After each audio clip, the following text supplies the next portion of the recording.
What's good? Hit that like button, hit that sub button, hit that bell, select all, leave a comment down below if you feel like doing so. And don't forget to check out the Facebook group page. Keep pounding in all caps for in-game posts, polls, opinions, and reactions to NFL news, such as scheduling for the channel and for the Yahoo Sports app. Keep pounding Fantasy Football League.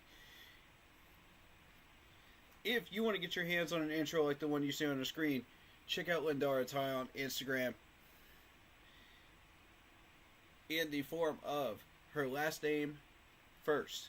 So it's Ty, T-H-T-A-I dot Lindara, L-I-N-D-A-R-A. If you want to get your hands on some content creation like this, video, panels, anything of that nature, she's looking for new clients. Lindara Ty on Instagram. State of the Carolina Panthers review for year one of Dave Canales and Dan Morgan coming your way next.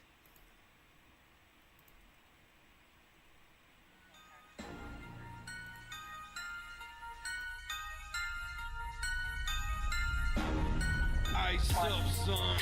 What's up? Ice up, son. What's up? Carolina, keep pounding. Carolina, keep pounding. The Panthers on a prowl will continue driving down the field to the red zone. We just got a first down and 10. Smitty on the loose, wide open Ted again. Stack 6 more on the board, looking like a win. With the 6-game winning streak, put them out their misery. Brady wanna cry when the ref threw the penalty. Panthers got a hot team, Patriots the enemy. Draw the first blood, different team than we used to be. Cam swerving through the traffic signal in a first down. Fans on their feet and the crowd getting really loud. Offense did a job off the field. There's a towel. Bank of America. Stadium is going down. Defense got him pushed back to the end zone. Hardy with the sack. That's a safety and we got the ball. Rushing on your shotgun. Staring at the barrel, y'all. All New England fans hear him saying that ain't fair at all. Ice up, son. What's up? Ice up, son. What's up? Carolina, keep pounding. Carolina, keep pounding. Ice up, son. What's up? Ice up, son. What's up? Carolina, keep pounding. Carolina, keep pounding. Better watch the linebacker, he can read you like a book. Run 40 yards just to tackle Luke. Got him shook, Toby like a tank. And D'Angelo with the fake. Stiff arm, out of bounds, 25 to game. Stewart back, healthy 3 lethal running backs. It's suicide, add the wide receivers, it's a rout. Secret weapon, make plays, Greg Olsen, make it happen. Keep pounding on these haters, we ain't playing John Madden. Legion of the hometown go boom. Force and fumbles, Panthers making sure the ball is loose. Jack move, Charles Johnson, yeah, he will come attack you. State of mind, mentally and physically, we pass you. Godfrey in the nickel back, and he making sure we're safe. Panthers on the prowl, we gon' come and elevate the state. Hard fought thriller, only 59 seconds left. Panther fans on the feet, heart beating out the chest. Ice up, son. What's up? Ice up, son. What's up? Carolina, keep pounding. Carolina, keep pounding. Ice up, son. What's up? Ice up, son. What's up? Carolina, keep pounding. Carolina, keep pounding. Ice up, son. What's up? Ice up, son. What's up? Carolina, keep pounding. Carolina, keep pounding. Ice up, son. What's up? Ice up, son. Carolina, keep pounding. Carolina, keep pounding. You found.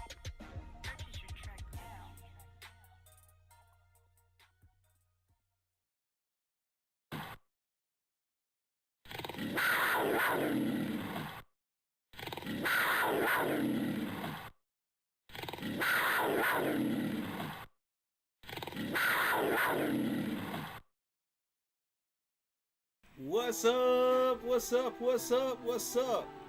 Hey, we're in here. All right. Let me get this thing rolling. We've got quite the stream for you guys today. We're going to be talking about the Carolina Panthers, the state of where we're at right now, what we've accomplished, what we still need to do, and what is the vision for the future for the Carolina Panthers. And we're going to grade year one based on what we know. Strap in. Get ready. You're about to get some of those answers that you've been asking for about your Carolina Panthers today. Let's get these guys in here so we can start talking. Or something. They went on that run. All right. And we gave up. The refs. You guys ready to go, man? There he is. What's going on, Corey? Corey, Yeah, man. what's up, man? We can't see you. You're not going to be able to because Streamlabs is using my camera. That's all right. I didn't want my camera to be broke anyway. That can see those of you that are on there. So That's all right. We'll break each other's camera. We all ugly. cool. All right. So what are we starting with tonight, Corey? We are going to start with what have we accomplished this year? I'm going to start with each one of you individually and let you answer this question. All right. I wish we could accomplish some wins.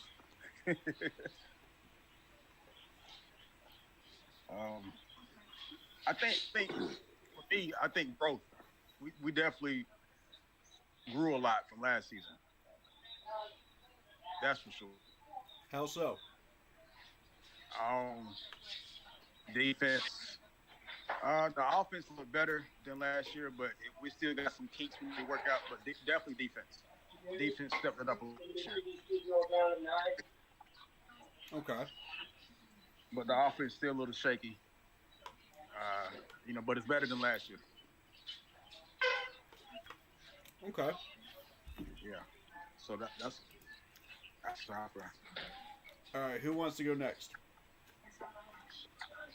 I'll do it. I can honestly say that I think, everybody's getting comfortable with one another. We're actually playing as a team versus everybody trying to take the load on themselves. We still are dealing with a lot of injuries. That seems to be one of our biggest issues is we can't keep healthy players. But when they are healthy and everybody is playing together on one accord, we're putting up the points. We're able to run the ball. Bryce is very comfortable passing that ball now versus what he was. And I feel like next year is going to be a lot better. We just got to really focus on this draft and get what we need instead of what we don't need. And we got to stay healthy. I absolutely agree with that. All right, Chad. So I think so this year I'm gonna have to disagree on the defense. The defense dropped about 16 points in ranking this year on the defense. Most of it was because of injury. Yeah. We had no depth. So when Wanham was out for the first half of the year, Jewell was out for a few weeks here and there. Horn stayed healthy. That was a promise. Brown, we lost him for the year. Shaq Thomas for the year. I mean, Brown played half of the game and was gone. The biggest thing that I saw an improvement this year was our offensive line went from like 27th to 8th in the NFL. That's a huge jump. That's a 20-point swing. Bryce's stats after the benching when he came back put him in like top. I think his final 7 games or something put him as like top 11 quarterback in the NFL as far as not as much as far as yardage goes, but as far as like his quarterback proficiency rating and everything else has. The offense kept gradually climbing and got better. The offensive coaching staff, Canales, everybody on the offensive side of the coaching really stepped up the game, really worked hard with Bryce. Bryce worked hard for himself. He built his confidence. But seeing that offensive line, and that's where the money came in that Morgan spent last year, bringing in Hunt and a couple others. We really climbed. I mean, when you move 20 points up in the offensive line, there's something to be said about that. That O-line coach needs, not just because we did bring in a lot of players, but, I mean, the stunts man were fantastic. So, Chuba Hubbard was a big promise this year, too, seeing him take that next step into veteran instead of a rookie. So, yeah, that's what I saw this year. I saw improvements in mechanics, footwork, hands, discipline, roster management, just the whole 9 yards of just how this team was managed in general was what impressed me. And it's funny how you mentioned the stats, and I agree with you, and I'll get back to the defense in a second. But yes, I agree with you on that. I was going through some of the stats from this year versus last year in the last major stream that we did, and I was very, very impressed. And I'll put those on screen in just a minute, but it's really impressive.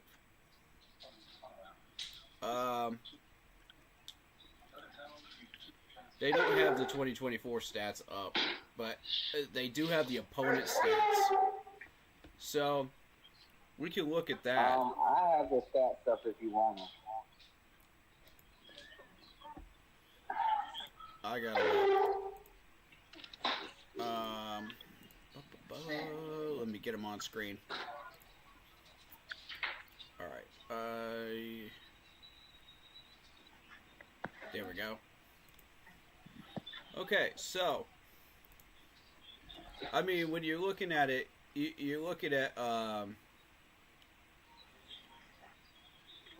for this year, we had 3,057 rushing yards total. We had 4,043 passing yards total for this year, given up. Both of those. But the biggest difference is we gave up only 32 sacks versus how many last year? You know, 60, 63, 64. Yeah, let's see those 23 stats real quick, because I want to throw in some differences between these. So we gave up 20. Well, how many sacks did we give up, actually? Hold on. For last year, we did have a total of 65 sacks. 60, yeah. This year, Bryce was sacked. Sacks. Yeah, Bryce was sacked, I think, 22 times this year, and Dalton was maybe 7. Put us at like 29 or something. That's a massive difference, folks. Huge difference. This offensive line went from complete garbage last in the league to top 10. Yeah. In one year. That's Absolutely. what happens when you invest money into your offensive line. I've been trying to tell people this for many, many years. They didn't want to listen. And now, look where we're at. Yep. All right, so another one that caught my attention.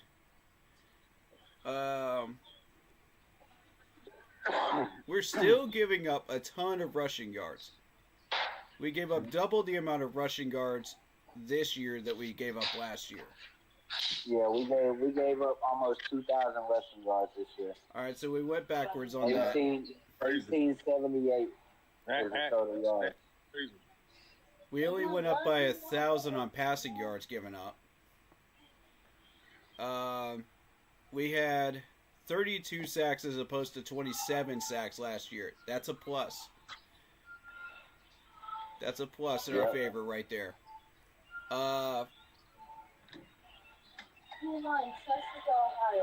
That our defense was able to get. Yeah. And those are like select players too. Those are like your Clownies, your Wanham, your Joseph Jewell, right? Robinson, a few from like the secondary, like Horn, Xavier Woods. So, right. Yeah, I mean, it wasn't like the entire side of the ball. That's where the depth really hurt us. Is someone was hurt, we didn't have anybody there to fill in. We gave up 311 first downs last year. Let's see how many we gave up this year. Let's check that number. Let's see. 417. Okay, so we went backwards on that one. So, I mean, we made strides in certain areas. The fourth down conversions are about the same. Third down conversions are about the same. And this is just opponent numbers. So,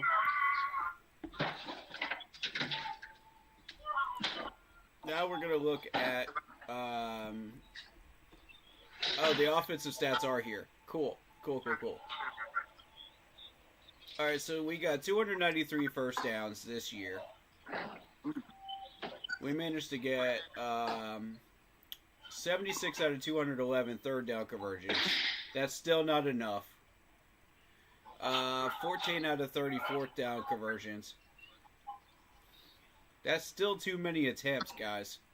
Too many. It is. But I would like to see the stat comparison between the first 6-7 games to the last, 8 or 9 games. That's a good point. Because we did start converting a lot of fourth downs, third downs. We actually had a lot of trick plays, or not even really trick plays, but like instead of 4th and 1 and running the ball, 4th and 1 and Tommy Trimble picks up a 16-yard gain. 4th and 1, Tommy Trimble catches a touchdown. So I would like to see the second half splits versus the first half splits. Mm-hmm. So we had 5,066 offensive total yards this year. That's really nice. That's an upgrade from last year. That is. And that's a combination of our running backs. That's a combination of Bryce and Dalton out there. So if Bryce was on point before the bench, and Bryce probably would have been about a 4,000-yard passer this year. I agree with that. But the benching is what he needed, and I'm just glad that he accepted that, because there's a lot of players that would not accept that. You would not see Anthony Richardson or any of those guys be able to accept that benching and come back out and say, okay, let's learn from this and let's gain. Correct. I think it also gave Canales a really good chance to redesign his offense. Yep. And it made him look better too in the process. Exactly. It did, because they both learned. You got to think, honestly, this year should have really been considered his rookie year. Mm-hmm. We know that this is Canales' rookie year. So just the way they grew together was pretty nice. Yeah, there was probably some tough love early on, but, that's what a coach is supposed to do. Correct. All right, so you had 1,019 offensive plays called, 5 yards per play. Total rushing yards, we got 1,878. Chuba Hubbard, baby. Chuba, choo-choo. Leading the way. Man, I gotta Chuba tell killed you, it, man. Yeah, I want to say he was our leading rusher this year. Yeah. And he definitely had the most touchdowns out of everybody. He was by far the leading rusher. We didn't really have a backup running back this year. With Sanders going down, and then Brooks slowly being brought in. Then he went down. I mean, it was the Chuba show for sure. And you can obviously see which ones of these players really care, and it's not about the money. They really do buy into this system. They buy into what Dave Canales and Dan are trying to do. They buy into the vision. They want to bring fans back. They want to win. They want this team to turn into a dynasty at the end of this, and that's everybody's goal here. If it's not your goal as a player, then you're on the wrong team. Trying to tell you right now. Absolutely. Because that's not in line with what we're doing. And, that's a good point you brought up, Corey, with, the winning mentality on that team. Even the defensive players were talking smack. As bad of a year they had. You had Horn talking some smack. You had Clowney out there talking smack. They had a goal of that. Right. They had a goal, even with being one of the worst defenses in the league.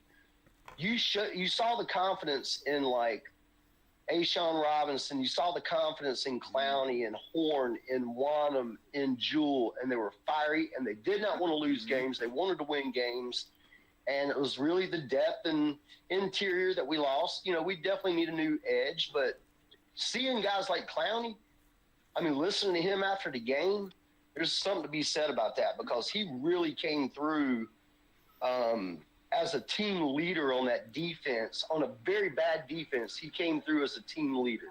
Yep. He was talking smack to the Falcons fans, saying, "I'll see you in Cabo."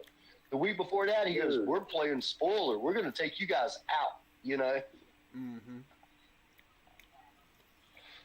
I did not realize it. I'm looking at some individual stats on some guys, and dude, Xavier Woods had 72 solo tackles this year. Xavier Woods killed it. If we had him in a better scheme, he did. If we had him in a better scheme, which I think we will next year, he had to carry a lot of weight, was asked to play too much of everything. He was having to drop back in nickel. He was having to come in as a linebacker. He was having to go out and play corner sometimes. I mean, he was all over the place. And Woods had a really quiet, impressive year this year. He started out a little slow, but, I mean, the whole defense did. But when you had that many injuries, once Wanham came back in and Jewell was in, Woods really started stepping up his game. Bringing in Mike Jackson bringing in Mike Jackson took a lot of stress off of Xavier Woods, too. That was a really big trade that we made this year. Mm-hmm. Agreed. Xavier Woods was actually one of our team leaders this year.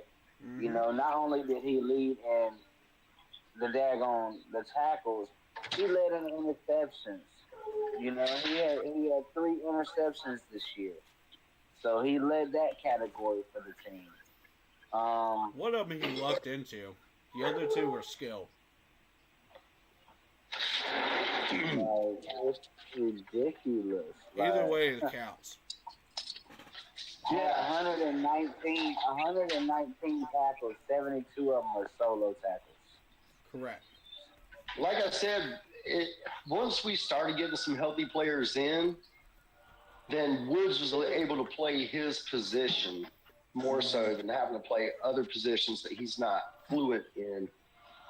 I was really impressed with Ashawn Robinson this year, too, especially how he gradually kept getting better and better and better. Yes, he did. He really did. He was playing, good football, especially about when Bryce really started turning it on offense. Robinson really started playing it. That was a good move by Morgan, bringing him in with, like, Mike Jackson. I mean, you got to think what we brought. We brought Mike Jackson in. We traded our 7th-round draft pick for him. Basically, ham sandwich value. Yeah, we traded our 7th-round draft pick. Yeah, the 7th-round draft pick that we drafted last year, we traded straight up from Mike Jackson. And the guy came in and became an instant starter opposite of Horn. Mm-hmm. And And now he's a must-sign back because now you've got Horn and Jackson over there. We just need the depth. Right. Shout out to Heat 3. He says Chargers may need to trade up in the draft to get a quarterback. I like Herbert. I think Herbert's solid. We haven't seen the best of Herbert yet. Oh yeah, we haven't seen the best of Herbert yet. Speaking of Robinson, you know, some of his numbers. He only played 16 games this year. He had 43 solo tackles, 37 assists, 5.5 sacks. I mean, he's putting up some decent numbers. So I could definitely see him improving and doing nothing but getting better from here on out. Oh, for sure. Yeah. So the total passing numbers, you guys ready for this? 3,411 this year. Yeah. Way to go, Bryce and 20, Andy. 20, yeah. Beautiful numbers. 2,403 of those yards came from Bryce Young. Oh, my goodness. Andy Dalton had 989. Jalen Coker had 19. Man, say it again for the Bryce haters out there, man. 2,403 passing yards by Bryce Young. My man even said it's slow for you. Dang. And, you know, one thing to be said about that is Bryce was benched for how many games? 2, I think, right? Like two or three. It wasn't two much. or three. Yeah, it wasn't much. But and then you take away the first 2 games where there was just no continuity between the play calling and him. Right. Once that playbook opened up, I mean, you could actually say, okay, if he was benched, say 2 or 3 games, take the first 2 games, that's 4, 5. Then you take the first game back where he got mouthy with Canales and said, I'm not going to throw a screen pass anymore. I'm going deep. And I mean, that's typical of like the first 2 games you're going to play sloppy because you're not used to the system. You're getting used to the new coaching staff. You know, there's all kinds of factors involved. You know, so that's normal. You expect that in the first 2. You're going to come out rusty. That's why I was not a fan of playing the Saints, you know, first game of the season. I was like, what in the world is this schedule? You know? Yeah. And his rating increased. Drastically. Yeah. You know, his completion rate was 234 out of 384 attempts. There you go. 15 touchdowns, 9 interceptions. Both of these, you know, are dramatic increases. And except for the interceptions, he got better with that. He had 10 last year. Mm-hmm. So he finished with 9 interceptions this year. Right. His rating went from 77 to 82. Woo! Yeah, and if you look at his second half of the season, like a few games after he came back, man, he was up in like the 90s and 100s. So, you know, you take away the low first 2 games where he was just abysmal. Okay, so he was only benched for 2 games. Man, I was doing reaction videos. He played 14 games. No, he was benched for 4 games. He played 14 games this year. So he was benched for 4 games. I was checking out reaction videos from other team fans, you know, and they were all impressed with Bryce Young, especially in the Atlanta game and the Kansas City game. Yeah, in the Eagles game. Yeah, that big one too. shout out to our defensive line because looking at the sack numbers from this year versus last year Bryce got sacked 62 times. This year he got sacked 29 times.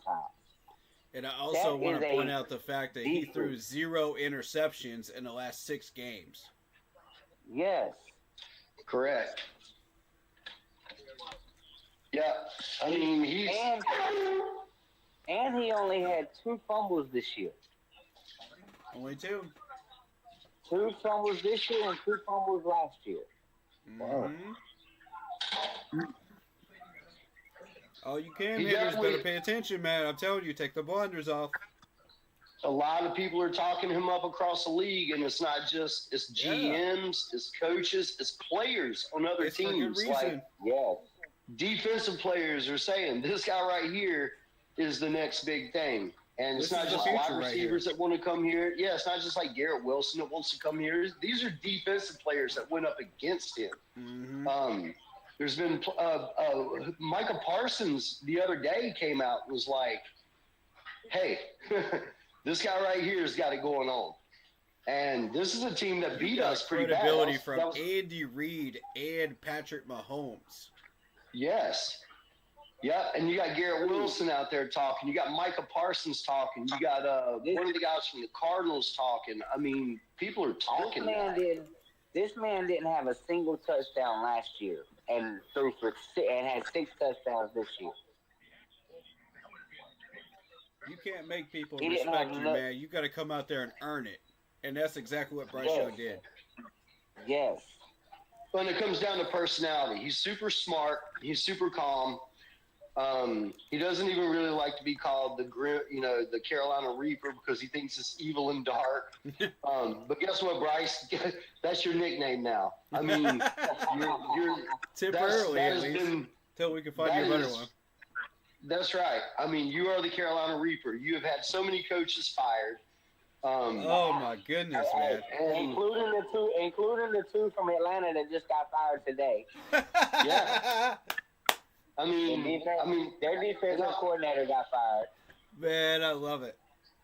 Yeah, their defensive coordinator and their secondary coach, right? Yes. That's a beautiful feeling right there. To wake up and realize you did all that damage in the league. There were so many coaches that got fired this year because they lost to us. It was fucking crazy. You did that, Bryce. You did that. Yeah, I mean, you look at it. The only game that he had a bad game since the benching was the Dallas game. Right. If Bryce has half that game better, yeah. If Bryce has half that game, then because he threw a few picks in that game, he looked pretty bad in that game. But Micah Parsons still came out and was like talking it up, like, look, I mean, who would have known, if we go back to the London game or the Germany game, Germany game, that's when Xavier Legette got hurt with his wrist. Yep. That's also when Pinheiro got hurt with his leg. And we watched those two kind of struggle the rest of the year. But now, I will say Legette made some big catches there towards the end. He made some big catches that were unforeseen. He's just had a lot of drops. But I think that wrist was a problem. His wrist injury is a minor surgery. He's not going to miss any time. I mean, I think he had it last week. He's definitely going to be there for early training camp and early workouts and all that. So, but he was playing with a hurt wrist. All right, so y'all were talking about wanting to know the differences between the first half of the season versus the second half of the season. Yeah, go ahead. So, correct. Like right when he came back, let's start with game 1 or game 2. Probably more like game 2 of when he came back from being benched, because game 1, Canales still hadn't opened the playbook up. Once he opened the playbook up, like 2 or 3 games after he came back from the benching, is really what I want to see, because that's when we started going downfield. And, we also got to think, man, Legette missed a couple of games this year and missed a couple of second halves, and Coker missed a couple of games this year. Sanders, I mean, there was injuries on the offense too. And I mean, the one of the hidden gems that we had out there was David Moore making. All right, so check this out, guys. All right, so from week 1 through 8, this is Bryce's numbers. From week 1 through 8, he had 61 completions for 102 attempts with 523 yards, 2 touchdowns, 5 interceptions, 9 sacks. In weeks 9 through 16, he completed 173 out of 282 attempts for 1,880 yards, with 13 touchdowns and 4 interceptions and 20 sacks. Wow. Yeah. And he also had a couple of rushing touchdowns thrown in there too. Yep. Yeah. I think he had 3 or 4 rushing touchdowns this year. And man, he's so small and slender. Yeah, it's like like he's greasy. They can't grab him. He's like he's greasy. Yeah. I think he got like 2 or 3 rushing touchdowns in the last game alone. Mm-hmm. Yeah, he had 2 in the last game. Yep. He had 2 in that game. He had 1 against the Cardinals. That's 3. He had another one somewhere else. I mean, this guy's elusive. And the plays that he made, like in the last game right there in overtime, when he shuffled that pass, it's like he played with the defense. He rolled left. It's like he lured everybody to him. Right. And as soon as he saw the pressure come, he took off to the sideline, and then he did the Mahomes shortstop flip to Coker God, at that the was 1 so yard line. beautiful. And then Miles Sanders looks at the coaching staff and says, "Give me the fucking ball." Yeah. Pardon my French. And he looked at him and goes, "Give me the effing ball." And they gave it to him, and Sanders went straight in. And it was like, I mean, honestly, seeing Sanders back with this new offensive play calling that he missed out on the whole season, man. now he looks like the Philadelphia Eagles' Miles Sanders. He caught a 30-yard touchdown pass. And he caught, and then he ran in for the game-winning He said that he looked at the referee and said, "If we score a touchdown, we win, right?" The ref said, "Yes, sir." He looked at the sideline. He said, "Give me the effing ball." And he took that ball and he ran it straight in on the first play. Straight fire, man. Love it. Yeah. It was great to see him catching passes, too, because Canales' playbook is very similar. You can see it coming out. We saw it with Tampa. We're seeing it now. It's very similar to how the Eagles run their offense. Exactly. We are very much designed a lot like the Eagles. If we get a Vero, which I was kind of calling for his head, still would like to see a 4-3, but if you look at the way the Eagles are set up, they run a 3-4 defense, just like we do. They run with a small quarterback like we do. They're calling the same type plays as we do, or vice versa. Yeah. So we're set up a lot like the Eagles now, because the Eagles are one of 7 teams that still runs a 3-4. Right. Yeah. Jamal, you got anything to add, bro? You've been quiet this whole time, brother. No. Not on top of my head. I should have took some notes and I should have wrote down some notes, but not on top of my head, not right now. All right. So finishing up these stats, we got 40 touchdowns this year by our offense. We've got a -5 turnover ratio. And when I was looking at that number last year, I said, wouldn't that be something if that was increased from last year? So I go back to last year, and sure enough, it's -9 in 2023. Wow, that's crazy. That's a big difference, y'all. That's a big difference. That is a big difference. And plus, we still got to go back to these numbers and say, okay, the first 6-7 games of the year was rough. So if we wipe that first half of the year off the books, then what's the difference on these stats? That's why I'm very interested in the second half of the year, because that's where we look like a team where we took the Bucks to overtime, loss. We took 3 division winners. We took 3 division winners to the brink of the game, and had those games won, if the defense would have been better, we would have beat the Chiefs, we would have beat the Eagles, we would have beat the Bucks. So those are 3 games that's the national media talking too. I mean, we're talking about guys on NFL Network, we're talking about guys on ESPN, Good Morning Football, everything. They're like, if you look at that, they just took 3 of the best teams, 3 division leaders, and where they should have won the game.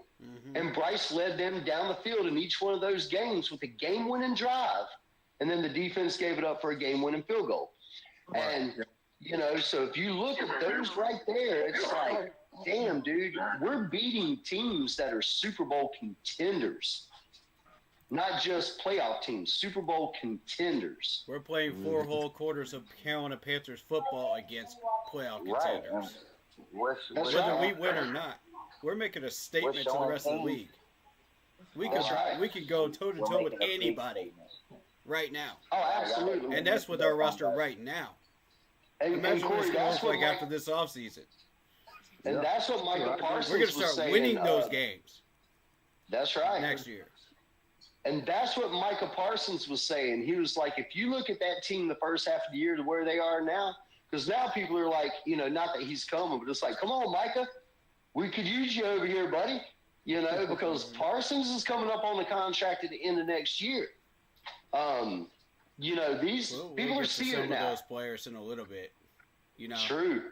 We got a long There's so list many- to go through, and say yay or nay to, as far as re-signing and who we want in free agency and whatnot. I mean, For sure. let's keep it in order here. You know what I mean? There's a lot of players that really love Dave Canales in this league. Yep. Yeah, I agree with that. He's a protege from Pete Carroll, and there's a lot of players that love Pete Carroll's coaching style. And I do want to add a segment in about the NIL in a little bit as well. But right now, what we've mainly made strides in is building a culture, building an identity, building a mentality in Carolina. People are seeing it, they're understanding it, and they're wanting to be a part of it. Finally. After 7-8 years, they're finally wanting to be a part of it again. And that's what's exciting here. Because we can finally do something big. We fixed the mechanics, footwork, hands, the little things. The little things. Yep. I said it at the beginning of the year. You're not going to see it fully translate to the scoreboard or to the win-loss column, but Right. you will see it in the stats. And as these gentlemen have just been reading off to you, you're seeing it in the stats, exactly as I predicted. So if we stay the course here, man, I'm telling you, Yeah. this offseason is going to look beautiful. So, I mean, spin on the defense, bringing a number one true on the wide receiver.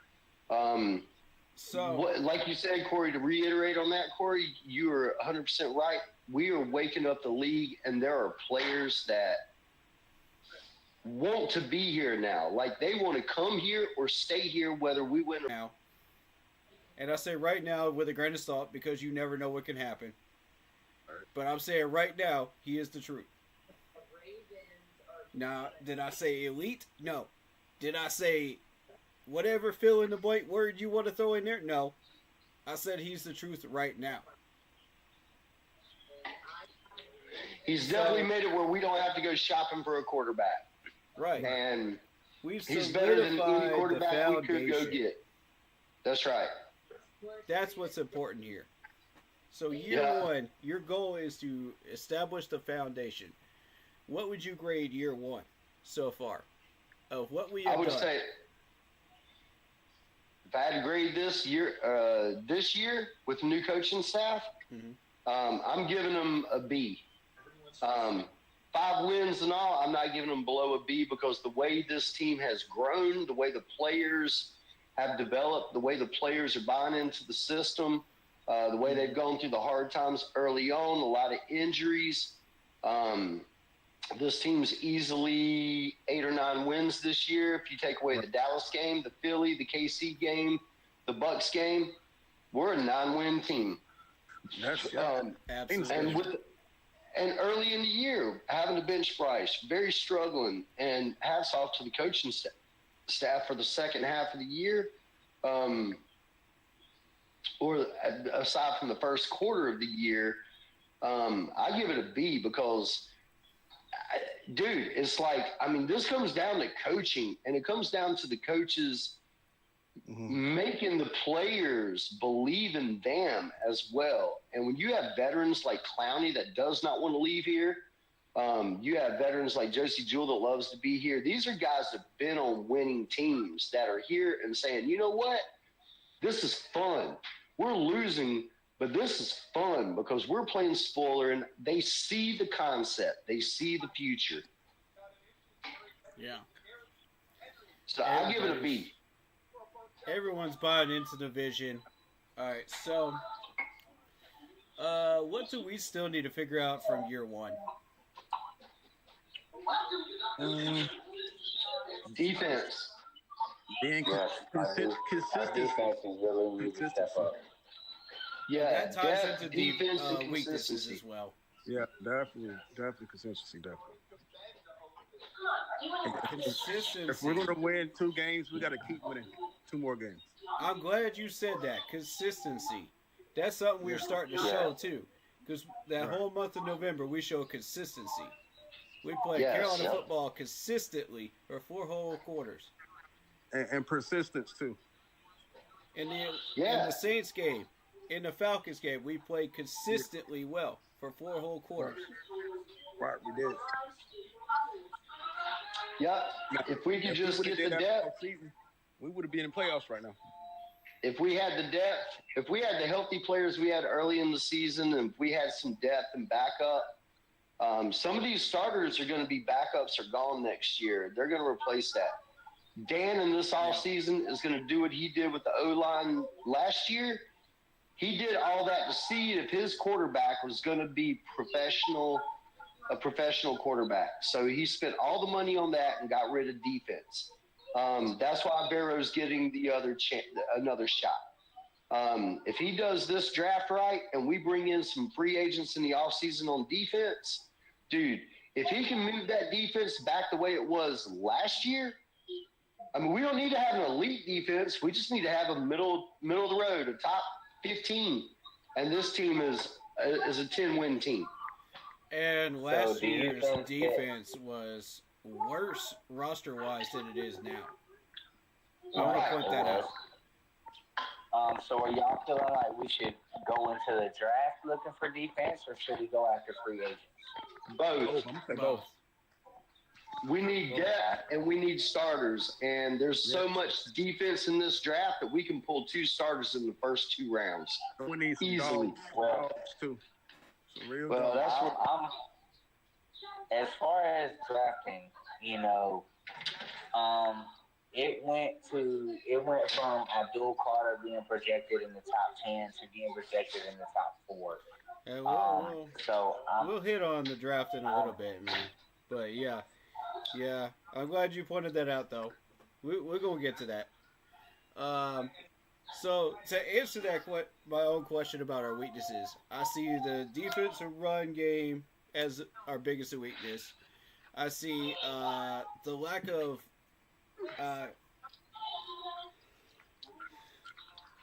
conversation, if you will, communication of our defensive players and where they're supposed to be, and that falls on Ojaro. I don't list injuries as a weakness, but it can be. It can be. It's part of the game, but we need to be careful about what we're doing to cause some of these injuries in practices. What drills are we doing to cause that in practices? I think it was actually a lack of play in preseason caused a lot of the injuries. Okay, that's a factor too. We didn't start anybody there. And plus, we also got to look at it as our number 1 draft pick next year. We have to look at it this way. It's going to be Derek Brown, our number 1 run stopper. And we got to look at it like we've got one of the best run stoppers in football that did not play this year except for a half of a game coming back. So we got to look at that as another draft pick right there. Right. But I did not like the way we handled the preseason. We didn't play any starters at all. And, neither did Aaron Rodgers. And look how his season went. Yeah. I pointed that out several times, and I got pissed about it too. I did too, because, we need to get these guys out there physical, especially the young guys. Yeah. Get out there, get physical, learn to take hits. Yeah, definitely. I agree. Learn to hit, and then when the season's ready, we played too conservative in preseason where I went to 2 games. There was nobody out there that was a starter except for a couple of people. I mean, there was no Shaq, there was no Derek Browns, there was no Horns, there was no. I get the fact anybody. that you're trying to prepare your depth chart and you're trying to figure out who belongs to your depth chart, and that's a good thing. But you can't devote like 90% of the time in preseason to that. Like, that's ridiculous. Unless you're the Kansas City Chiefs. We're not the Chiefs. Speaking on the defense, guys, we are ranked last in the league for defense. Our total yard average for defense is 404 yards. Allowed 61 touchdowns, the most in the league. Ooh. Yeah, we set a record this year. Worst defense in the league in history. That's a we record beat the Colts. you don't want. Mm-mm. That's the thing, man. And most of it came from our run side of the defense, and a lot of that was also Derek Brown. That's why I think we need, honestly, as much as we need another edge, I think we already got Wanham.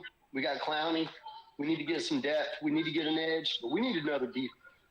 I love Carter. He's a beast. He's raw. I would rather have Kennard from South Carolina because I think he's more NFL ready and less raw. Yeah. I think that Carter is the next Brian Burns, which, I mean, how was his year this year? It was just mediocre, right?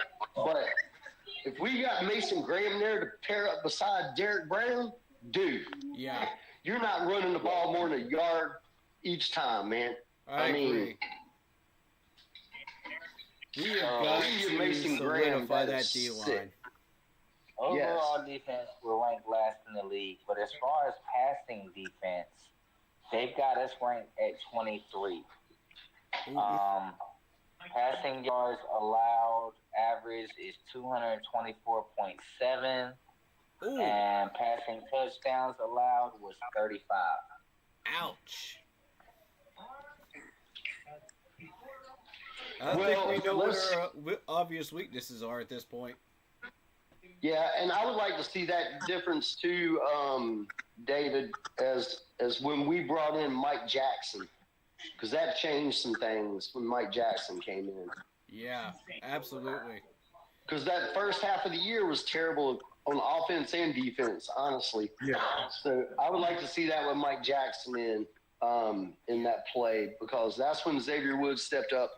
That's also about when Wanham came back. That's also when Jewell was playing 100% healthy. Mm-hmm. You know, we definitely need a linebacker. I think we need a linebacker more than we need – I mean, as much as we need an edge. Yeah.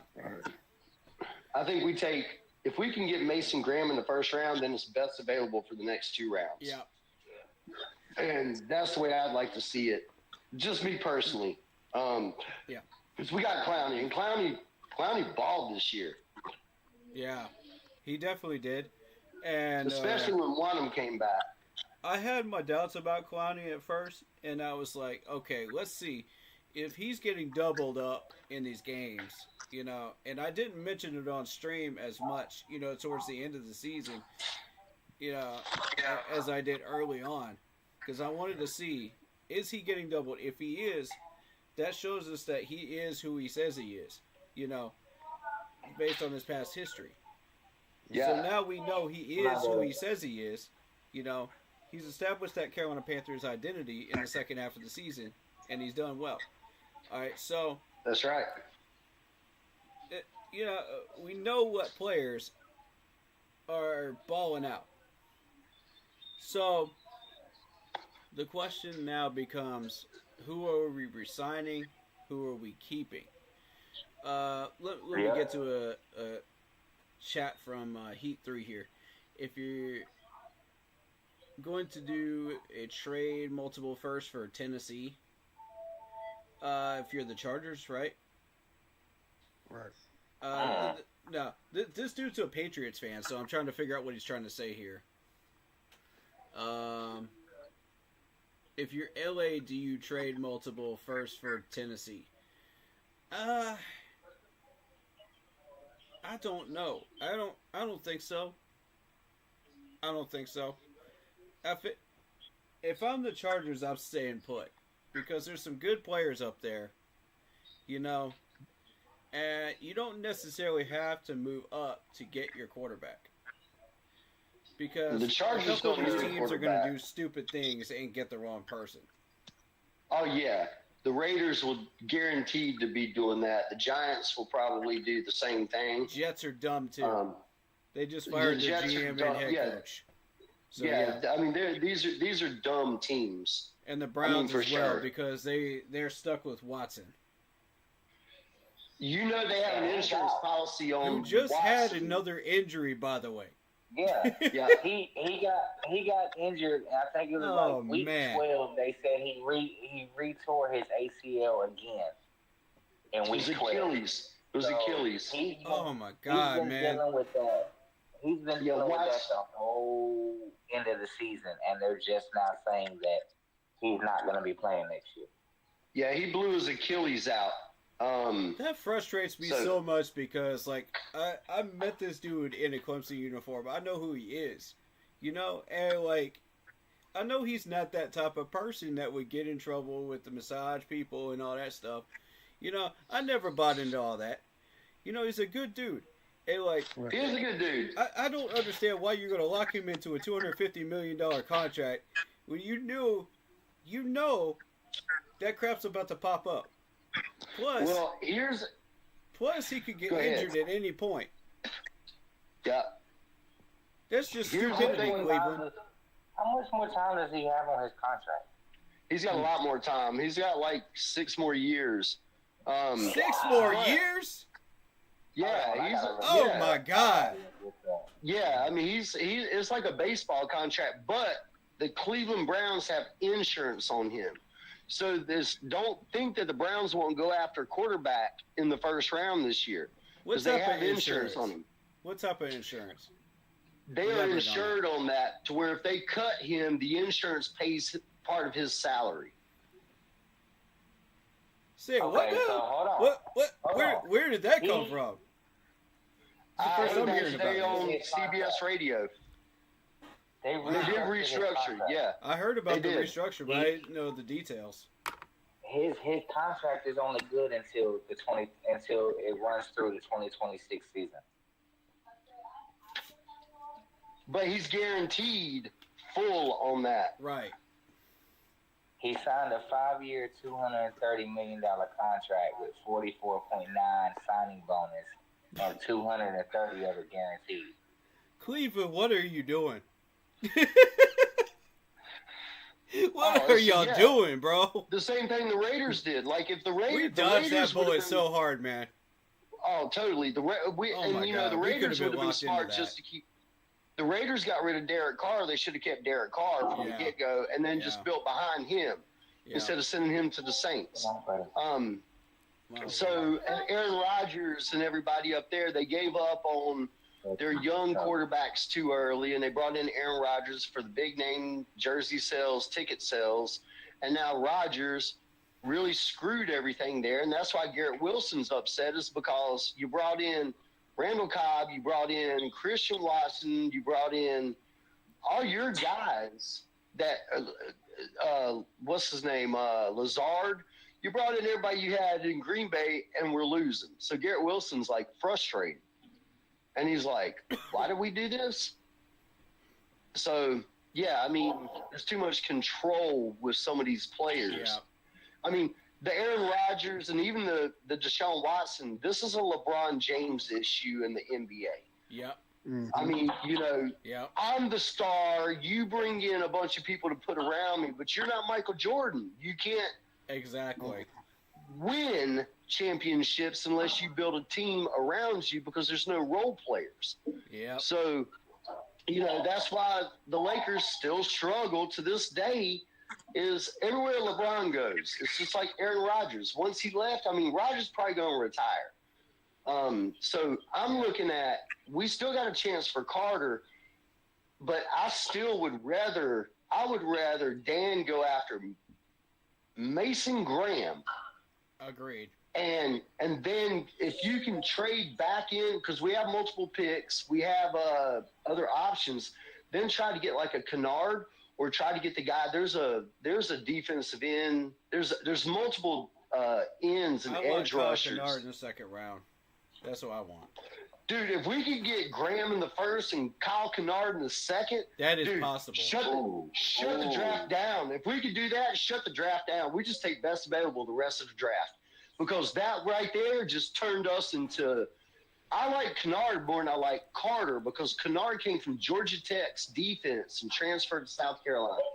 And he's an absolute monster. Carter is a beast, but I don't know if you guys watched that Penn State game the other night. Carter had 2 tackles, 1 sack. And it's like, okay. Where Kennard was on a team that should have been in the playoffs, in my opinion. And Kennard is a beast. 11.5 sacks this year. I mean, dude.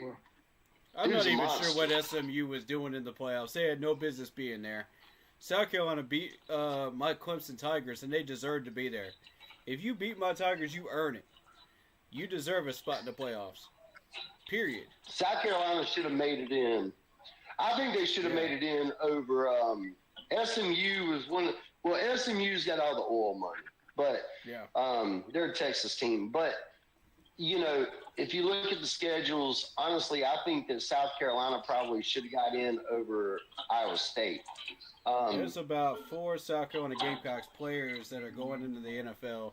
So, I mean, we got a good litter to pick from here. You know, we've been drawing from that well for quite a while now and been successful. The great thing about South Carolina is they run a pro-style defense. Yeah. So that's why, like, you know, Penn State players just don't really ever seem to fare well in the NFL. Mm-hmm. It's like wide receivers from Southern Cal or Oregon. It's just you launch the ball and you just outrun everybody. But you're not a route runner. You know, it's like quarterback from there. Aside from a couple, I mean, it's like South Carolina is breeding NFL players. If we can get Mason Graham in the first round, if we can flip and get Kennard in the second, dude, shut the draft down, draft best available the rest of the way. Whether it's wide receiver, whether it's linebacker, whether it's whatever. I got some ideas, but, you know, I'm not going to say them on stream, but, you know.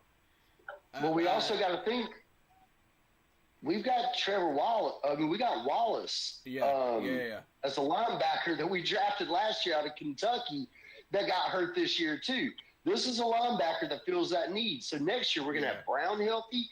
We're going to have Wallace healthy. That's a linebacker and our, you know, a tackle. Man, if we compare, I mean, so we've got players sitting behind the scenes right now. Be careful what we say right now with possible draftees because of the scouts. You know what I mean? We got to keep some of this stuff to ourselves, you know, until the right moments, you know.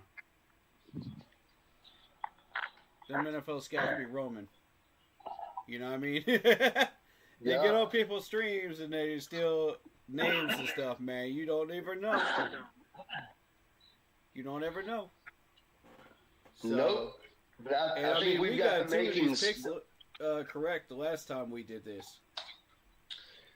I really think with Wallace coming back next year at linebacker, I think he's got the makings of being a starter. I don't know what we're going to do with Shaq. He's a free agent. I mean, I love Shaq. He's a Panther. But, I mean, can we deal with another injury from him? This is 2 years in a row. Yeah. If we get him on the cheap, he's still a great locker room guy. And if we can get him on a contract like a Thielen, let's do then a I list, think it's man. okay. Let's do the list of possible resignables. David, you got those? Oh, yeah. Give me 1 second. Yeah, we're going to vote on them. That's what we're going to do. All right. I don't have a problem with here. the scouts knowing this info. All right. Come on. But when we get into the draft, we got to be careful. Yeah. All right. Let's see.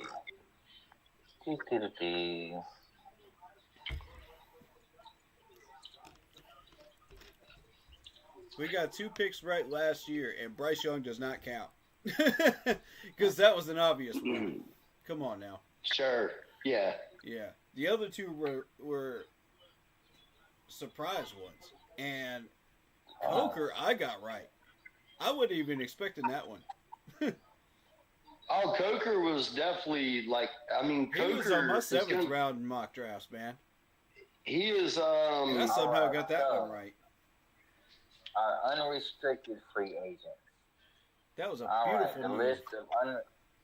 The list of unrestricted free agents, we have 21 listed. We have Andy Dalton. We have Austin Corbett, Brady Christensen, Tommy Tremble, Ian Thomas, Felipe Franks, David Moore, Mike Boone, Deshaun Williams, Cam Gill, Shaq Thompson, Mike Jackson, Caleb Farley, Xavier Woods, Jordan Fuller, Nick Scott, Sam Franklin, Lonnie Johnson, Johnny Hecker, Eddie Pinero, J.J. Jensen. Our restricted free agents, we have 5. We have Cade Mays, we have Devin Tompkins, Raheem Blackshear, Velus Jones Jr., Dan Chisena, and then we have 2 exclusive right free agents, and LeBrian Ray and Chandler Wooten. All right. Wooten can go. Wooten struggled this year. Let's go down the list and let's vote on each one of these. Yay or nay. I want to vote for everybody. Yeah. All right, so Let's get a vote from everybody here. We're gonna start with Andy Dalton. I'm gonna say a yay because I feel like he has taught Bryce a lot, and he can really do some things in that locker room. I agree because he is part of this build for. He's part of the build for Bryce. Bryce loves him. They're best friends. Yeah. Dalton wants to be a coach, and he's going to play. This is going to be his last year. Use him as one more backup year to help breed Bryce into the best he can be because he's the one that helped Bryce learn to drop back in the pocket. If you watch Dalton in his past, Dalton's not scared to get a hit. He's the one that helped this guy out. He high-fives everybody on the sideline. He's a locker room guy. Andy Dalton is a borderline Hall of Fame quarterback with the stats that he's put up over his career. He has put up a shitload of yards and touchdowns. Very humble guy. I agree. I think Dalton needs to be the backup here because he knows the system. And he has handed over the reins, whether the car accident happened or not. He has willingly handed over the reins to Bryce and is always the first one to give him a high five on the sideline. Yeah. I would agree. I think I'm willing to do 1 more year extension for him. I'm not willing to do 2 because I don't know when he's going to retire. But I'd like to see him retire a Carolina Panther. If he's only going to cost us about $3 to $5 million, we're only paying him like 5 or 6 right now. Right. So, I mean, what are we going to do? Go get Matt Jones for like 8? I mean, I was looking at Geno because Geno's going to want more money than that, though. Yeah, but the thing is, like, with Bryce Young's system and how he runs it. You know, Geno runs a similar system. So does Russell Wilson. Russell Wilson's not available, so we got to take the next available thing. You know, if Andy decides he wants to retire this year, then Geno's the top option because he runs that RPO system. He runs the West Coast option. You know, and it just seems like the right fit. Geno's been around the league for quite a while. He's put up the numbers. Yeah. He's done well. And you got to wonder, like, how much longer Seattle is willing to put up with mediocrity down there, you know, and start cutting people, you know. Well, and Geno might be one of the people that they get rid of to save some money, you know, as they go for a quarterback or something like that in the draft or in free agency somewhere. I think they're going to use Geno as a bridge quarterback because – the problem with Seattle this year was not Geno. I agree with that. So I think, and I heard this also. How much longer you would use him as a bridge, though? That's the question. I mean, because the thing about it is Geno he's a late bloomer in the NFL. Mm-hmm. He's still somewhat, I won't say in his prime, he's past his prime, but he's still very valuable. Kind of like a Russell Wilson. A poor man's Russell Wilson. I think Geno wants to start another year. I think Geno's going to want a 2-year contract somewhere, and he's probably going to stay there, and I think you're going to see Seattle go after. Here's what I think they're going to do. I think that Seattle's going to go after Justin Fields to come in and let Geno bridge Fields back into the starter. That's possible. That could happen. That's what I think. That's what the game plan is. We don't need to go anything younger than Geno. He's also 32 years old or something. Yeah, agreed. It's just Geno's been in the league for long enough that he's had the experience and like he's got the same type of tendencies as Bryce Young does. So he does. It would be good to see somebody like that train Bryce, if Andy can't do it any longer. Well, I think all the like Bryce's training, I think he got from Andy with help from Canales, but I think that Andy actually helped him footwork, because Andy's always had great footwork. Andy's always dropped back into the front of the pocket, and Andy's always looking to spread the ball. And that's what Bryce did second half. So I'm going to give a lot of credit to Andy Dalton with Bryce, and I would like to see Dalton with him one more year, because Dalton already made it clear when he came here that I thought that Andy might have actually was going to retire if Bryce had a really good year last year. Yeah. But since it didn't happen, Dalton came in and kind of taught him, stay in the pocket. Stay in the pocket. Drop back in.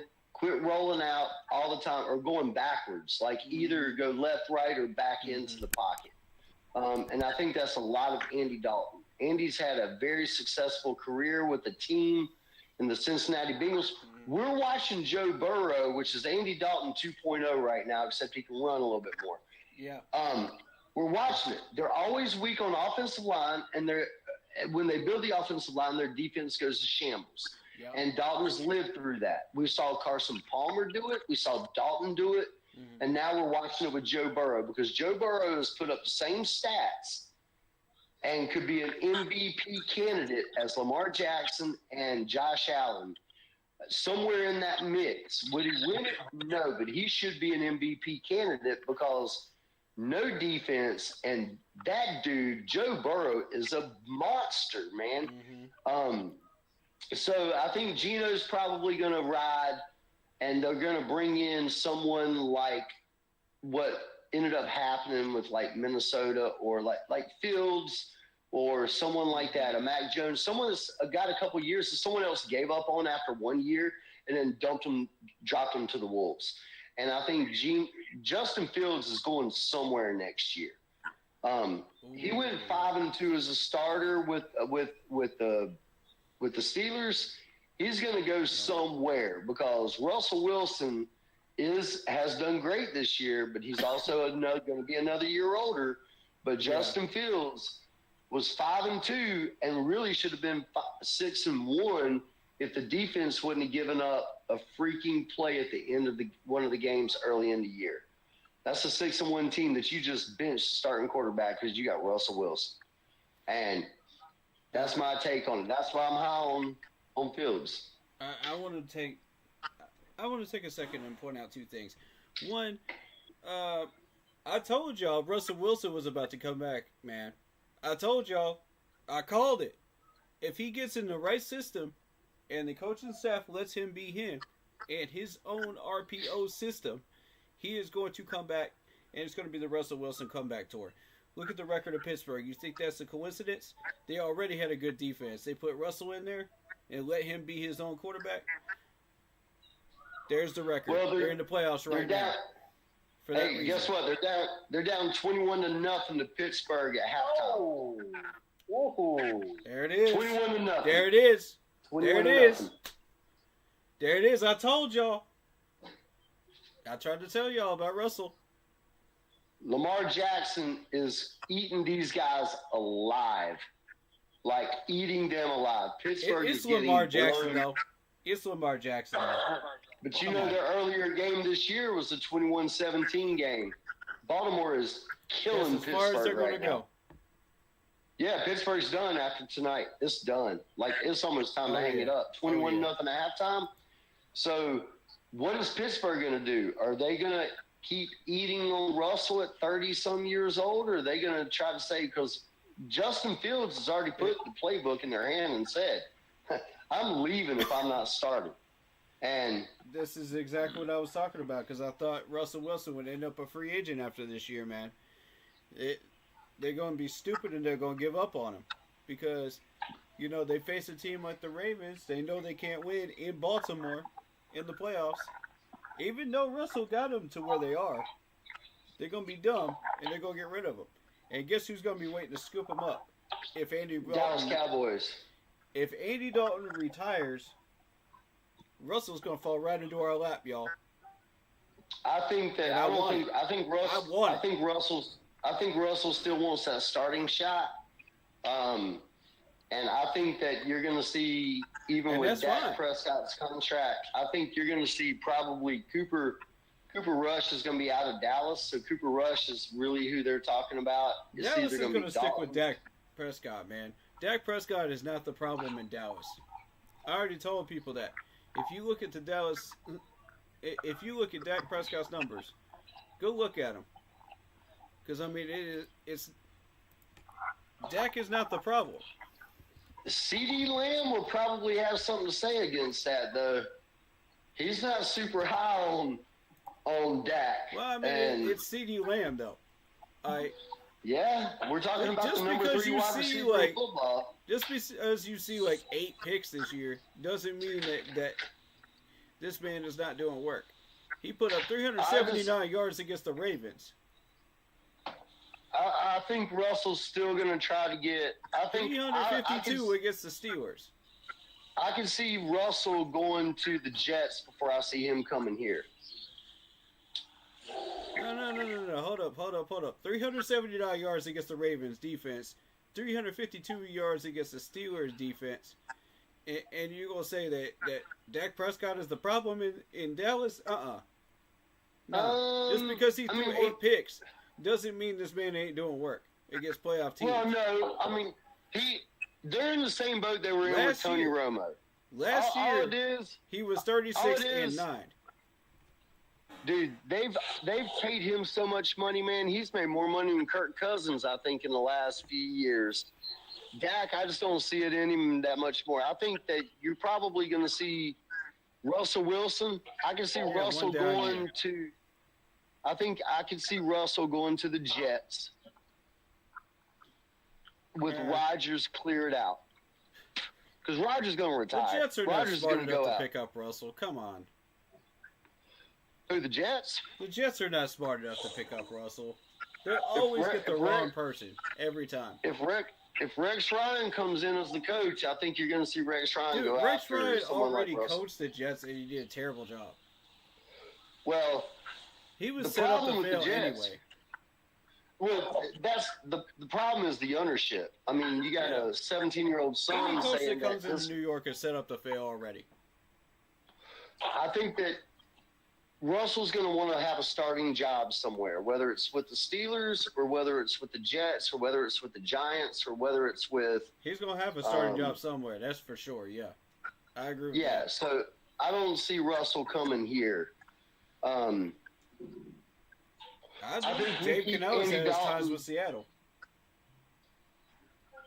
Yeah, he does, but I think Russell's gonna go somewhere where he's got a starting job, not be a trainer. That's fine. We can use that year to train up Bryce. Bryce ain't gonna. I don't think that's gonna happen. Bryce has already proved it this year. Yeah, but he'll sit if he needs to. He'll do what it takes. I think you got a better chance of sending Russell Wilson. He'll do it. I think that Russell's got a better chance of taking over the starting job with the Arizona Cardinals over Kyler Murray than he does Bryce Young at this point. Kyler Murray ain't gonna give up his starting job. Everybody knows that. But the Cardinals are not high on Kyler Murray. He can't play second half football. Yeah, but it doesn't mean he's gonna give up his starting job though. Kyler Well, Murray is not Bryce Young. Bryce Young is a team player. Kyler Murray is out for himself. Bryce is going to be our quarterback next year's starter. I don't see Russell Wilson coming here. The only reason you move Bryce back is if you find somebody like Russell Wilson. That's the only reason. I just don't don't find see anybody like that at all. If you don't find anybody like that, he retains a starting job. And I that's just- fine by me. Either way. I just don't think it's going to happen. Russell, I don't think he's coming to Carolina. He's going to go somewhere where he can start. We'll see. We'll see. You remember what you said about Russell Wilson before when he went up to Pittsburgh? I think he may All right. end up with like the Saints or We're gonna see. someone. You got her for a bit? Yeah. You can bring her down anytime you want to. Then. Nah, I think I see him going somewhere that's quarterback needy as a starter. We'll see, though. But I can see Bryce conceding that starting job to a Russell Wilson or somebody like that, you know, an Aaron Rodgers or somebody of that caliber. But that's the only reason he would do it. Is because he's a team player. He knows that if you bring in somebody like that, it's for Bryce to learn and for that veteran quarterback to take over and get wins while he's learning. This guy's already been benched and came back and proved himself. I just don't see it And happening. that's fine. That's fine if he has to do it again. Under a veteran quarterback, I'm fine with that. But you know, you have to get somebody really, really solid like Russell Wilson to do that, though. Otherwise, I'm not interested. You know, I think we stick with Bryce. I think we re-sign Andy Dalton for $5 million. all right. I'm down with Dalton though for 2 more years. Whatever we want to do, I mean, we're in a good spot where we have the choice. You know what I mean? Russell's going to be wanting 15 to 22 million a year. I mean, that's just the way it's going to be. I don't know. Maybe, Okay, so let's go to salary cap. So if we go to salary cap, right now the Carolina Panthers at $34.5 million. Maybe he asked for that. We don't know. Yeah, he's not going to come in for like backup quarterback money. I mean, we'd be better off We're getting not Cooper asking Rush. for backup quarterback money. How much? Okay, I'll give you this. He did make the playoffs with the Steelers, so that value would increase that he would ask for as of the end of this year. Like, before this, it was going to be backup numbers because he was backup quarterback, right? So, yeah, that number did increase to like 10 or 12 probably. I'll give you that, but I don't think he goes up any further than that. It is going to be starting numbers, yes. But what do you value as starting numbers? See, everybody's got their own value system of that. If he goes in at 10 to 12 million, I do not want Russell Wilson here for more than $5 million. There's no way. We've got a $35 million cap right now before cuts, contract restructuring. Do you know that New England Patriots have $128 million in cap money? Yeah, and they're not spending it. Well, that's where Russell's contract right now is $1.2 million. Yeah, it is for a It's one-year sitting deal. It's sitting at $1.2 million. So they are going to the playoffs under a quarterback contract of $1.2 million. Think Well, about that that's for a his second. that's his contract with the Steelers. He's still getting That's paid what I'm saying. from. He's still getting paid from the Broncos. That's what I'm I saying, mean, though. he's still making like $21 million a year. The Broncos are paying him like the Broncos are still paying off his contract with Denver. Oh, okay. Mm-hmm. So it's still the 21 mil, right? All right. Yeah, the Broncos are still paying him. It's like 22 mil on here. So yeah. Yeah, I see what you're saying now. I see what you're saying. Yeah. The Steelers In stole that that case, with he one- might ask for about 15 mil. I'm thinking 15 mil. I don't think any Yeah. higher than that. No, that's probably about right. Yeah, and that's why I was considering Geno, man.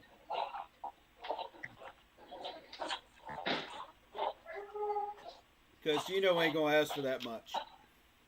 It's going to be 7 to 8. You know what I mean? And Geno, both Russell and Geno play that same system as Bryce.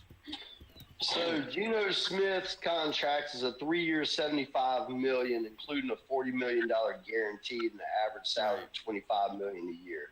Right. It's $10.1 million of a cap this year. Last year. So it's 26.4 this coming year, 44.5 the following year. So if you go after this dude, you know, and Seattle is not going to want to pay that much money to Geno. There's no way. They're going to either restructure his contract and recreate that, or they're going to cut him loose. And we get to dictate terms. You know what I mean? Of what we want to pay him versus his agent. It would have to be a trade. No. I don't Because we see would him- be responsible for that 26.4 in 2024 and the 44.5 in 2025. Nope. So his 2025 cap hit is $44 million. That's what I'm Ranked saying, man. eighth amongst quarterbacks. So, No. I mean, that's crazy. No. It cannot be a trade. It has to be a free agent pickup. I just don't think they're going to cut him. I mean, that cap hit is Why would they pay that $44 million. I mean, Why would they pay His that much to a point- quarterback that didn't even take him to the playoffs? okay, so his 2025 cap hit of $44.5 million is slated to rank eighth amongst quarterbacks in the NFL. So he's still owed his cap hit's going to be $44 million. They're not going to do that. There's no way. How many times I did mean- Seattle go to the playoffs under Geno Smith? I'm just saying, what is Seattle's cap Is right he now? earning that amount of money? If his cap hit is $44.5 million, then if they cut him, they're going to have to pay 25% of that. That's still better than paying the full amount. I don't want anything to do with I'd any of eat that. It's like, If I'm Seattle, I'm eating that because there Yeah, ain't no but damn see- way. but Seattle's Ain't no problem way with I'm their paying offense this year. 44.5, man. Ain't no way. For a quarterback that doesn't even take me to the playoffs. Man, he's not Aaron Rodgers. He's not Dak. He's not Dak Prescott. Come on, man. Get out of here with that. You're not, Bro, I'm if just you're saying not- what the money says. if you're in Seattle and your quarterback is not taking you to the playoffs, you're not worth 44.5. I'm sorry, you're not.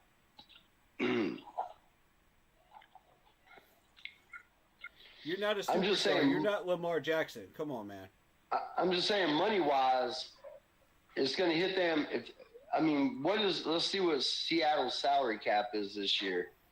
They gotta cut him, man.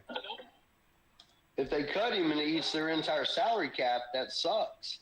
They can't do that. They shot themselves in the foot. They either paid for that, and that still eats up their entire salary cap, or they pay 25% of it, which still eats up their entire salary cap. So either way, you're eating up the entire salary cap. As a GM, you put yourself in that position. So Seattle has $15.8 million in cap space. Okay, so if they cut him, Seattle's they can't screwed, even. man. You played They- yourselves. They have to restructure him because if they Just cut can't him, even make a decision on him. they can't even sign their draft picks, right? So I mean, Shoot. Yeah. I mean, so Carolina is at 34 million. We're going to push ourselves to about 50 million, right? Yeah. Yeah. Is from what I've read and understood is we're going to try to get ourselves around 50 million. Yeah. So we're going to let guys go. Miles Sanders. Is that adding in cuts and stuff too? Who's? Is that adding in cuts and stuff too from our roster? You talking about the Carolina Panthers? Yeah, to make room. Before So we the start making Panthers, moves. I think that what the Panthers are going to do is they're going to end up letting Miles Sanders go because that's going to free up $6 million. That's true. That puts us at like 40 million. Mm-hmm. And then they're going to restructure probably a contract or two, maybe Robert Hunt's even, because Hunt's is the most restructurable there is, right? Yeah. Mm-hmm. And Hunt likes it here, he'll restructure. It buys him 2 more years, and he's going to make more upfront money. You know, he'll make it more on the back end as he gets older. Right. They're going to try to get around 50 to 52 million. You still have to re-sign. You have to still re-sign players. You also have to go in and you have to sign draft picks. Correct. And you still have to go in and hit free agency. So Correct. really 50 to 55 million is really good cap space, especially with what Federer left us with. Yeah. But then you turn around and look at the Patriots with $130 million, and it's like, good Lord. Man, I ain't worried about what the Patriots are doing. They don't spend that money anyway. What I'm worried about is what we're doing. So if we're, say around 50 Unless it million. comes to the draft, right? If it ain't got nothing to do with the draft, I ain't worried about any team but us. Well, we know they got Drake May. They're not going to go after a quarterback. I think they're going to go after a running back or a wide receiver in the first round. That's why I ain't worried about it. Like I said, if it ain't got nothing to do with the draft, then I ain't worried about him. Unless they're cutting some players loose that we're interested in, but I doubt it. So if we get to $50 million, we're going to need a backup quarterback that's getting, $4 to $5 million. Right. And then we're going to have to re-sign players. Mm-hmm. We can extend players that will also kind of balance out. Like if we extended Moton or Icky or someone like that. Yeah. If we're going to sign a Brady Christensen, then that's going to eat up some cap room. All if right, we end up going... That leads us back into that voting system of the players that we have on the list, right? Correct. Yeah, that's right. So that's a yes on Andy Dalton. I think so, yeah. Who's next? All right, the next one is going to be Austin Corbett. Austin Corbett, yes. I think if we can keep him healthy for a year, I say yes, because that frees up Brady Christensen. And, if you go and get a tackle or something for free agency, or you go and get a tackle in the draft, it frees up Brady Christensen to play other positions. So you'll have if him we as an re-sign emergency, Brady, But we need to re-sign Brady Christensen. Yes, that needs to happen. Yeah. That needs to be priority number one. You cannot let this man go free. So what do you think about Cade May? I mean, we kind of need to re-sign him too. We need to re-sign him too. Yeah, so I mean that Christensen's going to cost a lot more than Mays. So we're going to have to figure that out. If are we going to have to choose between Brady Christensen and Cade? I think we're going to have to. I mean, it depends on what we do with Corbett too. So I mean, okay, if that's the case, then let Corbett walk because of his injuries. You keep Cade Mays at center. He's proven he can play center. You have Brady Christensen rotating around. We keep him, and that's how you play that. And you go out and you get yourself a tackle to help out with Brady Christensen. I would like to see May and Christensen there but Christensen wants to test the free agency market, so he's going to go out there and he's going to go to the highest bidder, and then we're going to have to try I don't to want him touching free agency. I want him here. He's also talking about contemplating retirement. No, Brady Christensen, we just No. drafted him. No, you're Who thinking was about it? him doing. Yeah. Yeah. Christensen, Christensen, we just drafted Right. he's a homegrown guy. Brady Penn Christensen, State. we cannot allow this man to touch free agency. He has to stay No, here. but I don't care how much you have to offer this man. they're going to have to jump on it soon because he's already said that he's going to do free agency. Get on the phone and call this man right now. Do not wait. Do not collect $200. Call this man right now. Call his agent. No, Damn. I agree, but I think That's he top wants to be priority. he's going to have to be guaranteed the starter position. So that's the whole point. Is that what he's asking for? That's what rumor says it is, that he wants I don't a care what a starting rumor says. position. Is he asking for it? Well, there's Straight a up. reason he's going out there. Is it official? If I it mean, ain't official, no one knows then, if it's then official, but I need to hear that from an official source. he's played well enough that's what they've said on Sport Talk Radio. So that other guys have come on and said Brady Christensen is going to go test free agency, which he actually came out and said he was going to do. And He wanted to. His exact words are he wanted to. no, he's already said he's testing free agents. That's locked in. He's going to, whether we offer him money or not.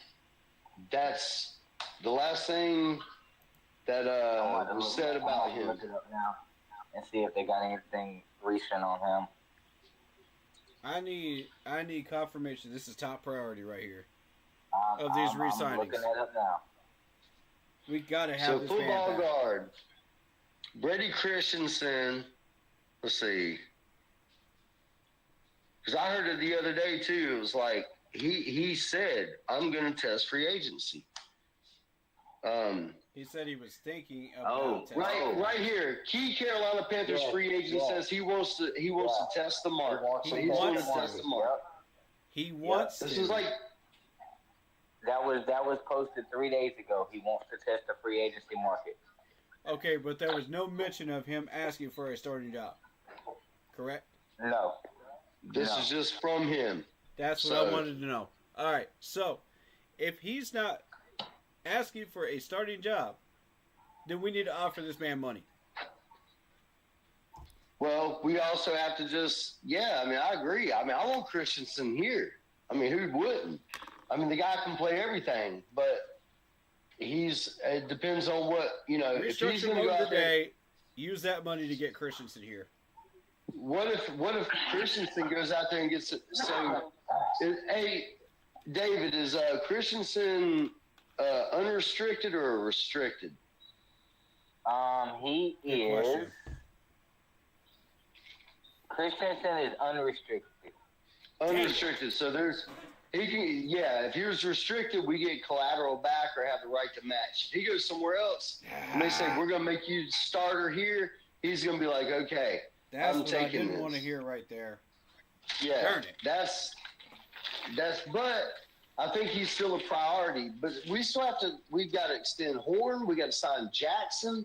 I get that. So those are two guys we got to extend. We'll take care of those two. I ain't worried about I'm those reading two. That won't really kill our cap As this much. year. I'm reading through this whole article, and it says, We can get the them. Panthers have no shortage of options at this spot. If they want to keep Christensen for the long run, the best Yeah, we path do may have a be to make shortage. him They says if he wants to keep Christensen for the long run, the best path would be to make him their center of the future and let one or both of Corbett and Mays walk. Who wrote that? And that's what I heard too. Who wrote actually, that so article? that's what they said That on. was the writer is Tim Weaver. He posted on the Carolina Panthers website. Okay. It's also Okay. on. I think Sports Illustrated too. All right. I just want to keep track of Yardbarker. that. All right. So Yeah. I'm always curious to see who's writing these articles because it makes Here's a what difference. it's going But to we come do down not to. have. We have a shortage of offensive linemen. So what? From my understanding, at the end of the article, it says that Christensen could probably make a lot more money if he was to sign with the team intended to start him at left tackle. That's what we should have been doing when we first drafted the man. Like I suggested we should do. But nobody wanted to do that. No, let's move him to guard. Let's move him somewhere else. No, let's take him out of left tackle position. I told y'all. I warned y'all this was going to happen, bro. So we're gonna have to figure out. I mean, basically, from what I understood from interviews the other day was, we're gonna have to choose between Cade May that we stole, that's under a rookie contract on like minimum wage. Oh my God. For like 3 more years, or we have to sign Brady Christensen. It's gonna be one of the two. No, we use Austin Corbett's money, to get both. That's what we do. Yeah, and Robert Hunt's restructured contract money. According to David Newton, Christensen said that his thoughts about it was he wanted to do what's best for his family. That's fair. He's going for a big contract. When I say big, he's probably going to go for something around the shit. If I had to guess at his value that his stats put up this year and last year, bro. His first year was kind of weak, but I mean, offensive linemen now can control their destiny because it's hard to get them. That's why you re-sign them and they last. Are so high. They're so astronomically high. They are, especially on offensive line, man. I mean, it's almost a great thing because like 70s and 80s, even early 90s, offensive linemen wasn't making shit. But now, dude, O-linemen for the last 10, 12 years, they have been just killing it because it's so hard to get that guy that you can just keep there forever. So I want him for 4 years. I want him there for 4 years. I want to split up this contract, 4 years. I would say 4 year Brady Christensen, probably 4 year, $55 million. Yeah, how much a year? I mean, I would say probably 11, 12 a year. Done. I mean, I think that's what it is. I mean, if I had to take a guess, I would say something like that. So that moves our cap down from say we got to 50. That moves our cap down to 48.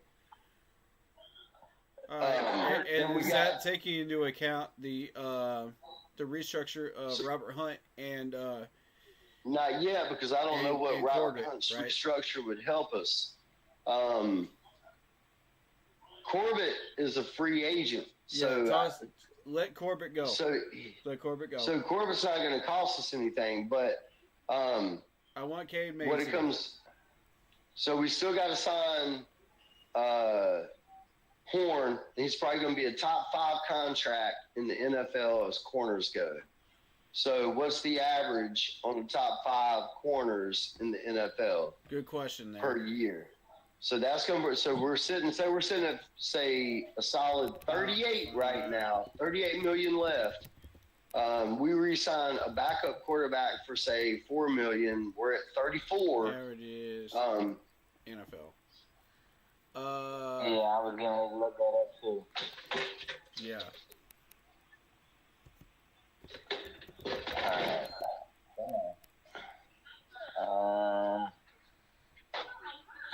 Do 20 million per season. I would say we probably get in the NFL around 20 million per season.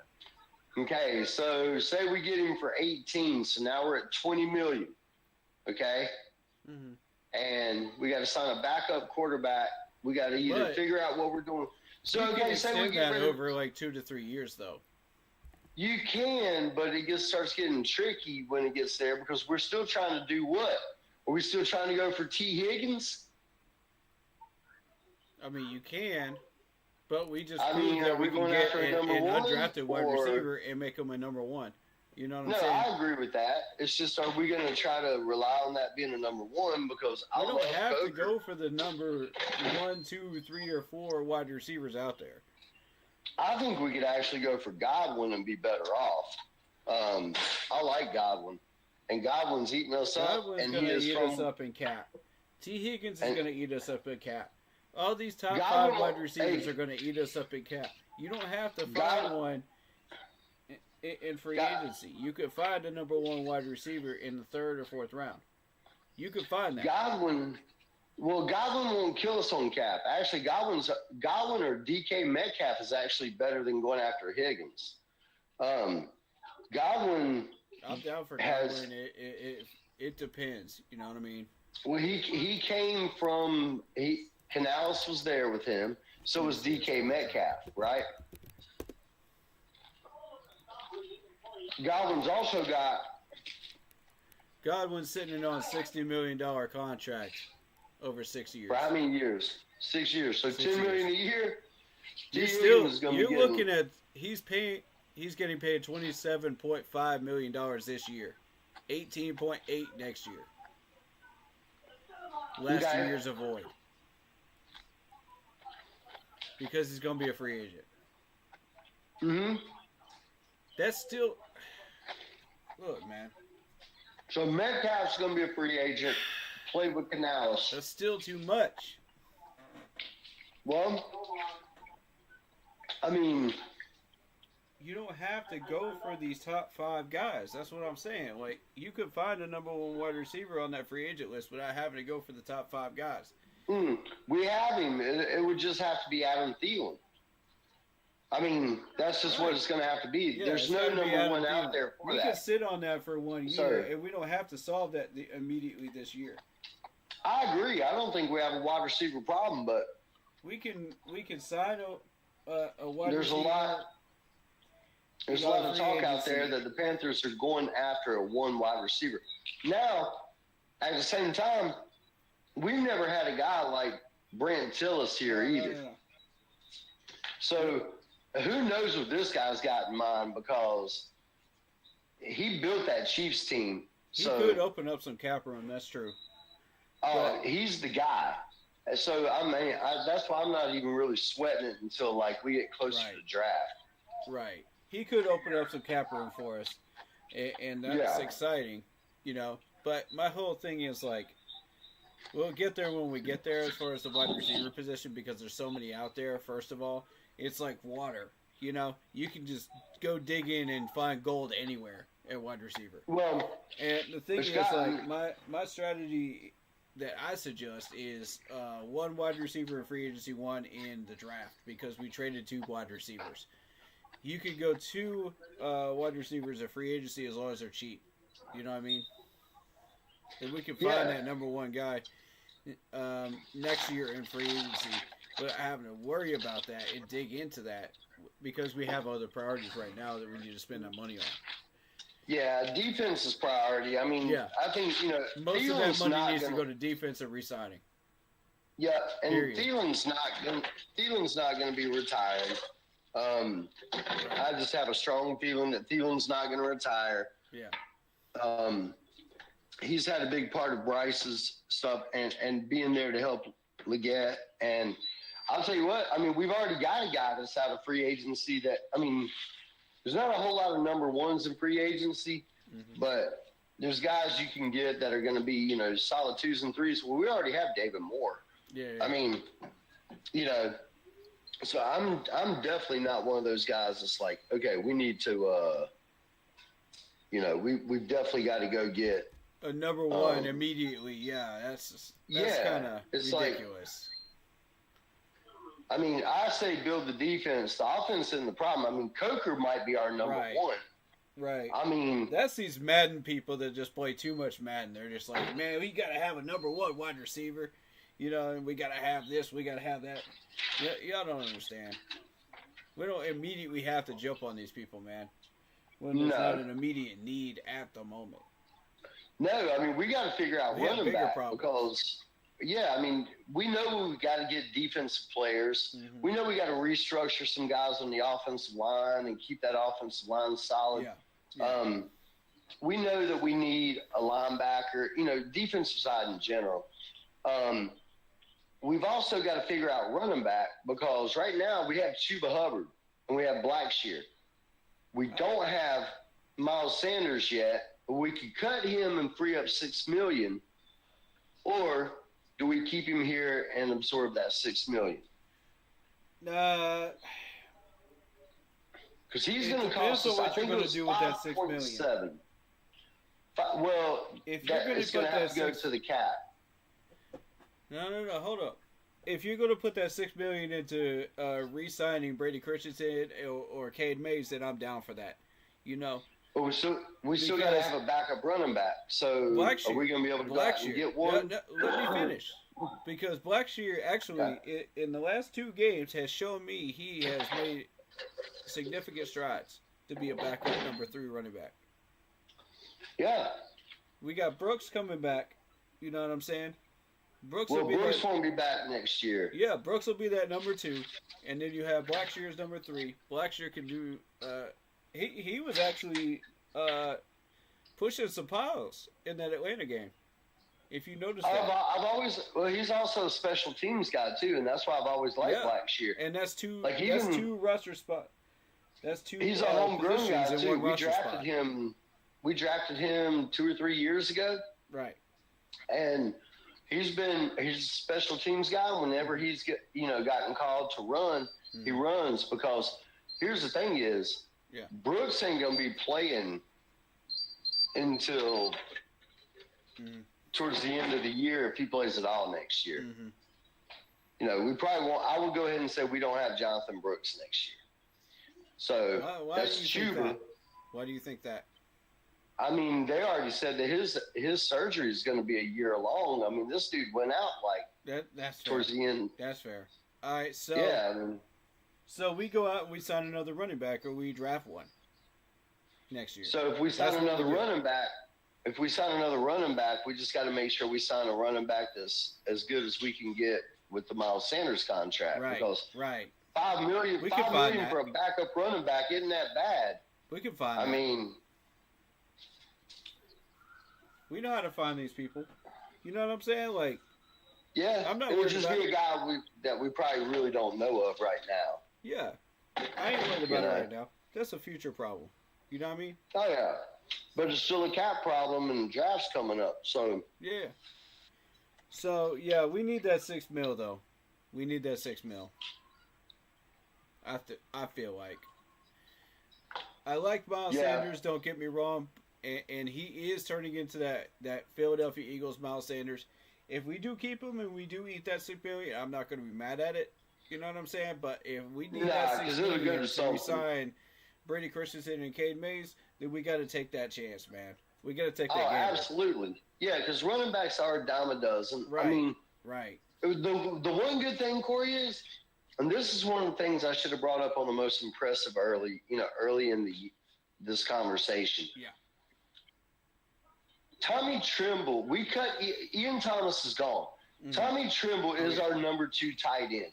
Absolutely. Yeah. And Absolutely agree. Sanders is the one or flip flop because Trimble has turned into a baller. The locker Yeah. room loves him. Mm-hmm. He's like a motivational speaker in the locker room, Yeah. and he Yeah. buys into the system. So we don't have to worry about tight end for the first time in how many years? Right. Since we can Greg sit Olsen on 2 left. tight ends right now, but we're going to need a third one. And I mean, Well, let that's the, where you just- let the that's where you debate just, begin about what the third one's going to be. Because we could go out and we could draft that either this year or next year, or we could use one of our guys that's probably supposed to be on the practice squad to fill in that spot for 1 year and then attack that next year. Yeah, and I know you're not super high on him, but me seeing him play and him being one of the best special teams player in the NFL, Franks is a nutcase psycho, Felipe man. Franks belongs on that practice squad, bro. He should not be on a 53-man roster. I'm sorry, no. Oh, he's a special teams guy. That's why he's on the 53-man roster. We got 1,000 of He's a- those guys in special teams. Yeah, but this Bro, dude doesn't anybody hit. can do special teams on this roster. Him and Franklin are like the co-captains of the special teams. This dude, man, he hits harder than anybody I've ever seen. He just attacks the ball, old school style. But he is a tight end too. But he's a special teams guy. He's a free agent too. No. You got to show me that you can catch the ball and do all that stuff. Otherwise, you're not a number 3 for me. You need to be sitting on the practice squad. He could still be here for special teams because that's his specialty. A lot of people can come in here from the free agent list and become a special teamer. Show me something unique that he has done. Like you can't. That's the problem. Who, Franks? I watched him. I mean, special teams, he kills it. So, I mean, I'm saying... Again, what did I just say about special teams? Okay, so are you going to sign a special teamer that's... I'm sorry, no. Anybody can come in here and ball out on special teams. Anybody. I'm just saying he's a free agent, and we need special teams because our special teams wasn't that great this year. So if you let him go when we could get him for almost nothing, and he's backup tight end, are you going to go sign another guy that's like a backup third string safety that's a special teams? I mean, he's a special teams guy. So, bro, we've been doing that all year. We've been re-signing people off the free agent list for special teams purposes anyway. Yeah, that are matching him and or doing better than him on special teams. Not on special teams. Tight end, yeah, he ain't no good, but special teams, he's anybody off that free agent list that could match him. Anybody on special teams. You don't have to be a spectacular player to be a special teamer. I'm sorry, you don't. Even if that is your specialty. Either way, he's not going to cost us any money, whether we sign him for $1.2 million or sign somebody else for $1.2 million. Nah, that's a no for me on Felipe. That's a hard no. Next. I like the guy, but no. Borderline Pro Bowler on special teams, though. No. You're not going to. All right, next on the list. All right. I love you, buddy. Let's keep You're not going changing down my the mind on this. All right, so All due respect, man. The next unrestricted is Tommy Tremble. Tommy Tremble's a yes. We all agree on that, I think. All right, Ian Thomas. Ian Thomas is he's gone. No. He'll never be back here. Yeah, he should have been gone. He should have been gone 3 years ago. Absolutely agree. Felipe Franks. Who? Felipe Franks. I like Franks just for special teams purposes only. Corey hates him for some reason. So it's a 1-1. He's a great special team guy. He's not a tight end. David Moore. Yes. It depends on what we're going to do in free agency, but yes, if we're going to try to get around the same caliber of him, he has to sign. If we're not going to go for a number 1, then he's going to have to stay here, and Thielen's going to be the number 1. All right, Mike Boone. Say who now? Mike Boone.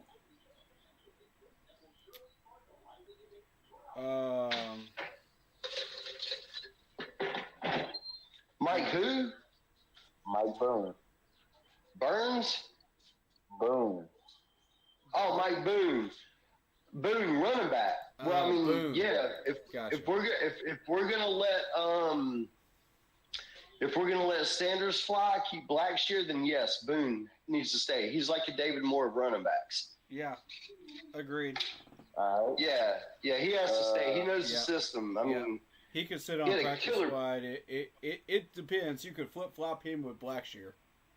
He was our number 1 in preseason this year. Yeah. Mike Boone killed it. Yeah. All right, defensive end, Deshaun Williams. Let me look up his numbers one more time. Deshaun Williams was kind of an underperformer, but he's got a lot of ceiling. That's the way his season was. Stats. Let's see what we got here. He had 8 assisted tackles out of 16 and a half a sack. Yeah. I mean, he's project player that's Nah, walk. he'll move up. He'll probably move up one. Yeah, he can walk. I mean, we can find him all day. If he's third string, he'll probably be second string next year, but still, we don't know that. Right. Offensive linebacker Cam Gill. You said Cam Gill? Yep. Cam Gill had a horrible year. Cam Gill, I see some upside with him, but let me see his stats real quick. Because at the moment, I'm leaning towards no, but I need to see what did he do this year.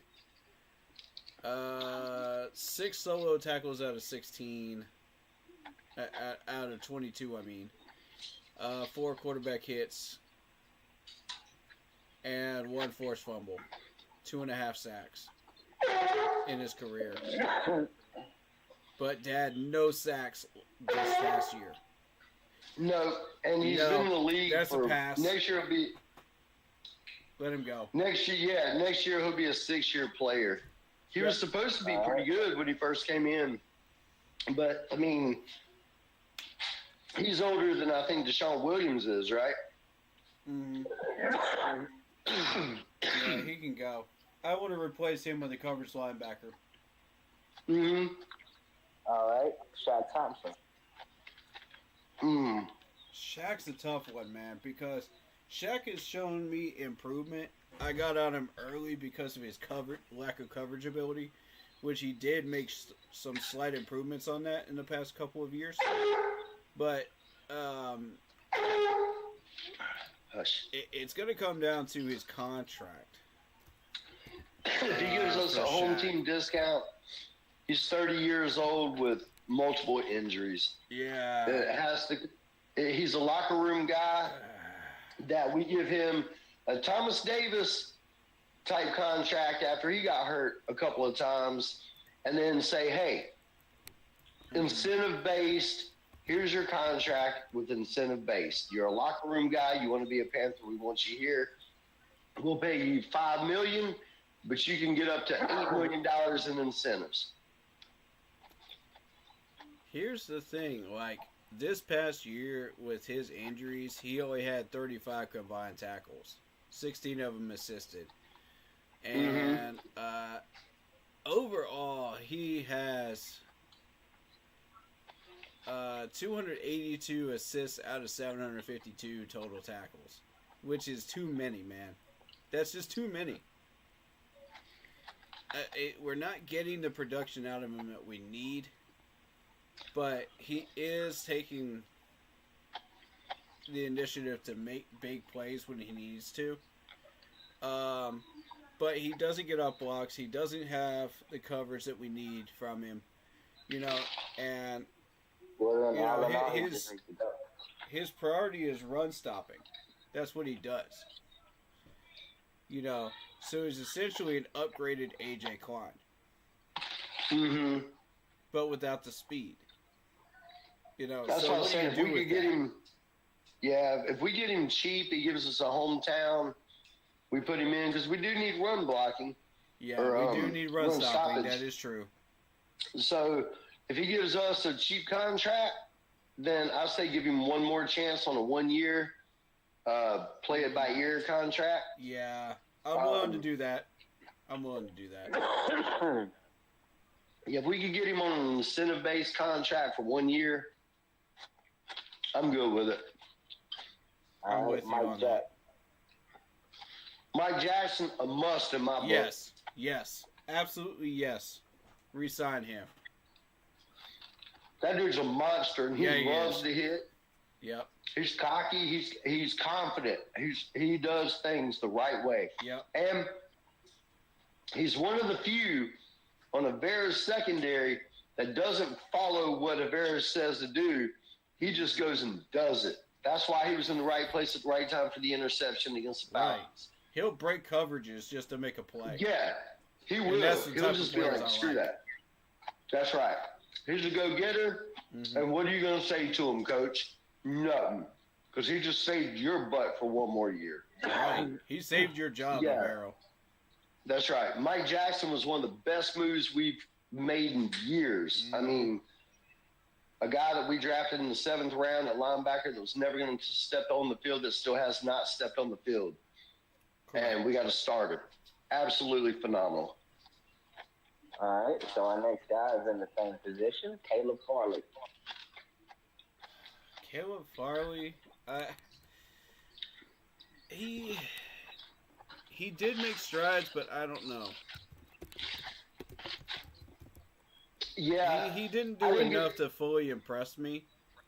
We didn't play him a lot until towards the second half, or when we got him in. I just didn't see enough of him to know, especially as bad as what I thought was our coaching and our defense. What does this dude Combined. do? Like, what is his predominant role? He's a corner. He's a nickel corner. He's a corner, but what does he specialize in? Well, That's what I'm he asking. came from a 4-3. Okay. So he got thrown into a 3-4, and they started him on the practice squad for a couple weeks.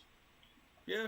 We traded for him, and then we put him straight in as a starter because someone got hurt. Mhm. I would rather have him back than Dane Jackson. Dane Jackson was one Yeah, of the Dane biggest players Jackson on the did team. not do anything to impress me at all. No, In the limited He time was that we supposed- played him. he was supposed to do, and then he got hurt, and then we traded for Mike Jackson, so Dane never even stepped on the field Yeah, again because it was yeah. like, why? And Dane Jackson And- got like so much hype at the beginning of the year. I was just like, Well, when we show traded me for what him, he he does, came man. from, Show me what he can but do. he, I need action. I need to see him do something. You know what I'm saying? Otherwise, he doesn't have an identity for me. As a Carolina Panther. He might have an identity on another team, but he doesn't have an identity as a Carolina Panther. You know what I'm saying, y'all? As soon as you put on that Panthers uniform, you have to recreate your own identity as a Carolina Panther. And he did not do that for me. Well, he came in when you look when at we traded for Dane. I thought he was actually going to be really good. He did come from Buffalo. He came from a 4-3. yeah, We brought him in McDermott's here, defense. and he never really did anything exactly. And when he got here, he just couldn't. Like, he got hurt a little bit, Yeah. and then when he was on the field, he just didn't do anything. And it's like, I don't know. I would rather have Farley here than Dane, because Farley at least can agree. play nickel as well. And I think that's why Buffalo let go of him, because he wasn't doing anything up there either.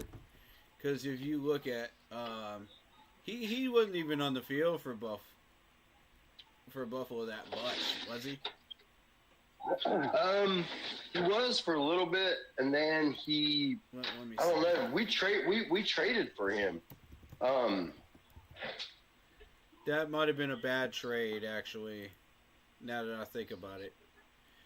Yeah, because we were expecting him to be 23 the combined opposite of tackles, Gorm. 8 assisted this year, and it's been the same story his whole career. Like, he's had like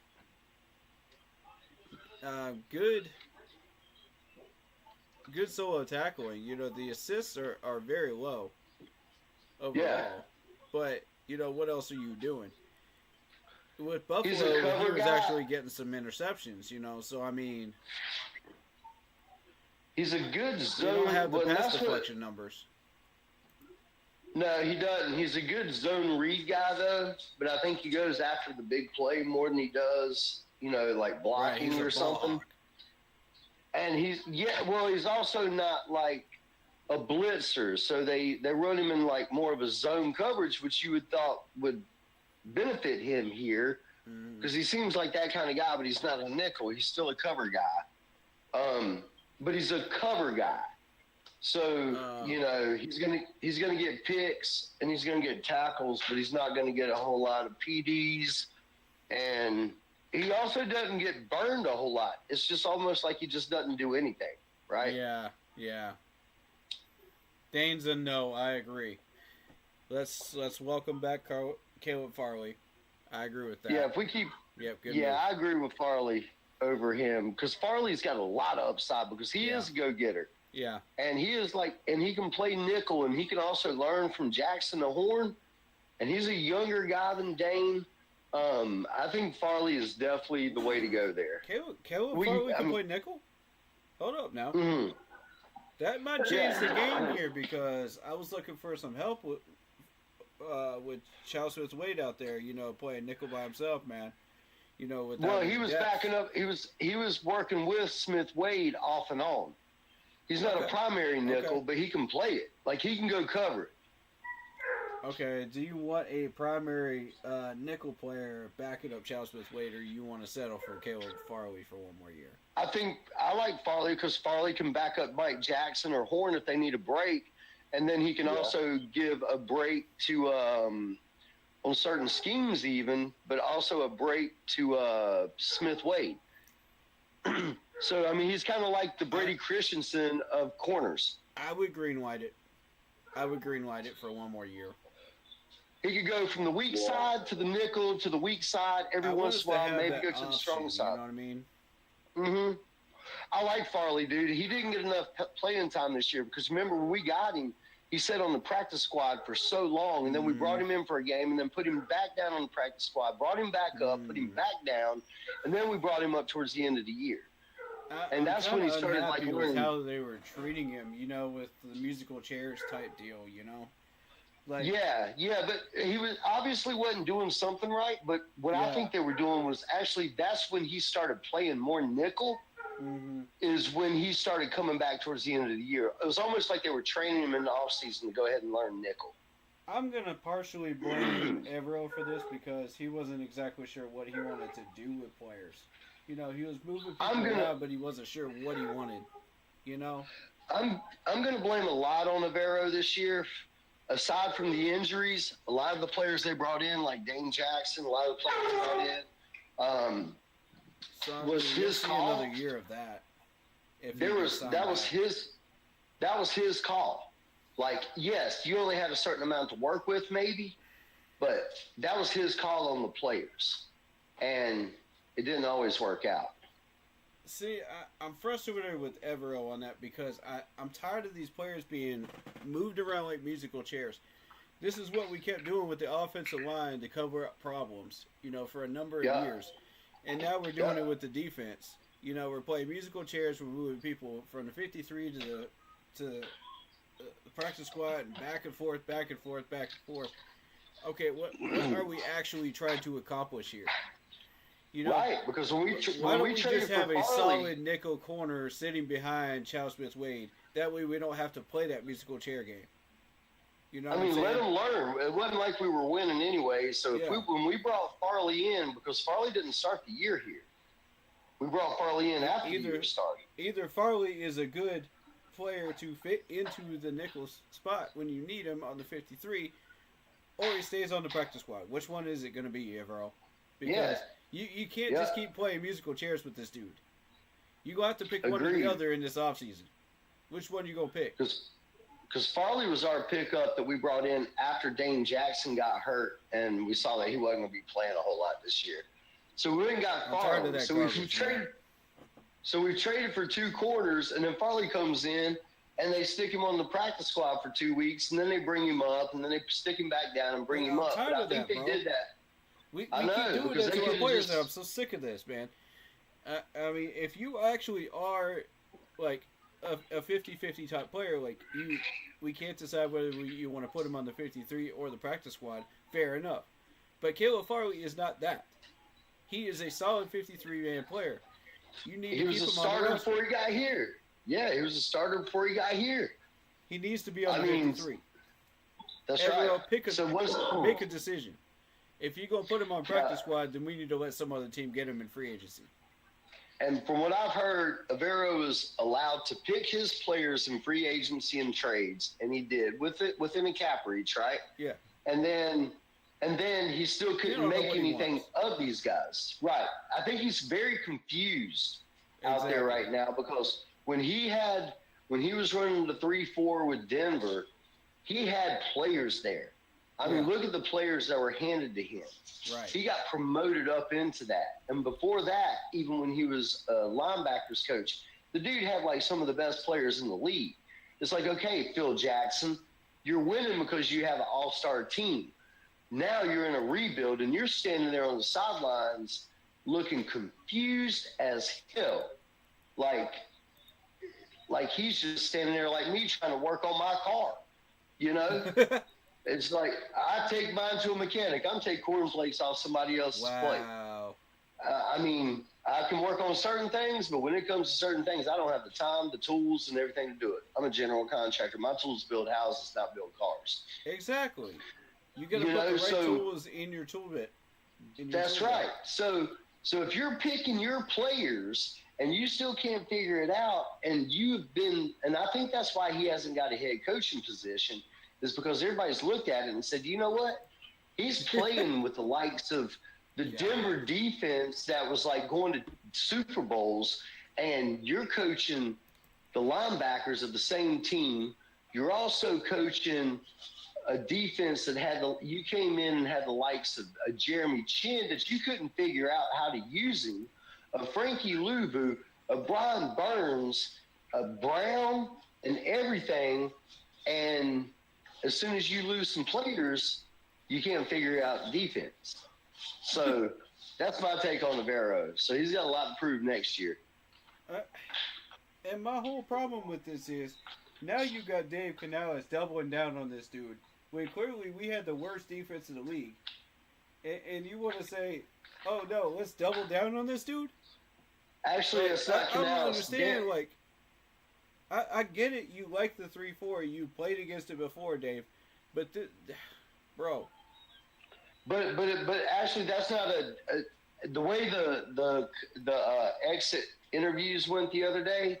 I listened to him on WFNZ. That was a Dan Morgan call, not a Canales call. Dan Morgan said, I did not properly do my job right on the defense. I built the offensive line up, and he was left with a lot of things that he could not – that we need a lot of work there. He goes, so this year is going to be rebuild of the defense. Dave, do not give this man a crutch right now. Do not give this man a crutch. That's Dan that said that. Dan Morgan said that. All right. Dan. That was Dan. Dan, can we have a conversation, buddy? Because you can't be giving these guys crutches like this, man. You can't be doing this. You're supposed to be the general manager. You can run this offense and this defense however you want to, putting this team together. So I don't want to hear the excuse of, oh, we didn't get enough players, as an excuse to keep Evero on the staff. When Evero has clearly looked confused when he was trying to figure out what our coverages were. I agree 100%. That's a bull crap right there. Well, You're giving this man a crutch.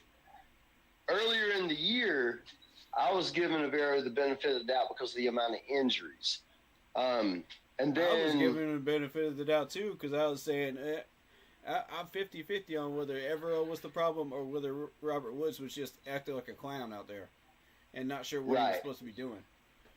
But when you got 2 or 3 players out there saying the same thing, like, we don't know where we're supposed to be at, okay, that's Evero. Oh, absolutely, because you got guys that just make things happen, like Mike Jackson, J.C. Horn. They don't follow your scheme. Clowney quit doing it halfway through the season. Clowney started killing it. Clowney just started doing whatever he wanted to do. And, never calling blitz. What the trick was. It's just letting these players do whatever they want to do. Because you look at those plays last week, Clowney, I mean, you see over the last few games, Clowney's just he's attacking. He's he's blitzing without a blitz call.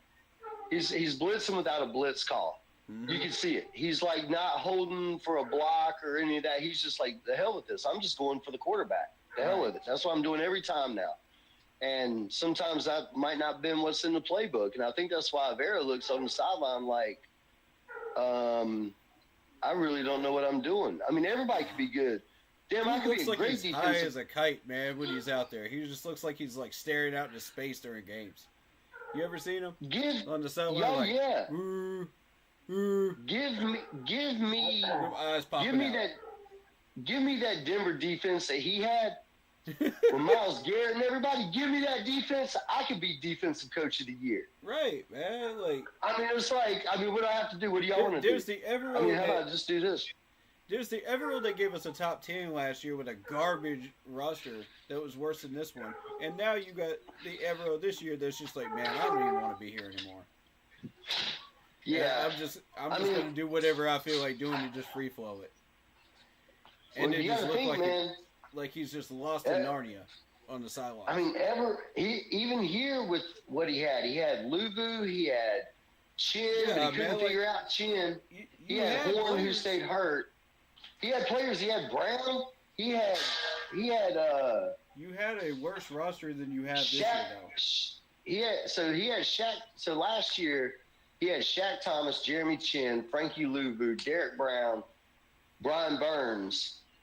But I mean, it's not like we didn't replace them with players. We brought in Wanham, we brought in Jewel, we Right. brought in Mike Jackson. Right. I mean, it's not like we suffocated you. Brian Burns hasn't done shit for the Giants, so I don't want to hear about, oh, Brian Burns, that was a terrible trade. Oh, really? Because Brian Burns is just mediocre. I mean, Josie Jewell had a way better year than Brian Burns this year. Brian Burns is in New York. Nobody does anything in New York. Nah. It's, You go it's there to because hang of out where in he's high-end at, man. restaurants Brian and Burns bars. is a potential Pro Bowler, but you got him in the wrong place. That's it. Yep. He ain't gonna do nothing in So- Carolina. He ain't gonna do nothing in New York. What you want him else to do? When you only focus on sacks and you don't focus on anything else that he's able to do, you don't let him free Yeah. flow, and you put him up in New York, he's gonna play like trash. What'd you See, expect? that's what scares me about Carter. He reminds me a lot of Burns. He's really raw. You're He's holding him back, aggressive. bro. He attacks. That's what scares me about Carter. That's why I want Mason Graham. I'd rather have Kennard because Kennard is more of a pro player. You know what I'm saying? And I like Carter. I'm not going to be mad if we draft Carter because he could be the next Julius Peppers. He could be the next like Burns type player. We don't know. Right. But if I know Mason Graham's going to be like another Derek Brown, and if I know Kennard is going to be like a solid career guy, he might not have the flashes. He'll be a cross between a Julius Peppers and, you know, a B player, like combined. He's going to be solid, and Kennard's he's NFL built. Yeah. And he's not raw. It's not like you have to teach him a bunch of stuff, you know? Mm-hmm. Penn State just lets Carter go. And I don't know. I'd rather see Mason Graham and Kennard here, and then I think we stole the whole draft. Yeah, I agree. Shout out Anonymous. He says, hi, bro. What's up, dude? But yeah. I just wish that Evero would make up his mind with a few of these players, man. And just stop playing musical chairs. Stop trying to cover it up like we kept doing with the offensive line for 7 years. And just get serious with it, bro. Which Evero Ajaro are we dealing with here? The one that actually wants to build a dynasty here? Or the Evero Ajaro that's just like, man, I don't feel like being here anymore. You just go on somewhere then. Yeah. Get out of your Or is it contract and go on somewhere then. Or is We'll it find a that defensive coordinator that does want to be here. That's right. Just Yeah. because you're buddy with Dave Canales doesn't mean you have to be here, bro. I mean, we can restructure this back to a 4-3. I don't have a problem with that at any point. That is your choice, Evero. You got one more year because Dan and Dave decided to give you a crutch. You got one more chance, bro. You better not mess it up. That's all I know. Because once we get all these new players up in here, if you still screw it up, your butt's going to another team. I'm done with this. Because we're trying to get serious here, man. We're trying to build a winning team. We're trying to achieve new heights. We can't be doing that when you keep holding us back, bro. With this, oh, I don't want to be here, so I'm gonna be lazy with my preparation and just I have no idea where everybody wants to go. Just play musical chairs with everybody. Man, get out of here with that. Get out of here with that. We ain't got time for that no more. We ain't got time for that no more. If you were a head coach right now, why would you double down on a guy like that? I would. Minus the last year's success of the top 10 defense, if he had an average or mid-grade defense last year, or below, and you saw this trash performance this year, what would you do? That dude would not have a job. You are lucky that we had a top 10 defense in that last year. You living off that success right now. And that's the only thing keeping you in this job. Why would you double down on that if you were a head coach?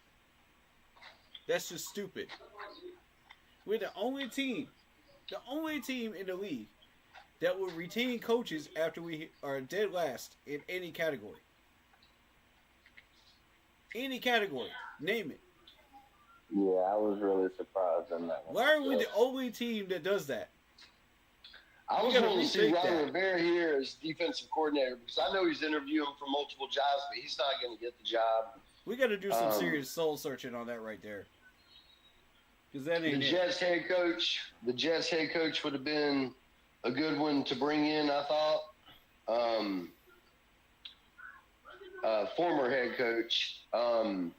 There was guys out there that I wanted to actually see here at defensive coordinator over Rivera.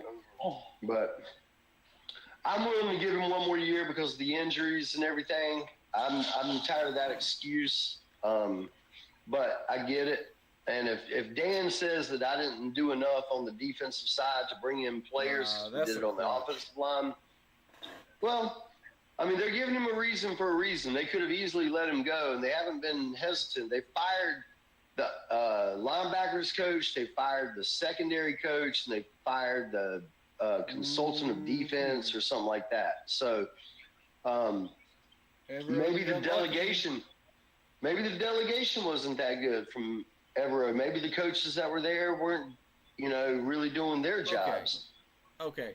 But if Evero sits there and Dan's just like, all right, give me a reason, list of reasons why you should stay here. And Evero goes, okay, injuries, okay, I'll accept that. We did well here, and here. We stopped certain plays, and Dan's just like, okay. But what have you done for us? That's the thing. And then when Evero says, well, I had a top 10 defense last year. Okay. Dan just goes, okay, I'm going to give you a crush for one more year. But you gotta put out. You can't just be screwing up constantly and acting like you don't want to be here, bro. No, I totally agree. Like I said, that's man, the mindset of the meeting that happened. I guarantee it. I'm 100% sure that's what it is. Dan's going to give him what he wants because it is a combination. Avero looked super lost this year. He hand selected some trades and free agent guys. He either 6 years swims as a defensive coordinator. And I'm telling you, man, because if he's 6, that puts us back a year on defense, man. Because we gotta reset the whole doggone defense. Well, and that's gonna piss everybody off. Here's the only thing I'm giving him credit for, even on the injuries. The only thing I'm giving him credit for is the guys that we traded away. Okay, so we got rid of Chin, we got rid of Luvu, we got rid of what's his name, Jackson, at corner. Yep. And we got rid of Brian Burns, right? Okay. So we brought in Wanham, missed the first half of the year. Didn't know that was going to happen. We also had Josie Jewell that missed the first game, then missed like the third game, and then he was pretty solid after that. So he missed 2 games. Yeah. Clowney, I think, missed a game or 2, and he was a slow starter. Let's see. But then, so we brought in players to rebuttal the players we lost, for sure. So I don't know. the defense still at full health without Brown. Brown's a big part of this. Yeah. And Shaq is too. Right. But even with a full Juan, full Jewel, full Horn, full Mike Jackson, they were still not getting off their blocks, man. Ashawn Robinson, they still were not like being coached right. And that's where I agree 100%, because it's like, dude, you got a full roster here and you're still not like it didn't. You're losing the games for us, Philly, Kansas City, Tampa Bay. Right. I mean, it's like you're losing the games. You almost lost the Falcons game for us. The amount of times I had to say get off your blocks in the entirety of these games this year was way too doggone many times. It pissed me off. It's almost like these guys just need to know not listen to the coaching. And they didn't do it. Yeah, it's almost like these guys need to go out there and just be like, you know what, we're going to play sandlot football, screw the coach. Let's go. And just go out there and play prison yard football, because that seems to be when they actually do stuff right, you know? Yeah. I mean, you're starting to see Mike Jackson just drift to the middle because he's reading something and not following the play that was given, and he ends up in the right place, gets the interception against the Falcons. You know, a couple of the hits is where he drifted to the inside, because Mike Jackson does hit. So, fun facts there. Yeah. All right, so let's keep it rolling. David had to leave because his phone's about to die. You know, he's about to call it a night. So it's me and Chad tonight. So we're gonna keep going down this list. We've got where did we leave off? All right. So resignables or must resign. We got Caleb Farley on there, which I agree. I'm gonna come back to Xavier Woods. I'm gonna come back to that one. Jordan Fuller. Resign or no? I don't think so. Fuller was supposed to be what Farley turned into. Fuller had a pretty bad year. I'm on the fence with that one. I'm gonna come back to that one too, I think. Nick Scott.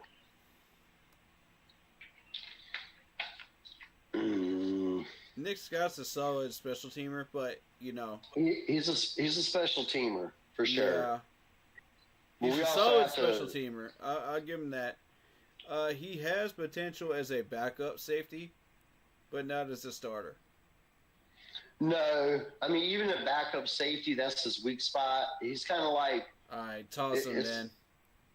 Yeah, I would toss him right now because I think Sam Franklin's on that list, and we got to re-sign Sam Franklin's better. Yeah, we have to re-sign Sam Franklin. He's a true special teamer. Yeah, Franklin's got to stay. Yeah, I agree with that. For sure. Lonnie, toss him. Yeah, I'm not impressed with Lonnie at all. He didn't do anything to impress me at all. Nah, it was like watching a chick flick. I mean, it was. That dude was like totally unimpressive across the board. My man said a chick flick. It was like watching The Notebook, man. It's like, come on, man. This is like 4 hours of yawning. I mean, we can pay someone younger that wants to come in and hit. Dang, Lonnie. You better take that right there with you to another team, man. Use that as motivation. I hope so. I like the dude. Dang. It's just, good Lord. It was like watching paint dry with him on the field. It's like, what do you do? I mean, it's like you pretend to block. You pretend to do things. And it's like, okay. Bro, that's wild. All right. All right. Johnny Hacker, Eddie Pinero, J.J. Jensen, obviously re-signed those three. All three have to be here. Every single one of them. Mm-hmm. They're best friends. They spend more time together than they do with their families. Yeah. And J.J. Jansen is going to set the Cal Ripken. He's already set the Cal Ripken Jr. record of football. I mean, this guy is like never missed a game in his life. I mean, it's crazy. Mm-hmm. Yeah. All right. We'll do the restricted free agents, and then we'll come back to those two safeties, Woods and Fuller. Because I got a Woods couple over of things Fuller. to say about that, but we're gonna come back to that. All right. Devin Tompkins. I like the upside on Tompkins. I do too. I think he's got something there. Yeah, I mean he's athletic, he's raw, he's yeah, I mean I don't dislike that at all, man. I mean the guy's got feet and I like that. I mean watching him play when he gets the opportunity, then I mean he's not gonna hit us on 1 or 2 year, I'd take that all day long. Yeah. As a backup, I mean we could push him wherever. Mm-hmm. Yeah. All right, Velus Jones Jr. I'm gonna say no. Nah, this dude did not impress me. He was out there. He was not even targeted. He didn't do anything. No. Neither did Dan Chisnia. Toss them both. Yeah, toss both of that. That was just a waste of time. Right. That wasn't even. That was just filling, hoping for something. LeBron Ray. I'm gonna say toss him. Yeah, LeBron Ray, he can go. We can. I'm seeing a lot of assisted tackles for LeBron Ray, and I'm not happy about that. I've called that out for like 4 streams now, and I'm not happy with it. And he hasn't done much to improve those numbers either. No, and he's one of those guys where it's just like, I'm going to look like a football player. Oh, there's the ball. I'm going to fall with that guy. And he won't get off his block, man. I don't think it's the fact that he's not physical enough. He's just not getting off his block. That's technique. Well, his assisted tackles, if you watch like some of these guys that get these assisted tackles, some of them come in and it's two hitting hard from both sides, like making a play. They'll come. A lot of these assisted. They'll come in late. Yeah, a lot of these is like one guy's making the tackle, the other one kind of comes in from the blind side and just falls on them, and you got an assisted tackle, and it's like, dude, that's not playing. That's a gifted assisted right there. No.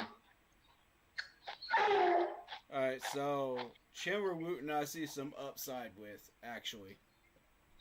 I'm with Wooten here for another year.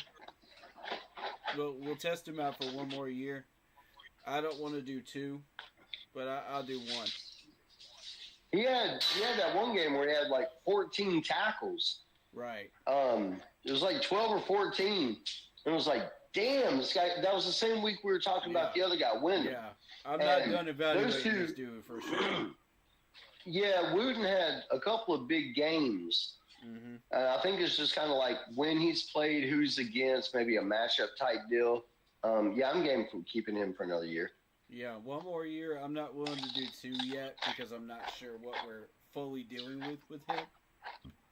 I need to watch him in coverage. I need to see, who are you completely, Chandler Wooten? You know what I mean? Yeah, because he has big plays. Completely, as a Carolina Panther defender. Like, who are you as a whole package? And I didn't see the whole package. I didn't get enough time to look at him. For the whole package. Sometimes he's completely obsolete in the game, and sometimes he's like silently just killed the game, and sometimes he makes these big plays, so it's just kind of hard to read him. Exactly. So I need a little bit more time with him. All right, now let's get back to Xavier Woods and Fuller. Now, Fuller,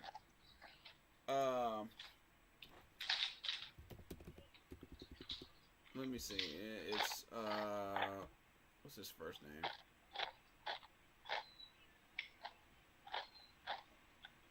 I don't know. My brain's just.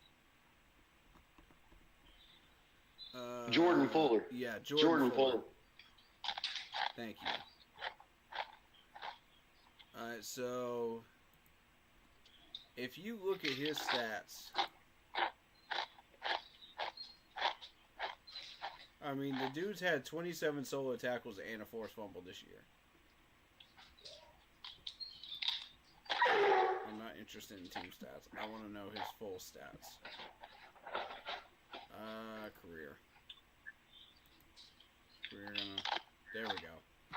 All right. So if you look at it as a whole, he has 130 assists, 179 solo tackles out of 309. But he has 18 pass deflections and 7 interceptions. Mm-hmm. So this is why I'm kind of like on the fence about this dude, because I'm seeing these pass deflections, these interceptions, and these forced fumbles, and I'm going, hold up a minute. You know what I mean? Because those could change a game. So he had, since he's been in the league, he had like a Pro Bowl year with the Rams. Right. And he had a couple of mediocre years. I mean, he's only 26. He came out of Ohio State, but he had one blowout year with the Rams. And then he kind of fell off. And then, so he's kind of like, have we seen the ceiling already? Did he just have a fluke year where they actually had, I don't remember who else was in the secondary that year with the Rams. Yeah. I'm going to have a Super Bowl Dude's year. putting up the numbers. Mm-hmm. Yeah. So it's basically 130 assists out of 309 total. So the dude is putting up the numbers, and yeah, this is consistent for him throughout his whole career in LA as well. Like these are baller numbers, man. Like he had 108 total tackles for the Rams of 21, and like 50 assists, but you know at the same time he had 58 solo. You know, he had 4 pass deflections. He had an interception that year. So you can't just, like, write him off and say, you know, yeah, this dude is not that great at making sure that he gets solo tackles, but the rest of the stuff kind of makes up for it a little bit. So it's kind of balanced. And the difference maker is those turnovers. The turnover creation. So you're looking at 7 picks overall in his career and some forced fumbles. That's the difference maker. That's why we kept him. So, if you look at Xavier Woods, his career, he's over 2 years older than Fuller. So he's got 621 total tackles, 409 of them soloed, 213 assists, 1 sack, 6 forced fumbles, 13 interceptions. I'm putting his That's stats up about on where screen he's at right now. He had 67 solo tackles, 3 picks this year. All right, so if you look at it overall, you're looking at about 212 assists out of 584 total tackles. That's not that great. You know, he had 1 sack, so he's not getting used for blitzes. You know, he had 47 pass deflections. That's what's keeping him alive. Right there. Mm-hmm. The 13 picks, that's what's keeping him alive. That's why teams are re-signing him. You know, that's why we have him under contract. Now, if you consider those 3 picks this year, one of those was a lucky pick, right place, right time. He happened to catch a tip ball. The other 2 were skill. He actually tried to get these interceptions. So I give him credit for 2 this year, not 3. You know, which follows his average of about 2 per year. That's about One thing I'm gonna give him credit for is 408 solo tackles in his career out of 600, pretty much. It was pretty solid. I can give you an updated total. It's 584 total. I'm looking right now. It says 621. I'm on looking his at career, the team 621. website right now. Team website says 584, and he had I'm just on 372 solo this year career. So Career. I'm looking at 621, 408, and that's on ESPN. Okay, so they must not have updated that Atlanta game then. But either way, shout out Marcos Cash. He says, "What up, Corey? What up, dude?" He says, "Subscribe for the latest news, updates, and analysis on the Carolina Panthers. Don't forget to show up love support by pounding that like button on your way in." Facts, Marcos Cash. That's facts. Yo, pound that subscribe button, hit that like button, man. If you're enjoying the content, it's totally free. We don't charge anything here. Total education for you guys, for the kids, and it's free, man. Enjoy your stay, man, even if you're lurking. I love lurkers too, man, because I lurk all the time on people's streams. Please do. We welcome everybody. And if you got questions, ask them. We're happy to take a break from our content and answer your questions, whatever it may be. Even if you're just learning about the game for the first time, please do ask. We'll be happy to answer them, in the order of questions that we receive. We do get busy into our conversations, so sometimes I won't get to see these chat messages and be able to read them in time, but, you can always check back in the VOD if you have to leave or something, and you'll get the answers that you're asking for, because I always address them. So, alright, but yeah, the thing that pissed me off about Xavier Woods is, man, this dude would sit there and not have a single clue where he was supposed to be or what he was supposed to be doing.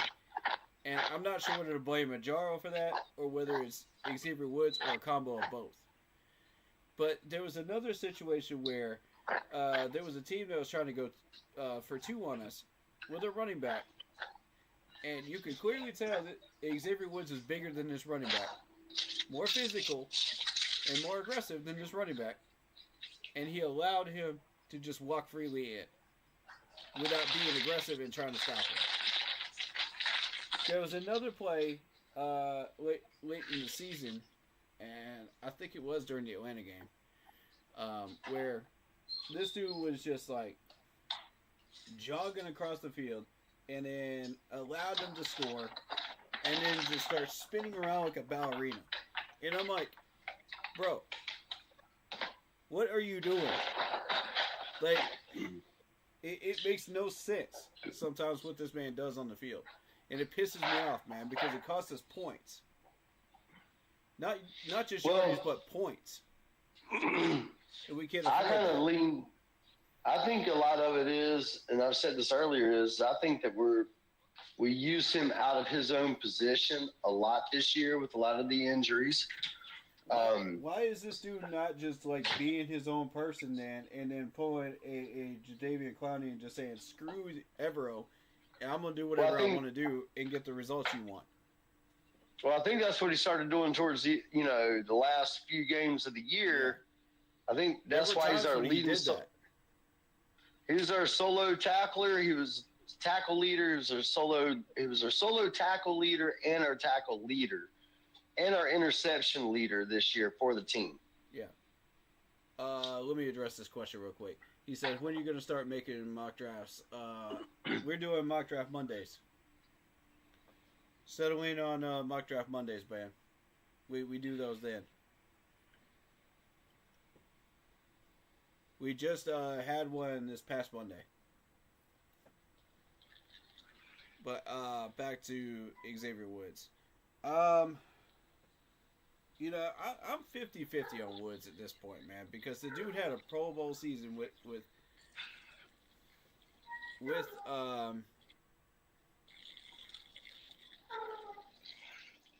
the Vikings, didn't he? He had a Pro Bowl. Yeah, he's been on two teams prior to us. Wasn't he with the Rams? I think he was with the Rams. Yeah. Rams was he? Why weren't there Eagles, no Rams, and there. us? There's no stats there for the Rams. It just shows the Panthers, Vikings, and Cowboys. Okay, Maybe that was it. Maybe he wasn't with the Rams then. No, Fuller came from the Rams. Woods came from the Rams too. So maybe it's maybe it's a glitch. Maybe they just need to update that. I don't know. Let me Google this, man. This is gonna bother me.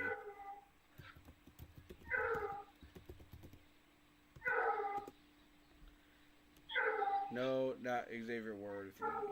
I want Xavier Worth. Woods.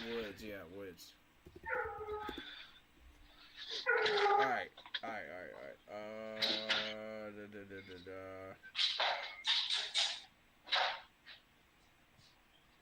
Stats.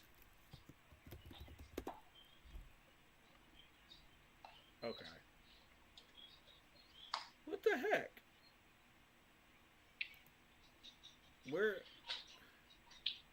Where are the Rams stats? I don't know if you ever played for the Rams. I thought he played for the Rams. Played for Dallas for most of his career, and then he played for Minnesota for a year. I guess I got that one wrong. Wow. Well, I stand corrected, y'all. So he played. So Minnesota, so he had consistent years, and then Minnesota, he had a Pro Bowl year. And then he came back with Carolina this year and beat his existing stats from Minnesota. So his 2024 stats were better than his 2021 stats. I give him credit. He had 119 combined tackles this year, 72 of them solo. 2 tackles for a loss. I mean, he cleaned himself up this year. Yeah, that year with Minnesota where he made the Pro Bowl, he had 72 solos, 108 total. He cleaned himself up. So he actually did better this year than he did with Minnesota because he had more assists. He had 1 less sack. He didn't have the fumbles. That's what he had in Minnesota. He had 2 forced fumbles. But he had 3 interceptions here. He had 3 interceptions in 21. So aside from the 1 sack and the 2 forced fumbles, he had more tackles and the same amount of interceptions. But he had more return yards on those. So he was actually better this year overall statistically than his Pro Bowl season in 2021. At worst, break even. Yeah. The issue I had with him was those solo tackles last year. Because the solo tackles were garbage last year. Yeah, and early this year was sluggish. Before Wanham and Jewell got back in, he struggled. The first half numbers were garbage. Yeah, they were terrible. But they were floating him from nickel to free to strong, even filling in like some corner rolls. I mean, he was doing like some weird shit that was not his. And that's Evero. Yeah, that's Evero. I mean, that was Evero just moving him around. He was just out there trying to do whatever he was supposed to do. Yeah, no idea. Once everybody got right. Plus, you had it was almost like mix, last year too. That's what he did at Shin. He had no idea what to do with Shin last year. All right, so we'll factor that in. You did mention that, at the first part of the year, you're like, what is this dude doing out in this area, in this area, in this area? What is Evero doing?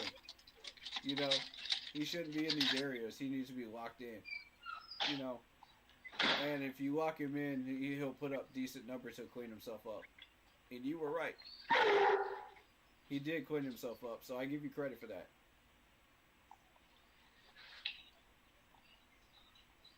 I'd like to see him in a situation to hit. Would I resign him? I'll give him 1 more year. If Evero can clean up his act, I give Woods and Fuller 1 more year.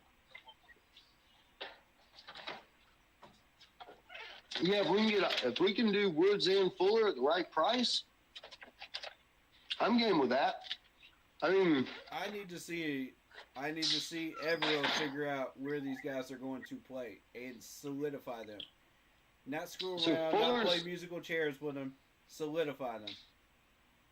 So Fuller's turning 27, and Woods just turned 29. Because if we're gonna play more musical chairs, then either Evero needs to go, or we need to start locking these guys into a position where they can go. Mm-hmm. Because I can't. This cannot continue. These guys can't be out there looking like they're lost out in the woods of a horror movie. You know, and let these guys score on us, man. We can't be doing this no more, man. Yeah. This has got to stop. Either something's got to give. Either Evero's got to figure out what he's supposed to be doing, or we got to cut some people, man. And we got to reset this defense. Either way, Well, I think it's going to come down to Evero this year. It's going to be sink or swim for him. I think worst case they're going to end up they're going to end up moving. You know, we know that Smith Wade's probably going to start at nickel. Oh yeah, he will. You know, these guys get back into the mix. I mean, some of these guys will end up being maybe it's a Fuller and a Woods there, and then it's whoever earns the starting position, and the other kind of balances out. The good thing about Woods is he's had a consistent career with two really good years, being this year and 2021. Yeah. He's also hitting that 29-year-old mark. You get him at a decent discount. Yeah. You sign Fuller on an incentive contract too, and then you start either one of them, but Woods can help train Fuller, who is 2.5 years younger. Right. Right? And they both know the system already, and now that, we get Wallace healthy, we get Brown healthy, we bring in some more defensive players in the draft, free agency, whatever, then everybody's better. When you're strong up front, everybody behind you's better. I mean, you win it in the trenches. If your front defense and your interior linebackers are money, then everybody else gets better because of the pressure they put on the quarterback and stopping the run. When you can't stop the run, you know that they're just going to run. Or if they throw and you're playing a nickel prevent, like Evero loves to play. That pissed me off, too. I was just like, what in the world is this dude doing with the prevent? Like every single play. It's like, dude, it was terrible. I mean, but like I said, the front line makes everybody better. And Brown's going to make that front line better. Whether it's draft or free agency, we start building it through the back. Yeah. I think with Mike Jackson and Horn, you're going to take a lot of pressure off some of these safeties that's getting, burned or not being able to cover because they're having to play linebacker and corner or help out corners and help out the run. And it just leaves us exposed. That's why quarterbacks like Baker Mayfield could pick us apart underneath. Yeah. Exactly. You don't have to go deep. Run the ball and throw it 5 yards and pick up yards after catch. And I'm looking at some of the defensive players like, man, get out of your coverages and handle the play. Like, you don't have to be locked into your coverage to make a play. I keep watching some of these linebackers and corners, and I'm just like, why are you not, stepping up and trying to knock the ball down? You got perfect opportunities to do that, several times where these guys will it'll be an easy, short 5-yard play, and you'll be sitting there, 2 or 3 yards back, and you'll be like, why aren't you moving up? The wide receiver will be standing there. Why are you not moving up? Yeah. Running back will be standing there. Why are you not moving up? I can understand if it's a tight end because you're going to need 2 people on them. But, you're looking at basic, average wide receivers and running backs, that are going out there catching balls. Why are you not moving up and trying to knock it down? And my theory has been, maybe you're afraid to take a chance of not getting flagged. You know what I mean? I just think the pass that interference rule is kind of flaky. So I think they need to go back and redefine, what that is and be very specific about it.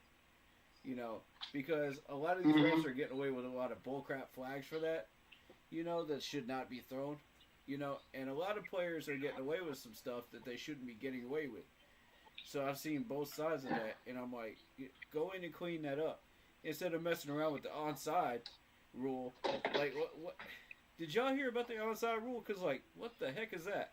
Yeah, it's garbage. Like, what? And to your Stop point, messing around with these rules, man, and fix the ones that need to be fixed. Yeah, they keep messing around with that. And like you said, one thing I did notice last year more so than this year, they did it some this year too, but not as much. But first off, J.C. Horn got called for a lot of pass interferences that were not pass interferences. Yes. And it was like they were picking on him. It's almost like he's at that point. He's not the rookie anymore, but he's also he's not the rookie, but he's that next big time guy. So they're just kind of the refs aren't giving him that Michael Jordan credit yet. Does that make sense? Exactly. Yeah, because you remember when Cam Newton got didn't get the calls and the refs just like, oh, you're not old enough, to get this call. Yeah. Come on, man. What does age have to do with it? Either make the call or don't. Well, and I think now that Horn's a Pro Bowler for the first time this year, now he's going to get those calls. He's going to get what he needs out there, and he can argue those calls. You know what I'm saying? Now that he's a Pro Bowler, that's huge for his career. And for 2 to 3 years, all I heard was, "Oh, Dante, he's just an injury risk. Oh, he's not as good as everybody else." Man, bullcrap. When this dude has been on the field, what is his percentage? Yeah, when he's on the field, he's the best corner. Yeah, actually, I think it was last year they were talking about it before this season even started, and he's never even made the Pro Bowl. Nobody wanted to test him, man. When he was on the field, he was like the number 2 corner statistically in football. Right. I think his rookie year, the only one that was ahead of him was Peterson. Mm-hmm. His rookie year, and now he's a Pro Bowler. And they said with him and Mike Jackson on the field together, the completion percentage is like top 4 in the NFL. Right. Nobody wants to test that, man. You've got the number 5 and the number 6 at the end of the year. It was number 7 before the Falcons game, but Mike Jackson got that pick and had a few pass deflection and a couple of tackles and stuff like that. Yeah. We have the number 5 and the number 6 corners locked down in NFL. Go check the catch percentage of the linebackers this year. Literally go check them. Because I guarantee you go find they're high. Oh, yeah. Because when both of those players are on the field, nobody wants to test them, so they have to go over the middle. That's right. And that's where we got screwed. Yeah, you're exactly right. That's where and when we kept playing prevent defense, that's where we kept getting screwed. Yeah, because our safeties are out there trying to help corners when it doesn't need to be. Right. And our linebackers have no help at all. Yeah. So the safeties are out there confused. The linebackers have no help. And the corners are basically locking everybody down. So what do? And then when you have wide receivers like Mike Evans out there, you get a one-on-one versus like Fuller. And I'm like, what are these matchups? Like, Evero, what are these matchups, bro? Yeah, there was a lot of that. Please explain this to me, because I have no idea what I'm looking at. Yeah, and you wonder why the catch percentage is so high on Fuller. Yeah, there was times like even in games where, and I get it, if you want to switch Horn and Jackson back and forth, you can do that. Yeah. But there was times where Smith Wade was caught on wrong matchups. There's times where Xavier Woods and Fuller's on the wrong matchup. Yeah, there's a lot of that out there. And when you have it one-on-one versus a safety, you have no safety help to help out the safety. Right. What are you doing, bro? Like, dude, even when Horn was out in one of those games. Oh, my God. Or somebody, they had Mike Jackson playing on the number 2 and had Smith Wade on the number 1, and it was like, what are we doing here? I don't understand this. This is the stuff that fuels that theory that Evero doesn't want to be here, man. I just don't know that he's had like the same body language and all that garbage in like press conferences and stuff, man. You could just tell he does not want to be here. I just don't think he knows what to do without an all-star staff. He don't know. I mean, honestly, I think he's just. I just don't think he's that great of a coach. I mean, I think he's really good if he's got top-notch personnel. But like I said, damn, Corey, me and you could be top-notch coach with the top-notch personnel. Right. I mean, you know, you don't know what to. He doesn't know how to make transformations in the middle of the game. He doesn't adjust. There's no adjustments at halftime. There's no adjustments in the first quarter. None. There's nothing. None. Zero adjustments. He just stands there and calls the same play after play. Right. Anybody could call a Madden playbook. How are you going to adjust? Yeah. That's the problem. Yeah, you see, you gotta be seeing some. The other problem is we don't have a captain on the field calling plays. That's a problem. Yeah. We don't have Luke Kuechly out there. We don't even have Klein out there. Could be that next captain. Josie Jewell absolutely should be.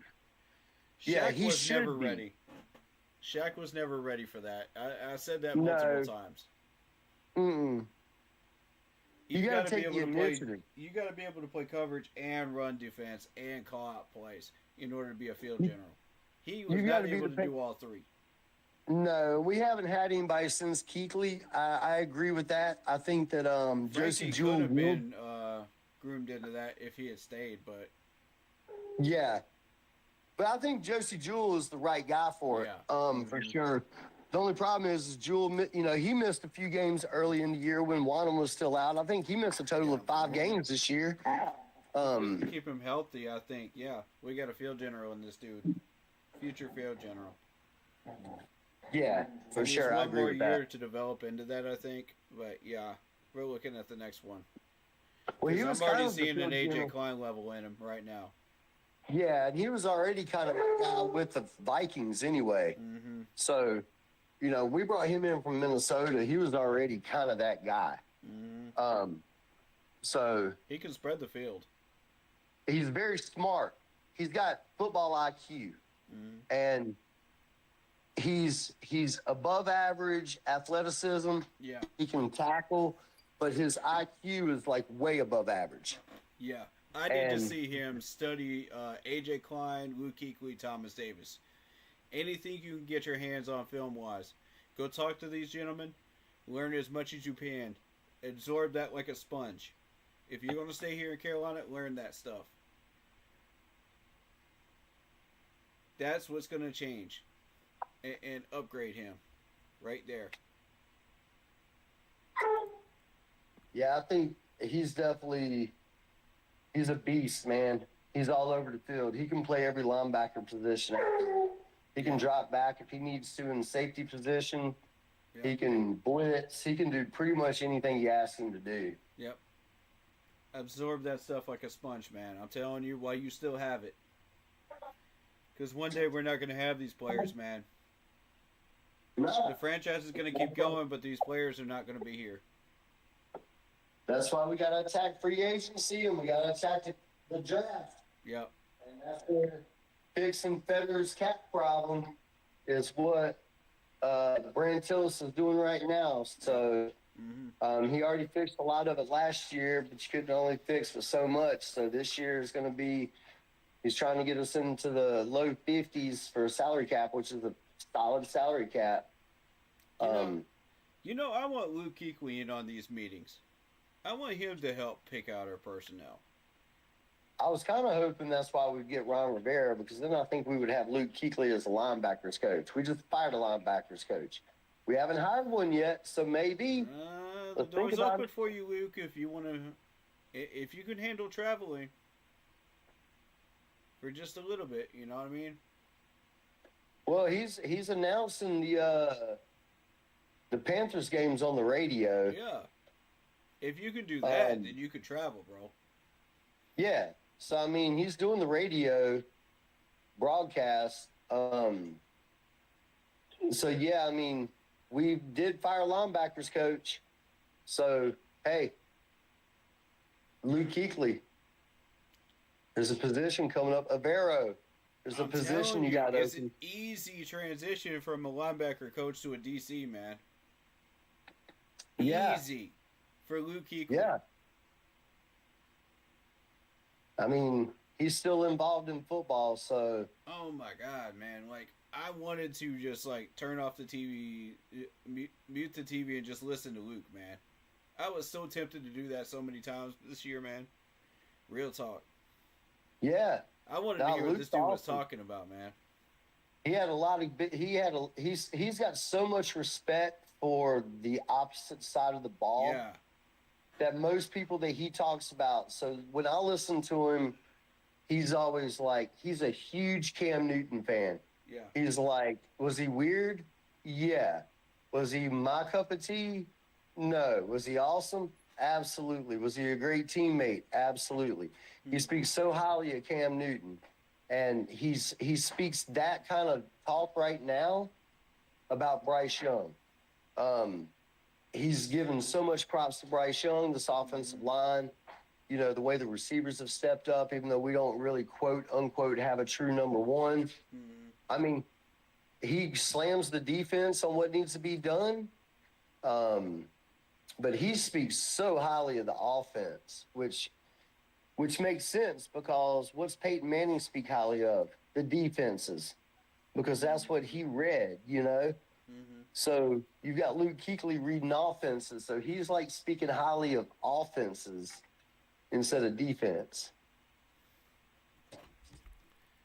That's what makes a good coach, if you can see the other side of the ball. Right. For sure, for sure. All right, what's our next topic? Let me see. Alright. So, let's talk about free agency. What are we expecting to get in free agency? I'll start this one off. I think we need to pay top 5 money for a safety to replace either Woods or Fuller. You don't like Fuller? Okay. I'm not a fan of Woods. One of these two has to go, man. So we can get a top 5 safety. I'm on the fence on both of them. Like, I would take either one of them. I like the youth value of Fuller, but I like the veteran leadership of Woods. Right. That's just kind of out there. That'll play pretty much any position. But, okay. So, I mean, you know. So if we were to cut one, keep one, and then go for a top 5 safety, which one? Let's see. Who's on free agency? Let's see. I got you. 2025. I should be able to find out over the caption now. Yep. Free agency tracker.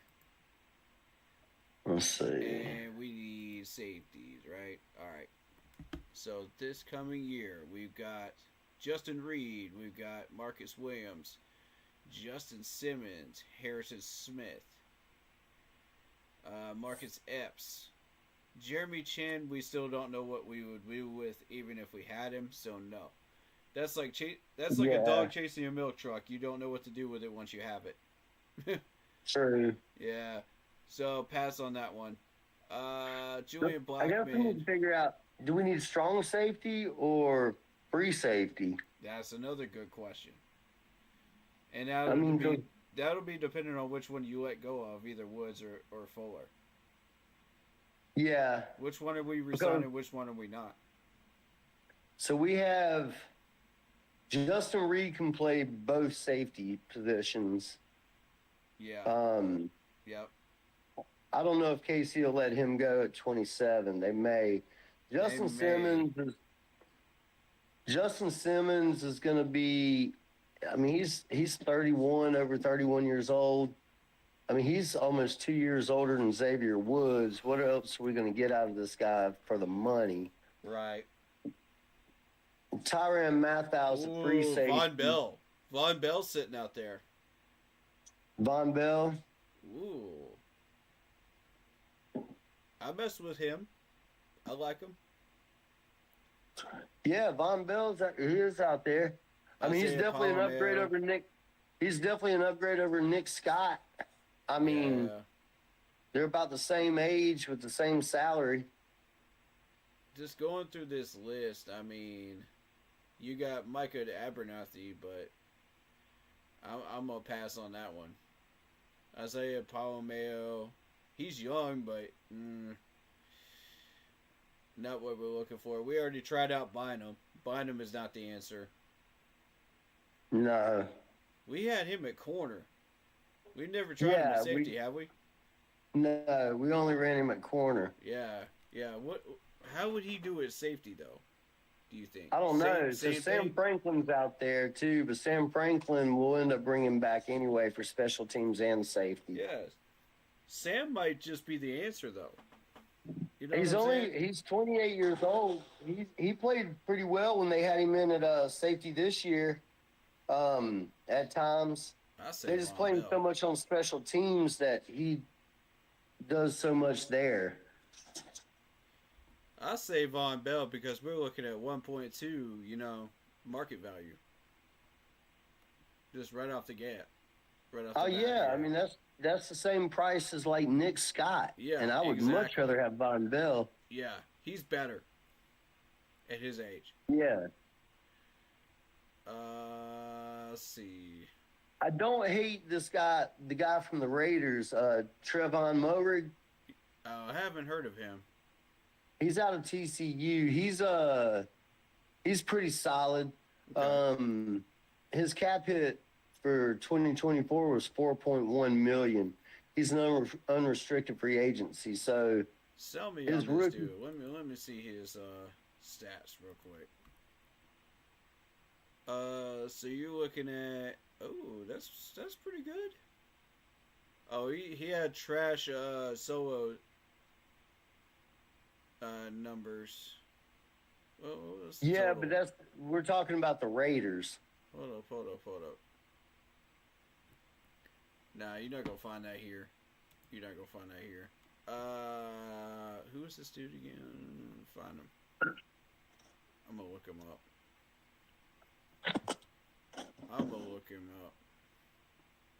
You got my attention though. I mean, the Raiders are going to let this dude go. I mean, he was drafted in the second round in 2021. He's young. Where's he at? Safety. That's why I wasn't able to find him. All right, Trevor Moehrig. All right, let me see about this dude.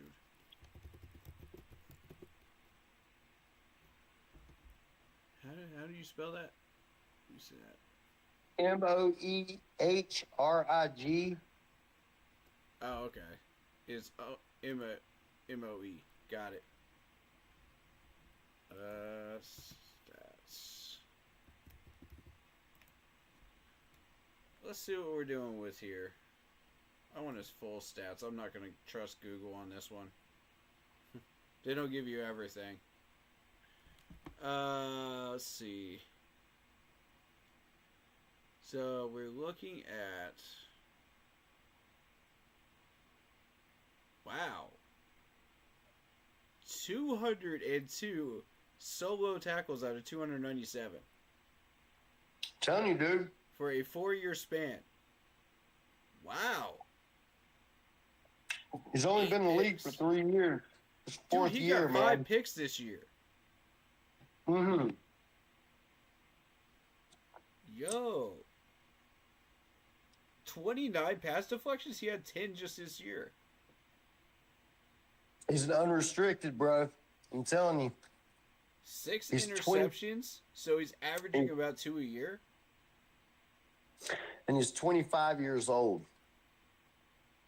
Interesting. And what is this dude's market value again? Let me see this again. His rookie contract was for 7 point some million. His cap hit was 4.1 2024. So he's unrestricted now. So his initial contract was for like $7.5 million. 7.1 million was his rookie contract, drafted out of the second round. Now he's an unrestricted free agent. So, I mean, I would figure, maybe another $1.5 million, $2 million a year, on or something like that. Eight. Maybe get him. Yeah, something like 8.5, 9 maybe. That might be A doable. year. That might be Yeah. doable. That's about For in the 20 neighborhood I was looking to spend in is about, between 6 and 10. Yeah, and this guy's 25 years old with already professional statistics going on. That's pretty worthy. I like that. Yeah. Let's see if And the Raiders re-sign him. Let's keep an eye on that. Yeah, we need to because Mark that one down. they've got a lot of money they got to spend all over the place. They need everything. That team needs pretty much everything but defense, which could play in our favor because they've got Max Crosby. They got some other players over there. They need wide receivers. They need running backs. They need offensive linemen. They need defensive front linemen other than Crosby. That's about it. They're pretty solid everywhere else. They're offensive starving. So he might be one of those where they're like, okay, we got another guy here. Your rookie contract's up, and then we can swoop in and jump on that. Yeah, I just put that in team chat so we can keep an eye on him during re-signing. So I don't forget about him. Yeah. I think Kevon Wallace is sitting out there. Yeah. He's like 30 years old too, isn't he? Yeah. I'm looking for excuse me. I'm looking for players Kevon Wallace is 27. I'm looking for players out of the teams that I know are going to fire sale. You know what I mean? Saints Will Harris is out there. He'll be out there for sure. Yeah. Sutherland is out there for the Giants. I don't care about that. The Jets had two people out here. It's Austin Davis and Isaiah Oliver.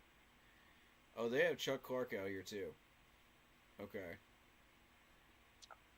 That's 3. Jordan Poyer from Miami's out there too. He's just getting older, man. Marcus Epps from the Raiders. And the Raiders were another team, that we had on the list of teams that were going to fire sale. Yeah. So, it's funny you mentioned this Trevin guy because he's from the Raiders. Yep. Good catch, bud. Thank you, sir. Very good catch. See, this is why I like these people on this team, man. This is why I like these people, man. They got an eye for detail like me. Sometimes they're even better than me at catching this stuff. So here's another guy that could be something. He was taken the same year in 2021. But he plays for the Niners. So, I mean, I've seen this guy play. He's got some skill. He's only 25. I haven't looked at his stats. Demetrius? Huh? You talking about Demetrius or Sean Gibson? No. Talanoa Hufanga. Oh. That took me He's off on a guard deep- for a second. I wouldn't expect that name. Yeah, he's on a defense where he don't get to play a ton, and he was pretty damn good at Southern Cal. I mean, I think he was drafted in the 4th round or 5th round or something though, but he was supposed to be coming in, but that's when Sam Fran was making those moves about the McCaffrey day. Okay, overall, this dude is 149 solo out of 219 combined. We got 9 tackles for a loss. We got 6 quarterback hits. We've got 2 forced fumbles, 14 pass deflections, but he didn't do anything this year pass deflection wise. But he only played in 7 games. So Yeah, give him credit. Give him credit for that. So 2022 was the year he played 17. He played 1,029 snaps, 97% of them. He had 2 sacks, 95 tackles, 65 solo, 2 forced fumbles, and 4 interceptions. Okay. And then 2023, he played 10 games and had 577 snaps. He had 51 tackles, 39 solo. So I don't know if he got hurt. He also had 3 interceptions. So he had 7 in 2 years. And then last year, he only played 7 games and only recorded 38 tackles. Yeah, with 20 solo. 2 tackles for a loss. Yeah. So I don't know if he's got an injury issue or what, but 2022 he killed it, and statistically he's putting up great averages. But it's like, okay, so why? Yep. IR. Okay. 110. I see it. Let's see. So he played 10 games. So that's probably what happened, Corey, is 2023, he played 10 games, started 10 games, was having a killer year, and then he got hurt and missed most of this season, came back with 7 games. Yeah. Yep. That's going to be a pass from me. I don't mess with concussion players. Was that a concussion for a year? An ACL? Diagnosed with a concussion. That was almost a whole season. Yeah, that's a concussion, bro. Yeah, that's a rough one there, man. God, he was killing it too, man. I mean, 2022 and 2023 was awesome. That's a pass from me right there, man. I don't mess with concussion players. Well, the good thing is the salary's only like $1 million a year. I mean, that's kind of enticing. It's like, well, I mean, he's put him under 53, but I mean, for how long? With that concussion history, I mean, you know what I mean? You can't risk him out there for too long when he's already got concussion history. We were already like chomping at the bit with people that had concussion issues before. We were really taking major risks. Luke Kuechly, I mean, he's one of them. Yeah, I was just about to mention that. Yeah, Robert and then Rivera just had that mentality of, well, he's our best chance to win. And it didn't matter who the player was. It was like, it didn't matter the injury. It was like, this player is our best chance to win. Dan Morgan, concussion history. Yeah, I mean, that's why, man, because I was like, yeah, I get it. You're trying to save your job, but this is ridiculous. Let these people heal. His entire training staff got investigated for that. Yeah. Oh, yeah. We never got to hear the results of that, and we never will. NFL covered it up. So Dan Morgan, that's why he retired, concussions. Mm-hmm. You know, Luke Kuechly was like Dan Morgan 2.0, like, but better. We are that organization that puts these people out there and does that, man. We used to be. We're not anymore under Dave Canales. Nah, and that's why, like, Miami's making a bad decision continuing with Tua, man. Yeah, that's a horrible decision. That's not just a bad one, that's a horrible one. Tua, I mean, we thought Kuechly and some of these other guys had bad concussions. I'm going to say what, dude? Tua's one concussion away from maybe killing himself. Right. I mean, he's had like 3 major concussions, and it's like, dude, you can't take anymore. For making the decision he did when he did. I respect it. Yeah. You accomplished a heck of a lot in your career. You know, you played in a Super Bowl. You know, you did this, that, and the third, man, with your career. And, I mean, you could do a lot more, but the fact that you are risking yourself to another concussion, nah. Nah, Luke, you made the right call, man. Yeah, he definitely made the right call.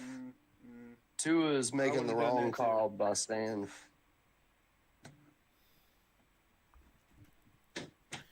All right, what we got next on the agenda? Who we got? We're still looking at free agents, right? Because what are you looking for free agent wise? Because I already mentioned safety. We could still be looking for another defensive end or a linebacker. We could be looking for an offensive tackle or an offensive guard. I'd be down for that too, and one wide receiver at least. I'm pulling up wide Possibly receivers right now. a tight end too, if you want a number 3 tight end. I think we could get that out of cuts and later on. I don't think we have to worry about that in free agency. Maybe even a draft pick. As far as tight end, we'll discuss that later. We'll get back to that later. So unrestricted. So free agent wide receivers. We have Stephon Diggs. We have T. Higgins. We have Keenan Allen. A lot of people's leaning towards Keenan Allen on this, depending on what Thielen does. Yeah. If Thielen stays, then they'll probably, what I've heard is, go after a Godwin, a T. Higgins, or someone like that. But we don't have to go for these like multi-million-dollar people. You know what I'm saying? To find what we need. Well, it depends on if you want a number 1 or a number 2. Because, I mean, what are we considering Mike Williams now? A number now? 2 on somebody else's team could become a number 1 here. Well, I mean, that's what Thielen's done. I mean, I'm still not opposed to, like... I'm still not opposed to Coker moving his way into a role like that, too. So, yeah. You know, Shark's and about to gets become better, a free then agent you end again. up... We actually have the makings. If Leggett starts fixing the drops, gets his wrist right, we know we've seen him in South Carolina. He can go up for the ball. He's physical. Ooh, Van Jefferson. There's a lot of free agents out there. DeAndre Hopkins going to be a free agent. Bump Juju. I don't want Juju. Mecole Hardman. Mecole Hardman by himself? Oh, heck yes. We need to put a bid in for Mecole Hardman by himself. Yep. Bump Juju. I don't want anything to do with Juju. Yep, I want Hardman. ISM is about to be back out there again. TMJ is about to be out there again. And DJ Moore is not happy in Chicago, last I heard. It would be a trade. Yeah.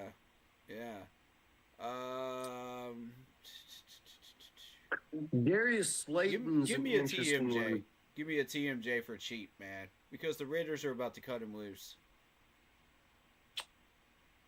Yeah, if you're just wanting like a number 3. TMJ is an easy number 2, man. Not on this team. On this team, maybe, man. Mm.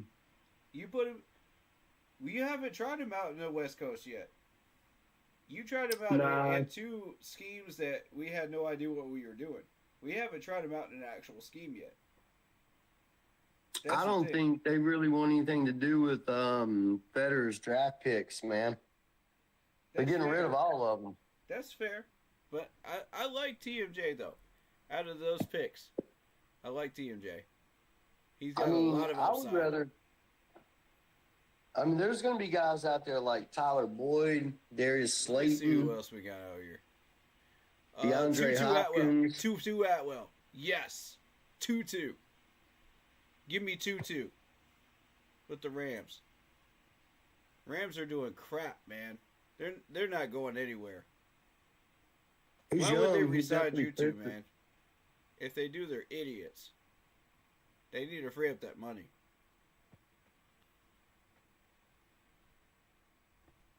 Rondell Moore's there from the Falcons. Yeah. He's only 24 years old, dude. Maybe. I do like Falcons wide receivers. Well, he's been covered up over there now. Zach Pascal is out there. Ooh. Dude. Ooh. Nah, the Ravens will sign Aguilar. The Ravens will re-sign him. Slayton's going back to the Giants. Guarantee it. Brandon Cooks is going back to the Cowboys. They'll re-sign him. Mike Williams probably going back to the Steelers. There was Chiefs will talks re-sign of, Hopkins. There was talks a couple months ago about the Panthers showing interest and potential of Slayton in the offseason. I would not mind giving. You got to Slayton think a shot. they don't have a wide receiver. I mean, they don't have a quarterback. Right. It's the Giants. Why would he want to be there? That's a solid point. He's at a great age. He could come straight in and have that potential of being a 1-2 combo. If I'm the Giants' offense GM, I'm trying to re-sign him. But if you're Slayton, or his agent, you're thinking, why would this dude want to be here? When he's perfect, he's 27 years old. Game time this year. If I'm Slayton, like I'm wanting to test free agency. I'm saying bump this, man. I already got my bag from New York. Let me go somewhere I can be more useful. He's already gone through a build with Jones and lack of anybody else. And then they got rid of Saquon Barkley and all that. So he's already been through that build. He's not going to want to go through another build. Exactly.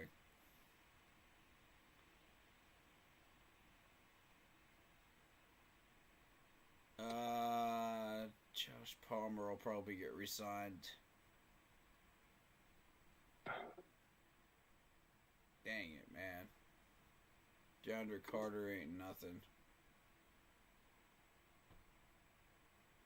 I'll definitely take Hardman, though. Give me Hardman. 1,000% I want McCole Hardman. I want him bad. For that price? Yes, sir. Give me Hardman. Because you saw the Jets trade him back for a ham sandwich worth, man.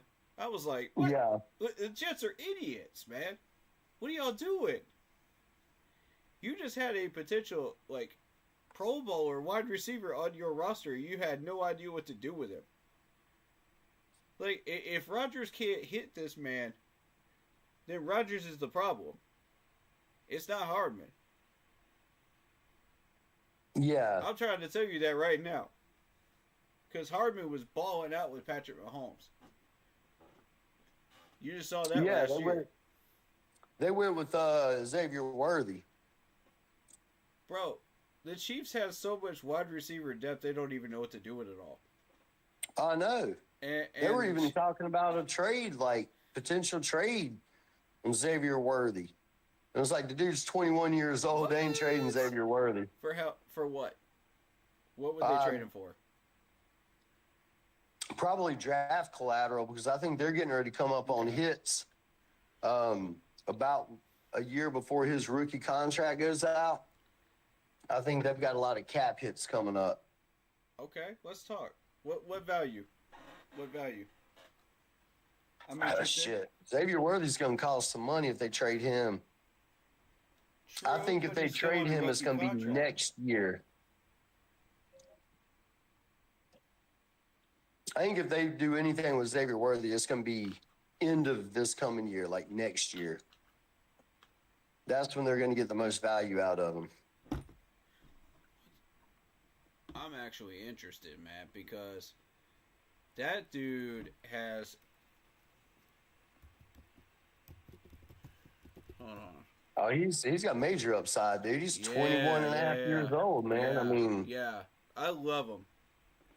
13,000 so far on that rookie contract. Yeah, give me where, how much value are they looking to get? Trade value. I don't know. I don't know what they would want back on that. Probably I'm interested. Probably 2 2s, a second 1 year and a second year after. If I had to guess. 2 second. I mean, let's think. When A.J. Brown got traded from the Titans to the Eagles, he went for a second, 2 seconds, and a third, or something like that. No, we're gonna need those picks. No.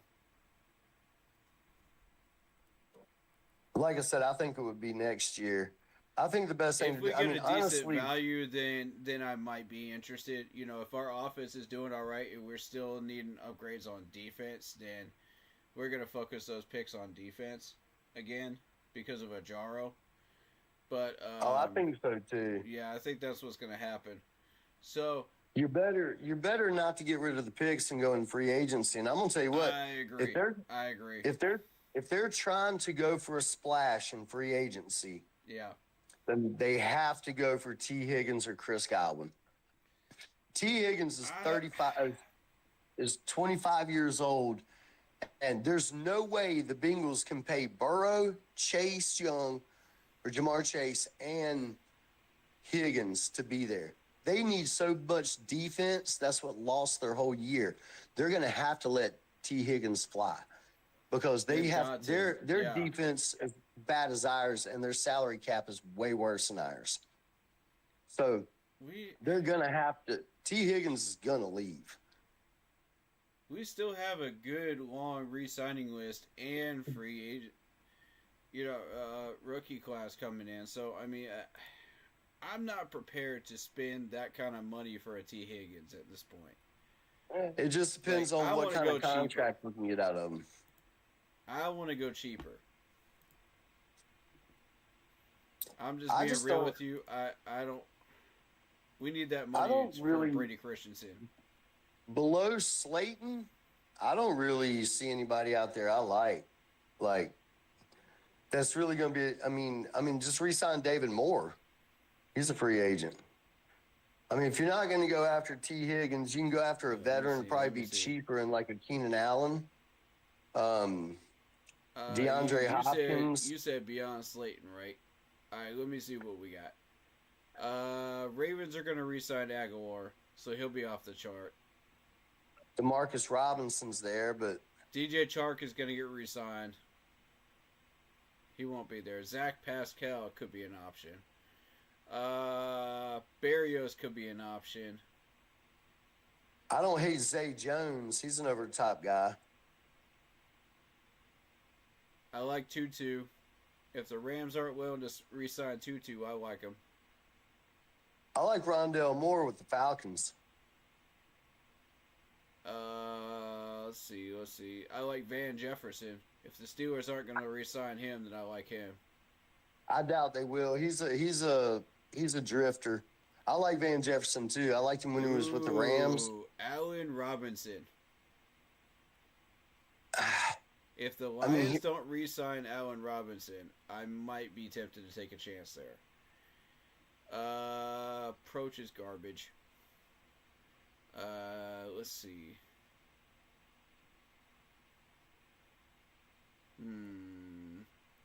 Ooh, give me an ISM though. ISM could be interesting in slot.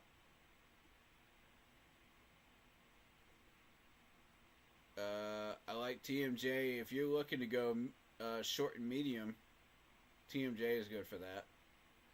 I think we need a Anthony over the Schwartz top is interesting. big guy.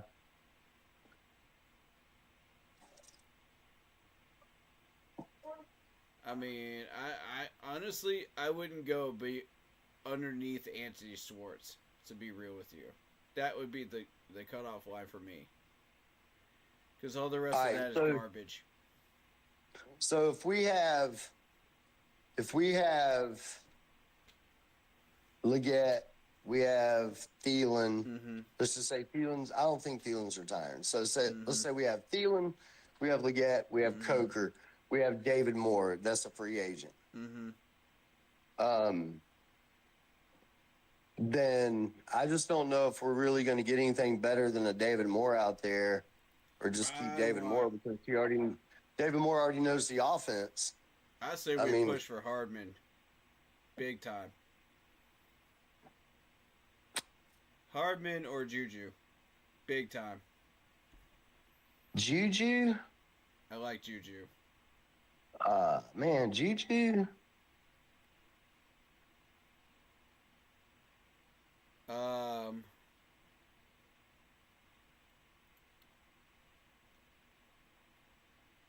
Commanders are probably going to re-sign Crowder.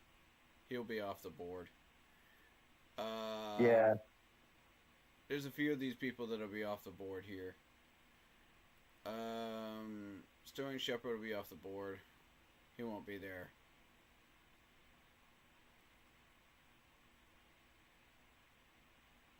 Berrios, I can see the Dolphins re-signing Berrios. Zach Pascal could be there, though. Zach Pascal could sit there for a while.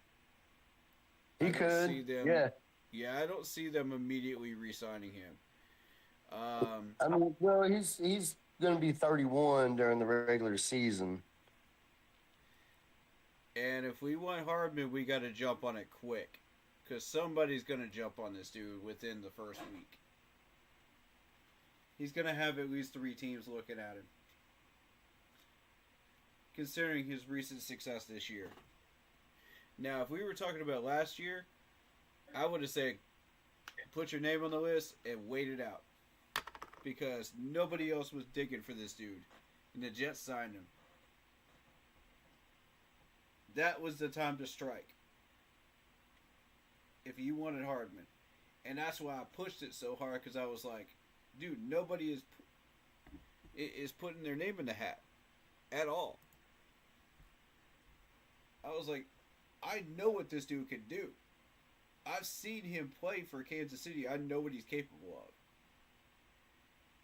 Yeah. And if we don't make a push for this dude, I'm telling you, man, somebody else will, and they will grab him, and this dude will ball out for them as like a number 1 or number 2 wide receiver. Watch this.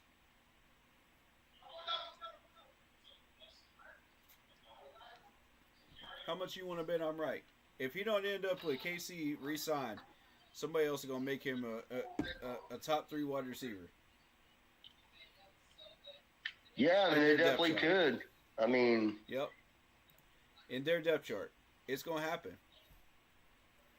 I've watched this dude for long enough. I know. I can read him. So his rookie year, he had 538. He had 560 his second year. He had 693. He dropped to 297, then 124, and then 90. Does he have any injury problems? Nope. Let's None see. that I know of. Let's see. He missed week 14 through. Let's see. So he missed 1 week in 2020. It was just COVID. He missed 3 weeks in 2022 with an abdominal injury. He missed 3 weeks in 2023 with an ankle injury, and he missed 4 weeks in 2024 with a knee. So none of them seem to be major. It's just, we could get him for Subway sandwich money, and this dude, when he's on the field, will ball out for us. Nah, I can agree with that. I was just seeing what his, why the stat drop was. So his contract right now is $855K. Yeah. $855K, bro. What? Bro. Yeah. We got that in our back pocket right now. That's how much we're signing practice squad people up to the 53 for. Which is pretty crazy because he should still be under a rookie contract, and he was drafted in, the second round? There ain't no way. He was drafted round 2, number 56 overall from Georgia. Bro, we've had 3 chances at this dude. We haven't taken any of them. And I'm like, what are we doing? You're sitting here with a potential Pro Bowler on the free agent list that costs you basically nothing. Mm-hmm. You're trying to tell me nobody wants to pick this dude up? Like, I don't understand it. That baffles me. That completely baffles me. And by the way, speaking of other wide receivers nobody's picked up, there's a certain Clemson wide receiver that nobody's picked up either. They got cut by the Raiders. Who's that? Oh, shoot. What was his name? It's going to drive me nuts.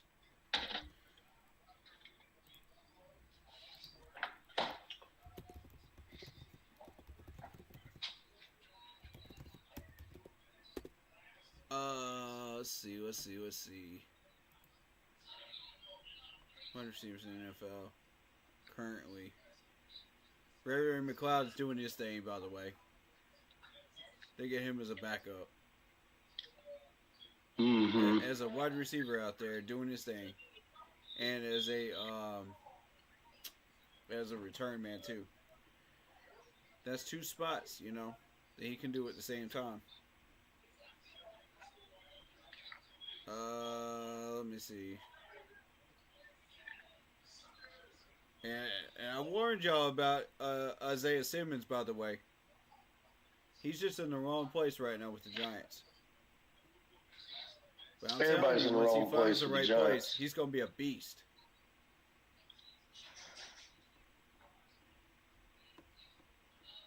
Where is this dude?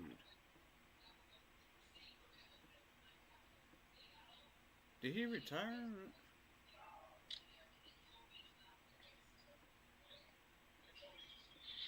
So Ravens beat the Steelers 28-14. And we deal with AJ Terrell, you know, twice a year. Mm-hmm. Yep. I warned y'all about him too. Ah, God, it's gonna drive me crazy, man.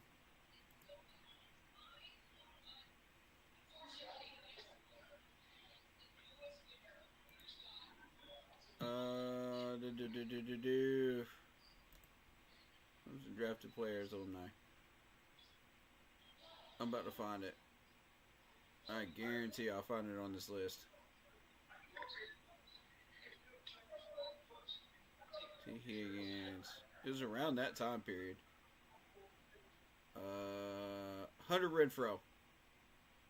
Oh, Hunter Renfrow, yeah. Yeah, is he still active? Um, Should be. He's only had 5 years in the league. Let's see. Last year he was with the Raiders. He's 29 years old. Dude was putting up some solid numbers. So he's almost 30. They started him in 3 games last year with the Raiders. He got 255 yards. I don't know if he's, let's see, contracts. He's a yak man.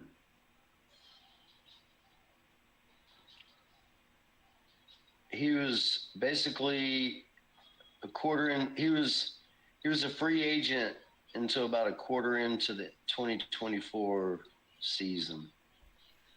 So is he? Let me find out something real quick. So he should be a free agent.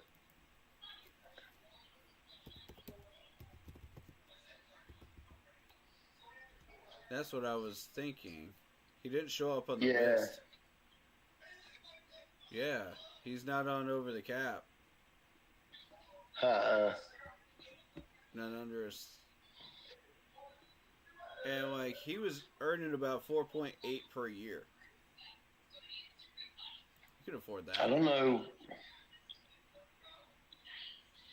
So that's an extra option So right there. He was released in 2024, like way mid-season or something.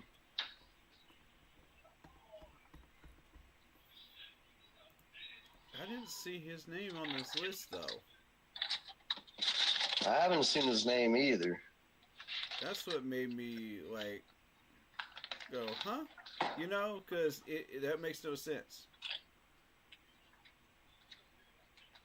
Like, I'm going slow. Y'all see this name on here? No, it ain't there. I don't. It ain't there. It's definitely not there. So I don't know what's happened with him, like career-wise or whatever. It says he was a healthy cut. I don't know. But then again, it was the Raiders, but you would think someone would pick him up. I mean, he seems like someone, oh yeah, for sure. Yeah, but it seems like someone that the damn, someone like Denver or someone Sean Payton would like to have on his team too. So it's kind of surprising that he hasn't been picked up by somebody like the Saints or Sean Payton likes those little scats to have back there.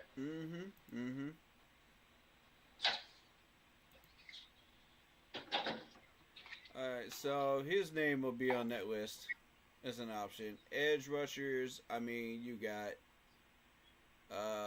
Khalil Mack, Hassan Reddick. I'd like to have Reddick back, but not for that I'd cost. love to have Reddick. Yeah, not for that cost, though. Yeah, but give me something a little cheaper, maybe. Maybe a Josh Sweat. I mess with Josh Sweat. Reddick would definitely be cheaper. Reddick's second on the list, bro.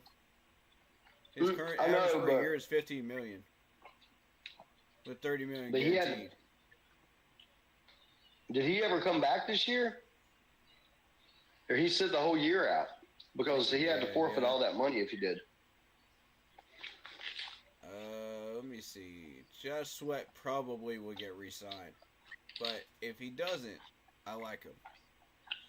Lorenzo Carter for the Falcons. Chase Young. Yeah. He's $2 million cheaper than Sweat. Ooh, Joseph Osai. Osai could be interesting. Let's see.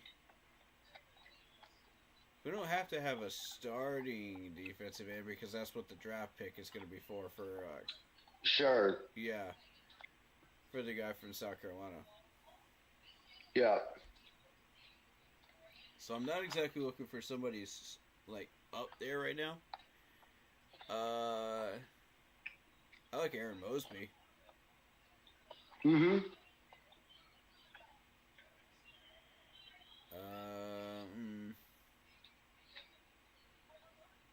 Not much down here, but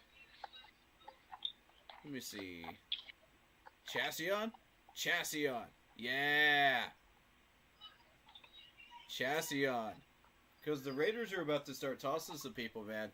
This is a dude I've had my eye on for a while now.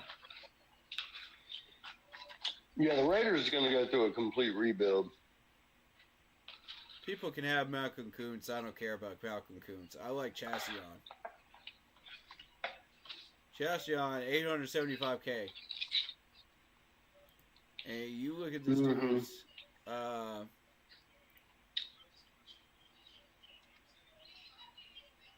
he's a solid player, man. He's a solid player. He recorded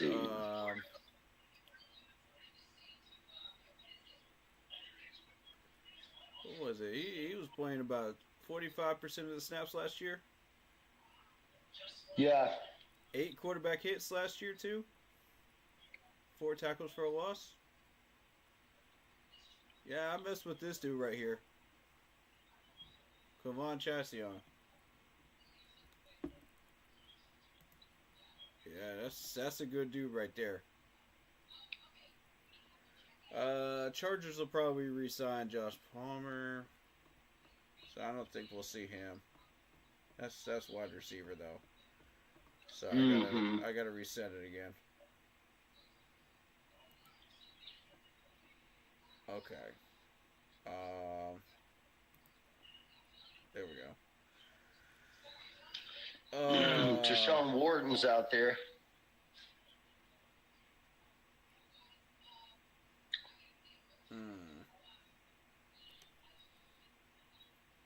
Warden didn't really do enough to get my attention.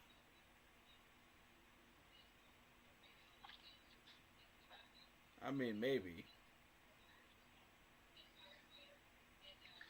But Aaron Mosby, I've been watching him for a while. That dude's a monster. He's a monster waiting to come out of his shell, man. I'm telling you. All he needs is the right team. Mm-hmm. There's a couple of these guys in here, man. All they need is just the right team. Yeah. The right team and the right scheme. Yep. Mm-hmm. Mm-hmm. And Ajaro ain't it. I'm trying to tell you, Ajaro is not it. You could bring him in here, but you're not going to get the most out of him. That's why I'm looking at a backup. You know what I'm saying? Yeah.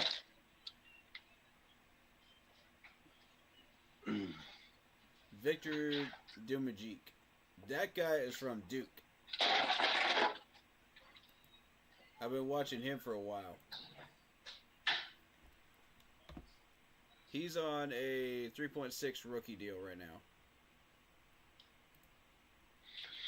With Tershawn Wharton, I think he's still on a rookie deal or just came off of it with the Chiefs. Maybe. He's a defensive tackle. I'll look at him next. Victor's got my attention right now. This dude only had like 14% snaps this past year, though. But 6 quarterback hits, 2 tackles for a loss. 1 forced fumble this year. But the year before, you're looking at 5 tackles for a loss. 8 quarterback hits and a forced fumble. Mm-hmm. Yeah. And that's just in one game. That's in 16 games played. 16 games played. Victor can bring the heat, man. I'm telling you. He's from Duke. And this is the one year that Duke was actually really good.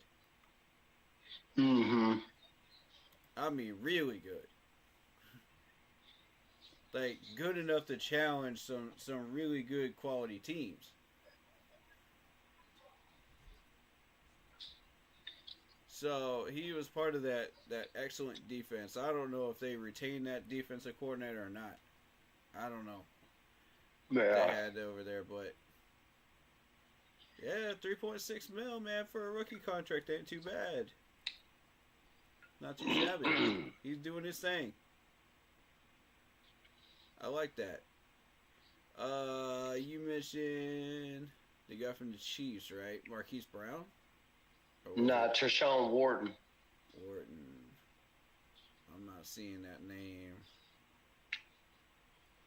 I'm looking at all the Chiefs one.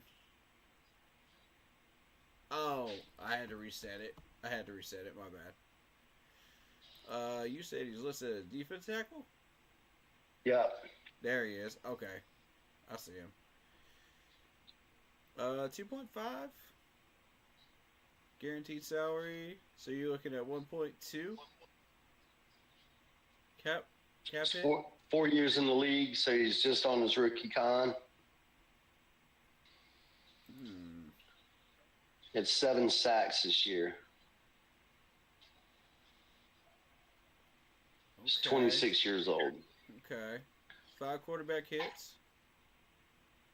We get a fumble recovery as well. Yeah. Yeah, maybe. I can see that. What's this? 2.5 guaranteed. Okay, so it's a base salary of 2.5 basically for the 1 year. Mm-hmm. So they gave him a 1 year deal after the rookie contract. Is what they did. Okay, I can dig that. There's not much out here at defensive tackle. That's one of the things. That's why I want Mason Graham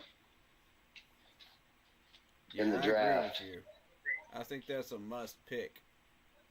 First round. Yeah. If Mason Graham's there, I mean, if I had to take the pick right now and I had the option of Carter and Graham, I'm taking Graham. I agree. Because then I would hope to either trade back into the first late to get that 5th year option or stay pat and see if we can get Kennard with the next pick. Yeah. And if I had to trade up like we did with Leggett, then I would trade up to do like we did with Leggett, get that 5th-year option, bring Kennard in, and then be like, okay, let's draft best available from here out. I mean, just looking at these names at defensive tackle, this is not impressing me at all. Nah. That's why the draft actually has better options at D tackle across the board. Yeah. I like Hargrave, but we'll never get him for that cost. Nah. Kinlaw, nah. And there's D tackles in the you draft. Go down to Solomon even going Thomas, maybe. I mean, they were even saying that even if we decided to take Carter in the first, there's D tackles in the second that'll be starters. But I still don't like know Graham that they're better. going to last, though. That's the thing. They'll last mid-round, and then that'll be it. You won't be able to touch them anymore after that. Well, I don't know. This year, I think you're going to see late round, second maybe, but that's if you're lucky. There's going to be – the good thing is we're not one of those teams right now that have to go offense early. Right. We're pretty good there. We just need defense. There's so many teams that need to go offense that are – That's why I'm taking that into account, early on. But once you start getting into the second round, there's going to be a run on defensive linemen. Well, the good thing about defense in general is this draft's like thick all the way into like the middle of the third, first of the fourth. I mean, with quality players. Now, what we're talking about getting instant starters, then, we need to do that early. But I think we go defensive tackle. We go defensive tackle first round. We go edge second round. We go safety third round. That's what I would do. See, or linebacker third round. Yeah, linebacker. I think I'd sit on safety. I'd just spend the top 5 money on a safety in free agency and then go defensive end. Yeah, I mean, if we could do... That would be my strat. If we could do Graham, Kennard, and then find a solid linebacker in the third... Yeah. Mm-hmm. Then the rest of the draft is, we could take offensive linemen, receivers. End. You could double up at defensive tackle if you didn't feel comfortable with your first pick. You get offensive linemen for depth.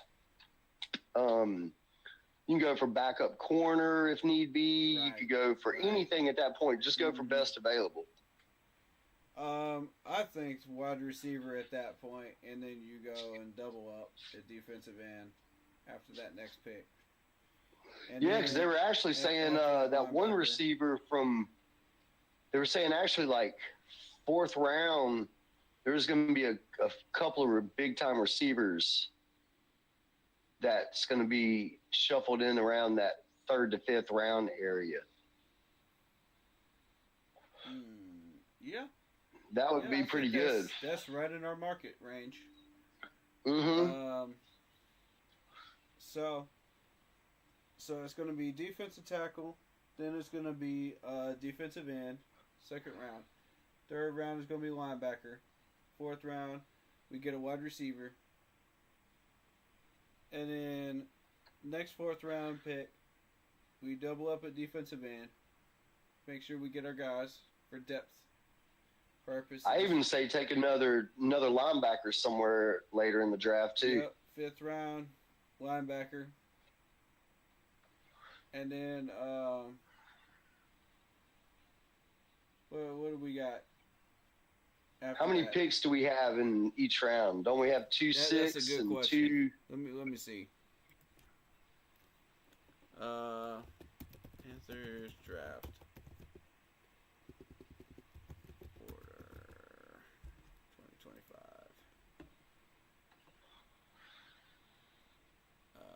Picks. Full list of picks. That's what I want. Alright, so we've got a... We have a first, a second, a third, 2 fourths, 2 fifths, actually 3 fifths, and a seventh. Okay, so yeah, 2 fourths. We need to slam dunk these top 5 picks in the first 4 rounds. Exactly. All right, slam dunk those. All right, so defensive tackle first round, defensive end second round, third rounder linebacker, fourth rounder wide receiver, second, fourth rounder defensive end. First, fifth rounder is going to be nickel corner. If we feel we need one.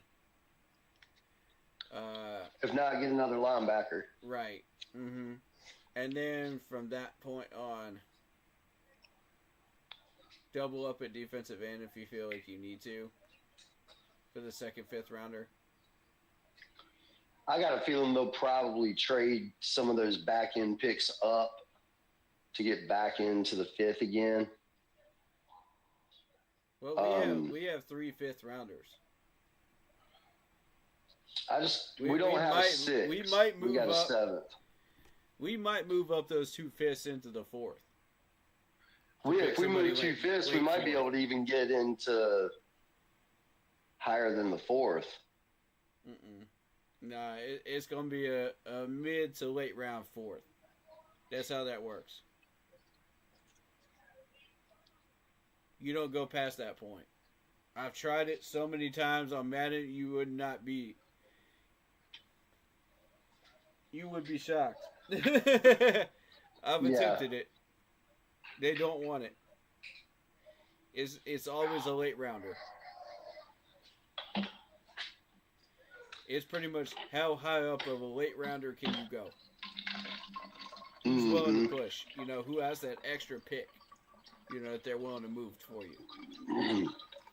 And I don't know who has a late round 4th, an extra late round 4th that they would be willing to move. I'd have to look that up. I'll let you know. But we've got 2 4ths already. And another thing you can do is we've got 2 7ths next year. We got a 7th this year. So what I'm thinking is move 2 of those 7s out of those 3 7th rounders up for a 6th round pick this year. Yeah. That's the move right there. Because we got to get into the 6th round. We got to get one more player. 7th and garbage time. We should be getting some kind of compensatory pick too. Yeah, 7th round is garbage time. You can move those. They haven't announced the comp picks yet, so I don't know where we'll be in there, but I'm sure we're going to get a comp pick or 2 in there somewhere. I want those 2 7s to go to a team that's got 2 picks already and is willing to move. I recommend the Chargers. 208. Yeah.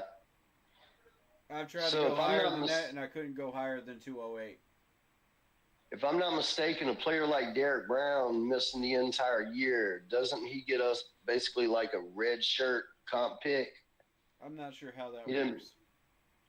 I think it does, and then if I'm not sure how it's working with. Well, we won't know until what happens with Deontay Johnson, but I think we get a comp pick off of Deontay Johnson.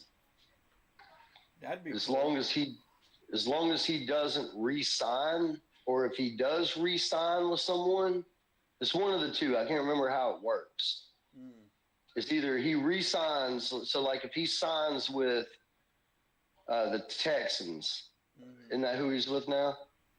I think because they lost Tank Diggs or Tank Bell. Yeah. If he re-signs with the Texans, then we get a comp pick.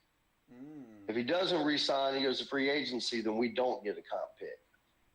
But as long as he's on a roster as a re-sign, then we get a comp pick off of him. Come on, Deontay. Give us an extra pick, man. He did have a catch today. And you got to think Tank's out for all of next year, so there's a chance they sign him,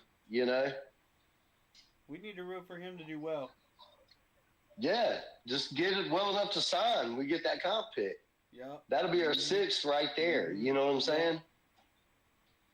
We can get some random wide receiver with that 6th rounder, bro. Yeah. Imagine what we could get, man. If we got Coker, imagine what we could grab. Oh yeah. That's fun right there. And there's something to do with like. I got another player I'm gonna mention on there, but I'm not gonna mention him on stream though. You know what I'm talking about. I'm not gonna say the name. He's the brother of somebody. That's the only hint I'm giving.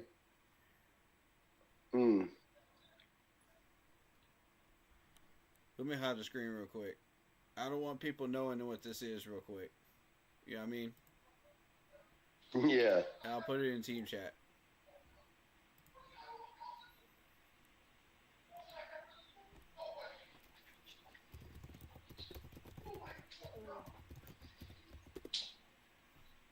There you go.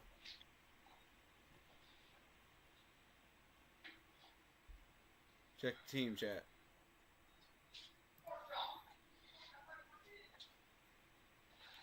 Oh yeah.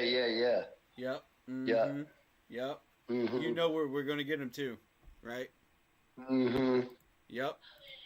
I ain't gonna say nothing else. I don't want these scouts getting a hold of that name.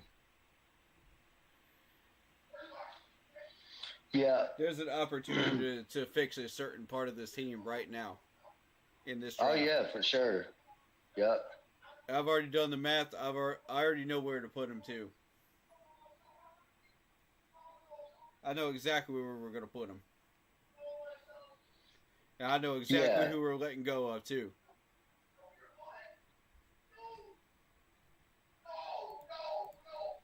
Let's mix it up, though. Let's mix it up. Let's talk about something else, so that we can get... Yeah, let's push through. I got to go to bed. Right. All right, so... Based on... all of this. Let's see. All right, so what should year 2 look like, given what we know? What's what now? What should year 2 under Dave Canales and Dan look like after we've completed this offseason, given what we know? I think that the team, like I said, I called for 4 to 6 wins this year. Next year, I think that we should be 8 to 10, closer to the 10. 8 on the low end, 10 on the high end. I think we're definitely there to do it. I think we're pretty solid on offense. A couple of tweaks here and there. Yeah. Defense, bring in the players like we did the offense last year. Yeah. And if we do that, I think this team is easily, because this year, say we win. There should be a division winner. If we win, so let's scratch the first couple games of the year, first few games, first 4 even. Let's look at the Chiefs game. Should have won. Another one of those games, we scored too early, defense gave up. At the same time, the refs really liked the Chiefs. Game we could have won. Eagles game, we could have won. The Bucks game, we should have won. Actually, if Leggett makes that catch in the Eagles game, we win that game. So say we take 2 of those 3, we're at 7 wins, right? Yeah. At this year. That's with a terrible defense, one of the worst in history. So my take on next year under Canales is I like the way players across the board are starting to latch on from a distance to this team. Free agents is catching their eyes across the board. I think that everybody likes the way Dan Morgan is as a GM.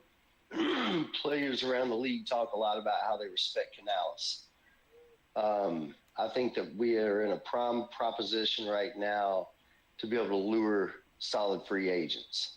I think Tillis is going to get us our cap room we need. I see us between 8 and 10 wins next year, playoff bound. Okay. Wild card. Potential wild card potential division winner. That's going to be a tough one against the Falcons if Penix is what he's supposed to be. I agree with that. You know, I'm looking at the schedule on the screen right now. I'm seeing for the home games, we got the Rams, the Seahawks, Bills, Dolphins, and Cowboys. Now, if the Cowboys stay where they're at and they keep choking like they are, that's a win. Dolphins are playing like crap. You know, even with Tua out there, they're playing like crap. That's a win. Seattle is a 50-50 team, you know, trying to make the playoffs. I see a win there. Same with the Rams. You know, Bills are really the only problem that we're really going to have at home. Sure. Besides division opponents. I see the Falcons becoming a problem. We had to really battle them in the dome. Yeah. For the playoffs. So the Falcons are going to be a problem. Bucks are not going to be able to keep up. Saints will not keep up. You know. No. But the Falcons, I could see a split with the Falcons. Because of how hard it is to win in the dome in Atlanta. Well, and Penix looks like, as of right now, Penix looks like the real deal. Yeah. But at the same time, they went up against a defense that gave up 44 points too. So yeah, maybe you know, with a better defense, it looks a lot different. But our offense, that was an offensive shootout on both sides. Hey, so even if we fix our defense, they're going to be fixing theirs too. They're going to have to, yeah. Yeah. So they're going to have to match us blow for blow in offseason here. So let's keep an eye on the Falcons. Let's see what they do defensively. Let's keep an eagle eye on that. We have bad luck in the Falcons dome, so I see the loss happening in the dome in Atlanta. But if we do lose to the Buccaneers, it's going to be in Tampa. That's what I see happening there. So Cardinals, the Bucs. Sorry. Go ahead. So the Bucs, Evans is getting older. Godwin is probably not going to be there. So I see a little bit of. I think they're riding their high glory right now. Yeah. I don't see them getting much better. I don't see them getting a whole lot worse. Yeah. They're going to stay stagnant. I think they're going to kind of stay stagnant. I think they'll have someone kind of move in, but like I said, those receivers aren't getting any younger. If that's the case, and if they lose Godwin, then we have an advantage. Because all they'll have is Mike Evans and whoever they draft. Right. So that's an advantage towards us, and I say we win those games. That's a sweep. Right. Saints are not exactly improving either. They're going to have to go through a fire sale, so they're going to lose a bunch of players, so that's a sweep. So it's going to be whole new coaching change. It's going to be Atlanta. Yeah. That's going to stand directly in our path for the NFC title. For sure. They're probably going to get 9 wins. We'll get 10. That's how that's going to roll. Arizona, that's a win. San Fran, that's a win. Patriots, that's a win. Jets, that's a win. Green Bay is still struggling right now, but they might make it a game. Jags, if Trevor Lawrence comes back and he starts balling out, that could be an interesting game. But if he does it and he chokes, that's a win. So it's Green Bay. Green Bay is going to be the question, you know. And they're going to be tough because in this draft. Well, they're in the playoffs now, so you know, they are a playoff team. One thing that's hurting them right now is Christian Watson tore his ACL. So it's going to be interesting to see how they fix that wide receiver spot. They have other receivers.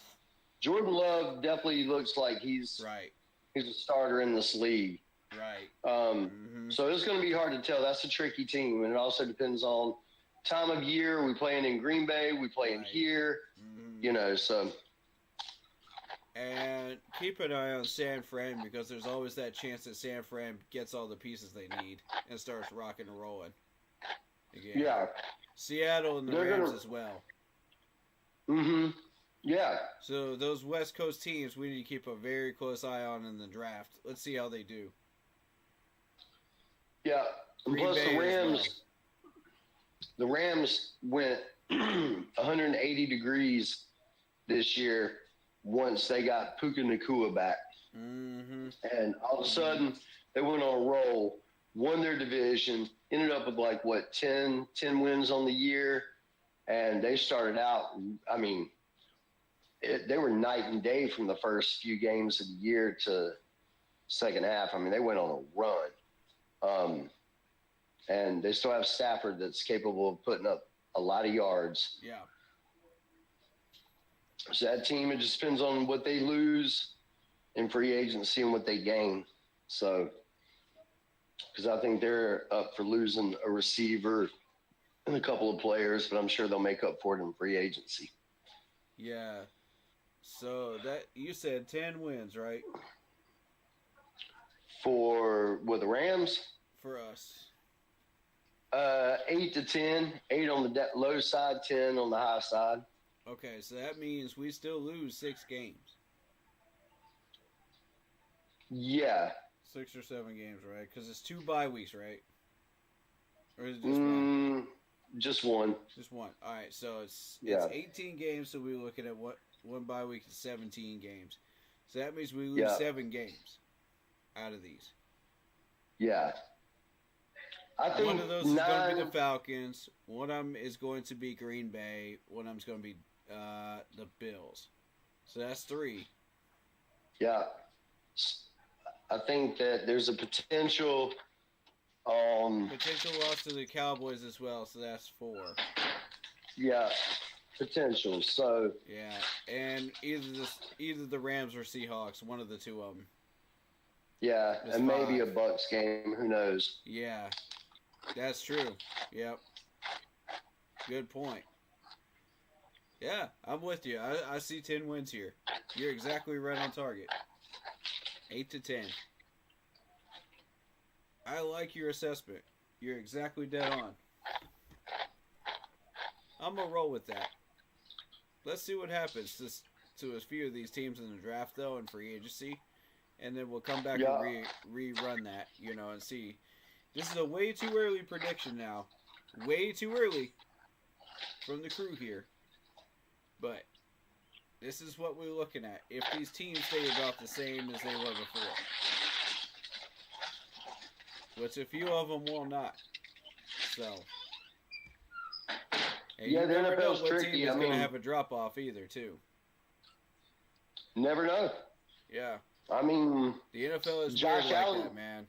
But the schedule is in our favor. Yeah. Oh, yeah, we've got a really good schedule this year to be able to basically double our wins. There. Oh, yeah, if we could do that, that's definitely division crown. Yep. And I see it. Home field wild card potential and stuff like that. So we're going to have the players. No doubt. We're going to be able to go toe-to-toe with any of these teams. Oh, yeah, for sure. We went toe-to-toe this year with the Eagles, the Chiefs, and the Bucks. I mean, and that's with Evero Ajaro being an idiot out there. Yeah, it's with the worst defense. That's with the worst defense out there. Yeah. And we split with the Falcons already. So imagine what that's going to look like when we get to the 20th ranked defense. You know what I'm saying? Yeah, exactly. And every year that we keep drafting and we keep doing off seasons, it's going to improve. If we can be if we could just be a middle of the pack defense, then it's a no-brainer. I mean, that's all we need. We just need a top 20 defense. We don't need to be number 8 or 9 or 10. Right. If we're even if we're sitting at 15 at lowest, that's still really amazing. We can still do a lot of work with that. Because that's where we were sitting at back in the Ron Rivera days. Yeah. And we were still doing a lot of work, man. You sit in the middle of the pack defense, middle tier defense. We lost a lot of players during that time, too. 2016 and 2018. And we still managed to stay at 15th. Somewhere in that range. That's it. You just still did a lot of work. Middle of the road, and we played like a top 10. Yeah. Make no mistake about it. We played like a top 10.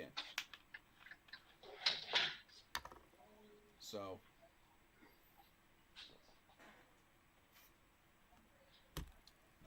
I'm expecting the same mechanics, footwork, hands, all that stuff to improve again next year. Take it to the next step level up the ladder. I'm expecting pass breakups. I'm expecting us to make moves, to be aggressive, to do things that we haven't been doing this year, to take that next step forward. What is your next goal? Whatever position you play, what is your next goal? Keep setting goals and keep going after them. Keep achieving them. Keep going up the ladder. Keep progressing. Do not regress. Go up the ladder. Don't get lazy. Yeah. Don't be undisciplined. Keep going. So this is what I expect, and I expect some consistency next year. I expect 4, 5, 6 games in a row. We play 4 whole quarters of Panthers football in a row. Yeah. You're going to have one game where you have a letdown game. I understand that. I'm not going to fault you for that. As long as you get back on that horse and you keep going. Yeah, and there might even be 2 letdown games, which puts us at 8 wins or 9 wins, right? So, Excel, that reference was for you. So there's always that. But as long as, like I said, I think we're a 10-win team. Very worst case scenario, we're an 8-win team. Yeah. And I think that's totally what the expectation should be. So I like our odds. We better fix that defensive line, though, man, because if we face Etienne next year, Etienne will eat us alive. I've watched this dude, man, in an orange-white uniform. You do not want to face Etienne when he starts getting a full head of steam. Oh, no. I think they're going to fix that D-line. Oh, no. That's going to be first thing on the agenda. This dude can match Barkley on any given day when he gets a full head of steam. You don't want that. Jacksonville was very, very wise to draft this gentleman here. Yeah. Yeah, he's definitely beast. A few other people too. Bijan Robinson's going to be a problem. You still got to deal with Kamara twice a year. You still got to deal with what's his name again too. So it's going to be a problem. You know what I mean? We got to get that fixed. So once we get it fixed, I'm expecting these guys to have at least like 50 to 70 yards less than what they were putting up this year. Oh, for sure. I expect a difference in next year's stats when we reach the end of the year 2 review. We made Tampa Bay's running back look like a Pro Bowler, and there's no way he's anywhere that good. I expect a massive difference. Okay? I expect a massive difference. If there isn't one, we look at a draw. First of all. Secondly, we start replacing players again. We find out where our problem is. And if it's the same consistent ones, get rid of them. I'm telling you. And we know how to spot these people too. Because it's going to be the same ones. You're going to see it in the stats. Everybody else is going to be doing good. And the one players that are not doing good are your problem. Mm-hmm. It's going to be easy to spot in year 2. Watch this. Lions figured it out real quick. Eagles figured it out real quick. Patriots figured it out. KC figured it out. Now it's our turn. We got to figure it out. And once we do, and we got good scouts, man, we're going to get this stuff done, man. It's going to happen. Yep. So, that's expectations. All right. So, the vision for the future remains the same. We are going for a dynasty. We are going for multiple division crowns. We are going for the playoffs for multiple years. The vision has remained the same. It will never change. So what are your expectations and predictions for next year? We'll wrap up with that. I think that we've got to go playoff bound, wild card bound, at least be right there. If we don't make the playoffs, then we missed it because we had to rely on another team. Keep pounding motto going, and keep bringing in the players that we have in there right now that fit the Panther persona, and also hang on to that motto of keep pounding, because we got guys like Clowney and Horn and guys that want to be here. I mean, Miles Sanders is begging to stay here, and we're probably going to end up having to let him go. But these are guys that want to be here, and that's who we want to keep bringing in, is guys that are going to buy into it.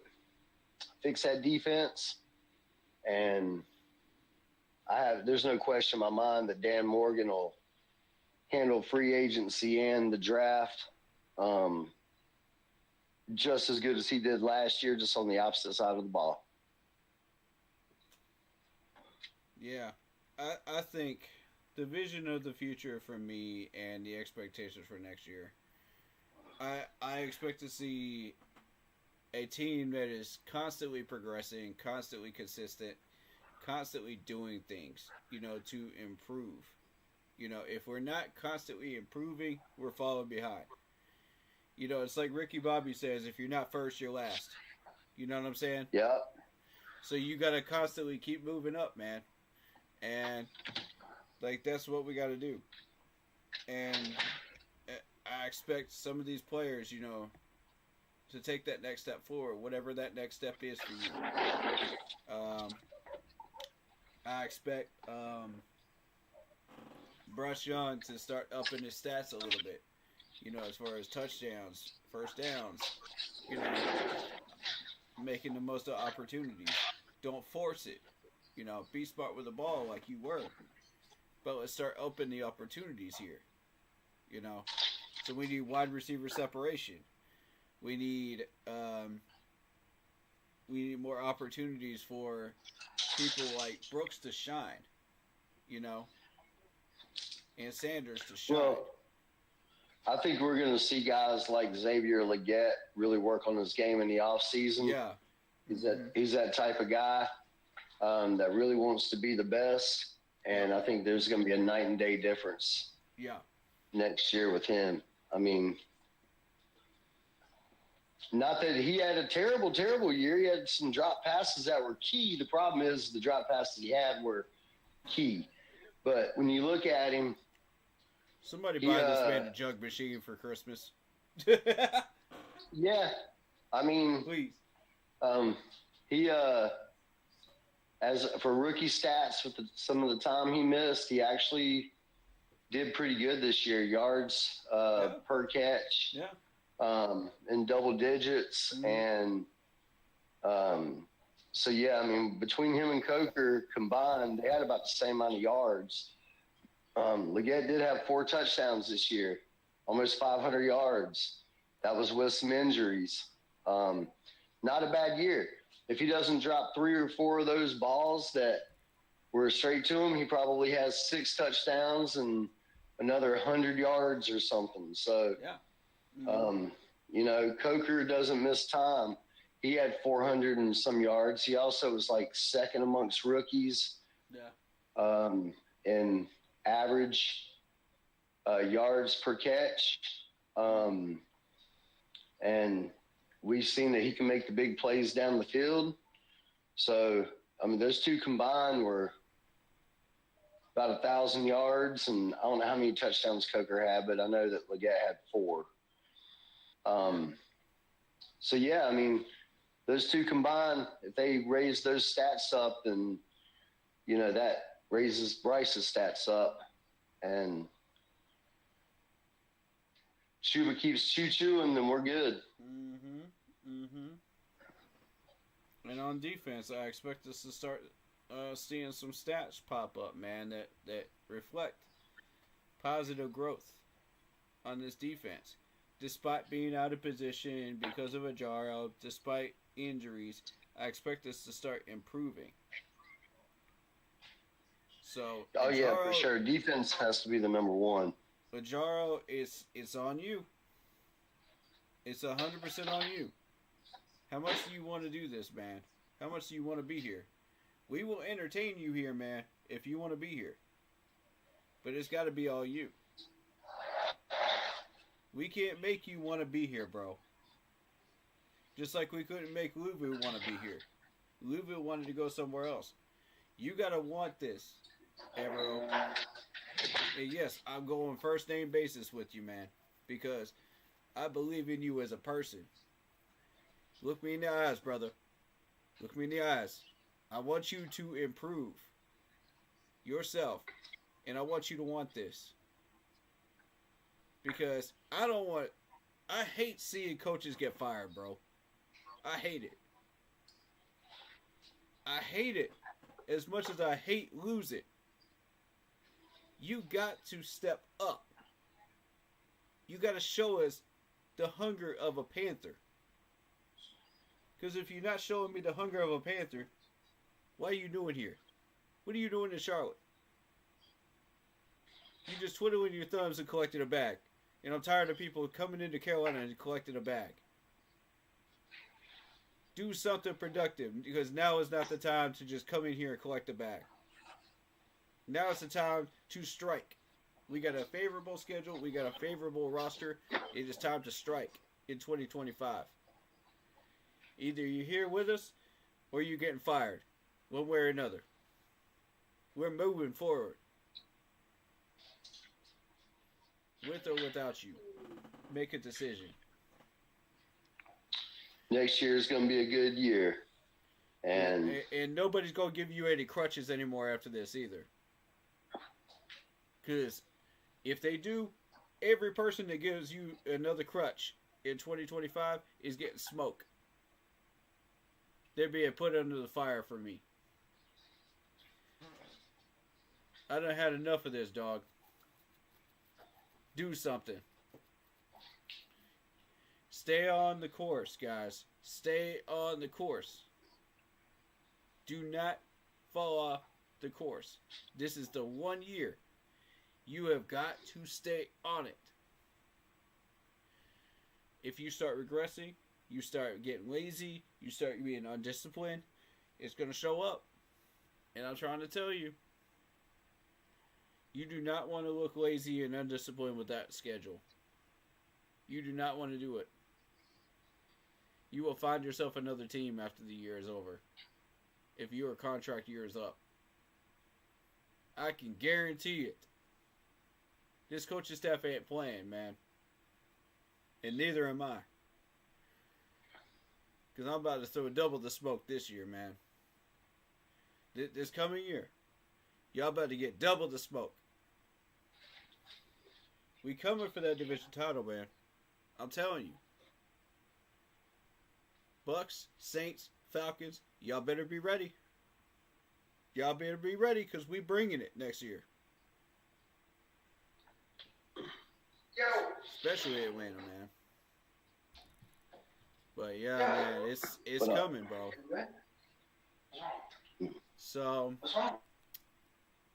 let's do all we can to keep these players healthy. Let's try to play the best football we can. 4 quarters of Panther football.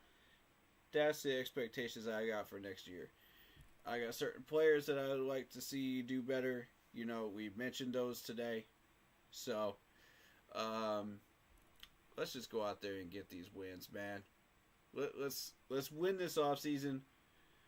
Let's win so much that we're sick of winning. I mean, that's what Dabo said when he took over Clemson, right?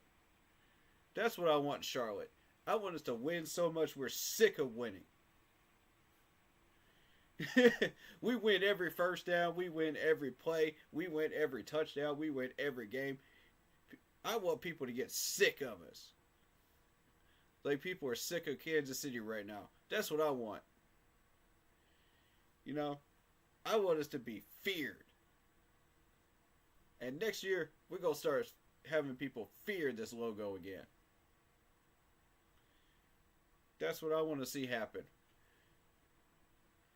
And with this, I will state, and I will close out with the summary statement of the state of the Carolina Panthers is strong after the 2024 season.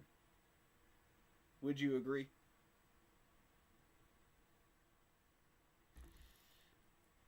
I agree with it. I think so. So, with that being said, we've done what we set out to do today. We've been through all the stats. We've been through all the info. We've took it apart piece by piece until there's nothing to take apart anymore. That is the Carolina Panthers year in review in 2024. The state of the Carolina Panthers is strong. And we are back. And we are roaring. As we should be. That's right. That's right, baby. We're back. People are talking about us again. Y'all ready to keep going? Y'all ready to take that next step?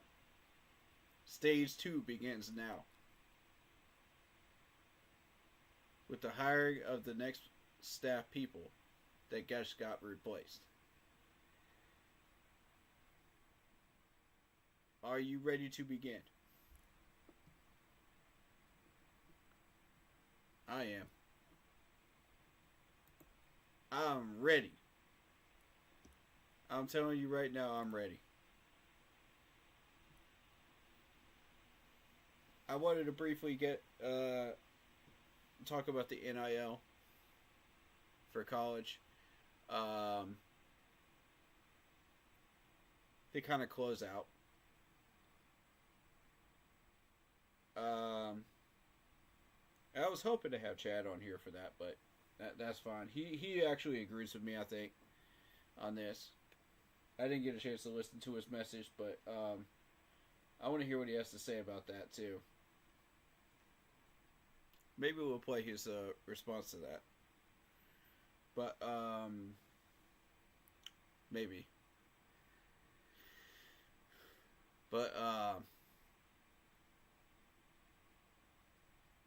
the NIL, if you guys aren't paying attention, is where the college players are getting paid now. Millions and millions of dollars. We're talking $2.2 million, something like that. And, you know, this is going to start causing a lot of problems. Not just for the college football, but for the NFL as well. And I also wanted to go over what they were deciding to do with the on-site rule as well. To finish out the stream. We don't need the rest of the guys on here for this. I can pretty much explain this stuff. So let's do this. So with the NIL, essentially what you're doing with is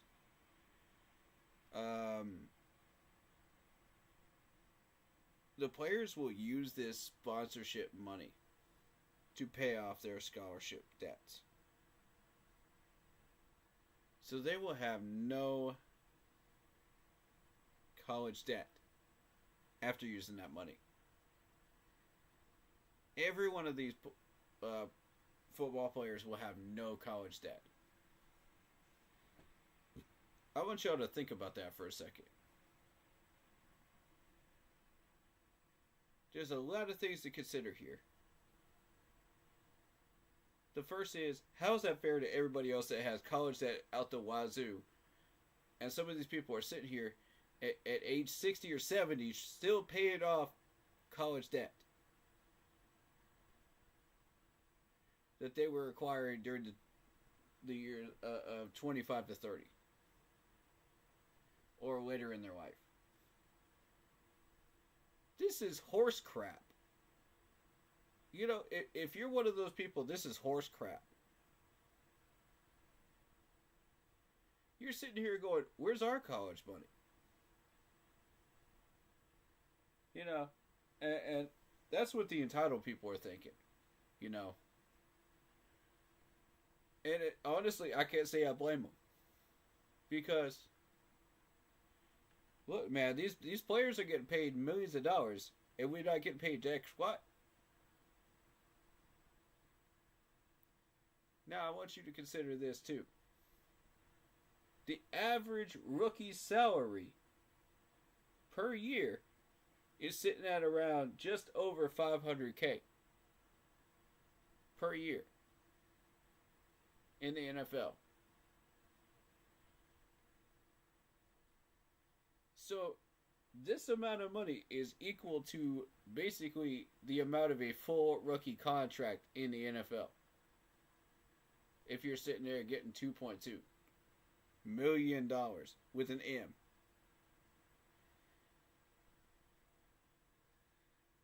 Now keep in mind, inflation still has not kicked in yet.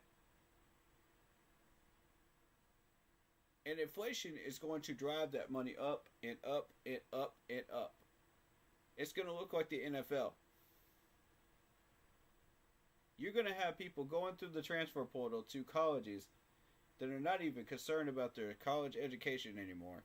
They're not considering where they want to play at. They're just going to follow the money. That's going to be a problem, y'all.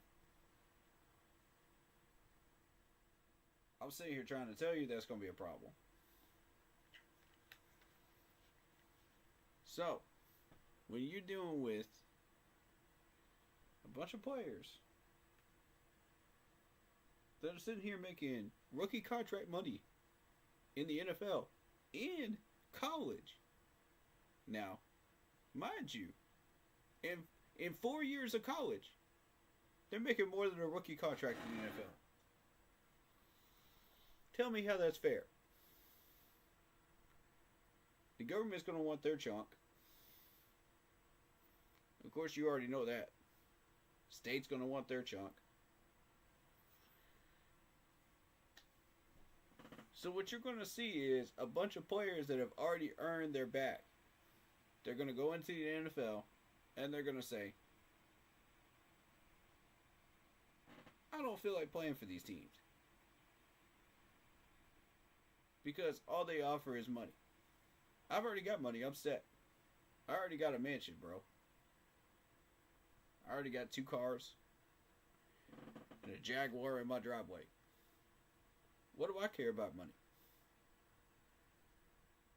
Now I want to play for a team. You either have passion for the game or you don't at that point. And if you don't have passion for the game, you're just chasing money. You're about to get screwed if you go in there and saying that.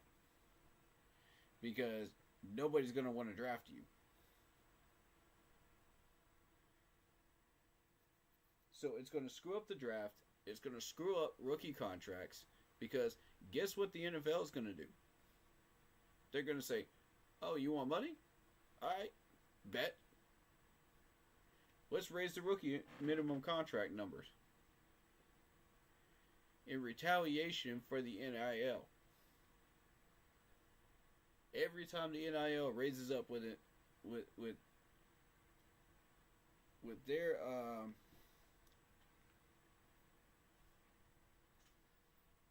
salaries, so will the rookie contracts. Bare minimum number. Inflation. Every time inflation kicks in, it's going to happen in the NFL too. Therefore, all these like big name players are going to get more money. You're already seeing a $250 million contract for Deshaun Watson. Imagine that getting doubled because of inflation, because of the NIL. Because of retaliation for the NIL. And it goes up the ladder. It's like a domino effect, y'all. I'm telling you, this is coming. And it will ruin everything. It will ruin everything. You're going to start seeing rookies making $5 million. Just bare minimum. 1 year, it's going to happen. And it scares the crap out of me. Because I want y'all to take this into consideration. If you're a working person, a man or a woman, it doesn't matter. If you're a working person, most average Americans have never seen more than $500,000 in their lifetime. They're in the lower class. And even in the middle class, they've never seen it.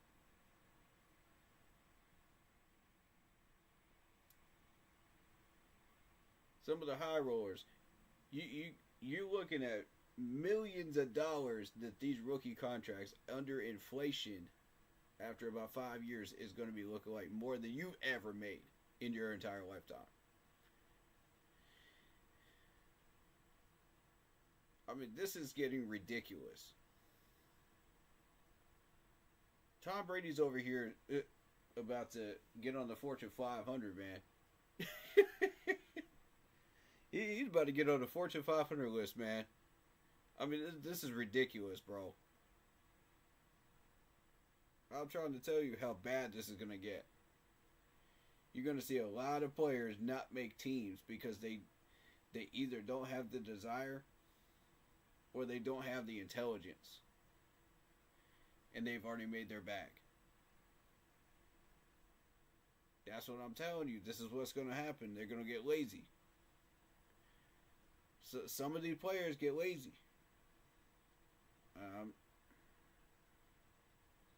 And I'm not talking about a specific group. I'm talking about just in general. These players will get lazy. From all different races. And it's going to be bad, man. It's going to be bad. The education system in college is already bad enough. Like, you've already got, like, colleges that are not teaching what they should be teaching right now. I'm not going to get into the politics of this because it's already bad enough right now. And I don't get into politics, but,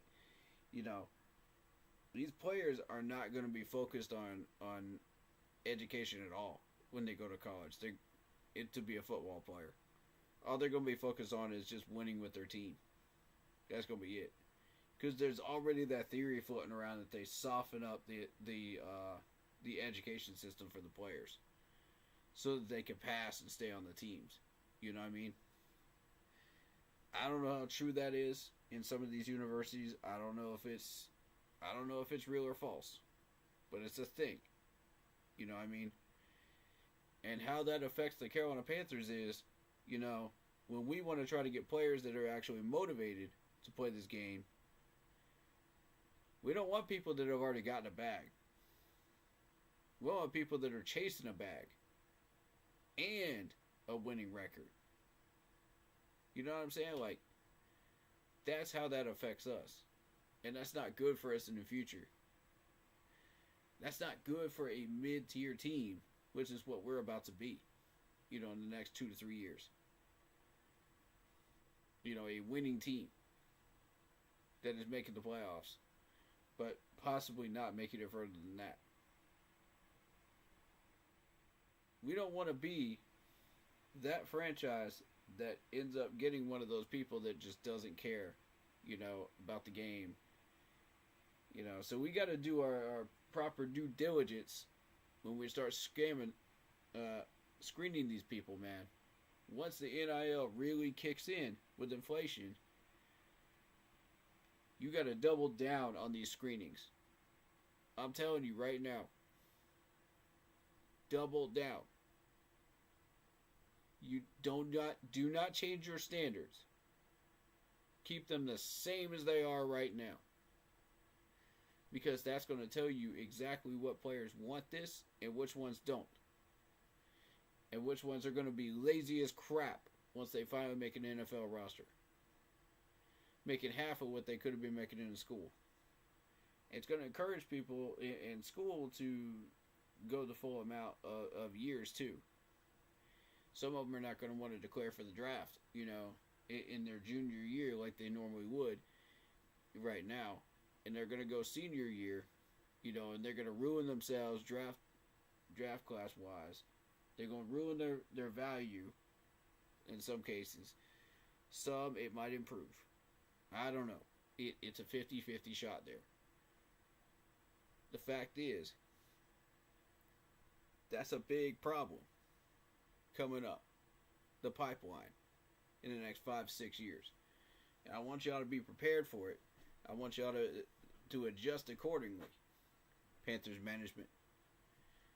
I want y'all to understand this is going to be a problem, alright? I might just do a whole stream on just this at some point. And get Chad in here and get him to talk about all this with you. Because y'all need to hear all this. Panthers management, you need to hear what's going on. Because I'm telling you, once it becomes about the almighty dollar, just like corporate, just like the franchises always are,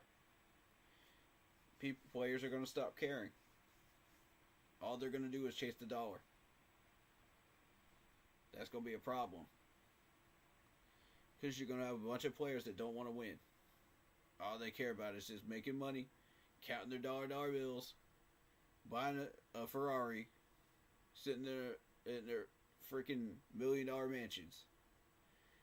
Going on vacations, lavish vacations, looking at the Pro Bowl like, man, it don't matter. We're already going on vacation half the year anyway. What does that matter? Meanwhile, the government's getting rich off these people. And the people that still have student loans out the wazoo are still going to have student loans out the wazoo. Now here's another good question. Where's that money going to come from for the NIL? Where are you going to get that from? You can't get it from the government. Government's already running out of money. You're not going to get it from the state. State ain't going to give that money to you. The NFL ain't going to give you that money because they're already giving it to their players. For the most part, like 60% of all the money that comes into the NFL is going straight back to the players' salaries at any given time. At least 60%. And that's just a gross estimated number. Percentage. I don't know exactly what percentage it is, but it's big. You know what I'm saying? But the problem is, once the dollar bill gets inserted into college football, it's going to be bad. It's going to be real bad. So do not change your evaluation process of these players. Stick it out. If you want to continue to have success, you want to continue doing what we're doing now, stick it out. Double down on your standards. Do not change them just because, this person ain't making enough money. It don't matter. It don't matter. Double down on your standards. Because you want players that want to be here and you want players that want to win. That's what this franchise is going to look like moving forward. Now, I do not support the NIL whatsoever. Not at all. I understand we have a capitalistic society. I understand this is a good thing, to a degree. But there needs to be a cap, man. There needs to be a cap limit in the NIL. Got to be a cap limit. If there's a cap limit in the NFL, there should be a cap limit there. If there's a cap limit in the MLB, there should be a cap limit in the NIL. And the next thing I want to see is 25% of that money that y'all keep making off this NIL going forward if you're going to have inflation, if you're going to have a cap, then I need 25% of that money to go back to other people's student loans. Pay those student loans off. Or at least help them pay their student loans off. So at least a fourth of their lives they get back. And I mean, that's students of all kinds. That means current students, new students, alumni, and dropouts too. 25% needs to go back to the students. Because this is an America-wide problem. And it's become a major problem. Where people cannot pay their bills because they're still trying to pay off their student loans. This needs to be solved in some way, shape, or form, and this is the start of solving that problem. And I know a lot of people that would be in favor of that right now. I understand the government and the state need their money. I get it. I understand you got to pay the players. I get it. But the fact that they're earning $2.2 million, which is double what a rookie contract is in the NFL, that's excessive. That's excessive. I don't know who decided this was a good idea. I don't know who sat down in a committee and decided this was a good idea without thinking about the other people that need this money. But that is excessive and that is greed. They did not consider how much that is going to screw up the NFL. The NFL's already screwed up enough already. We're already screwing around with the NFL rules again, by the way. Which I'm really not happy about.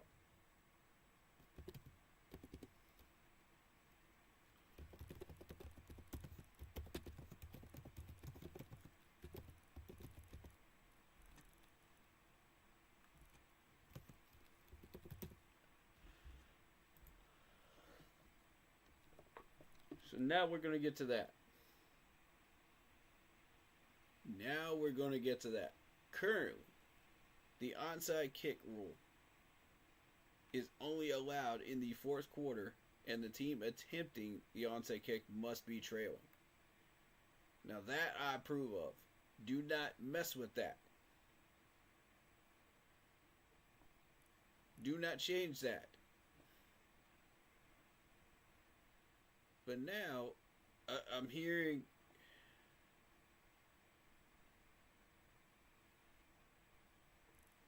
they're wanting to propose something new too. New again.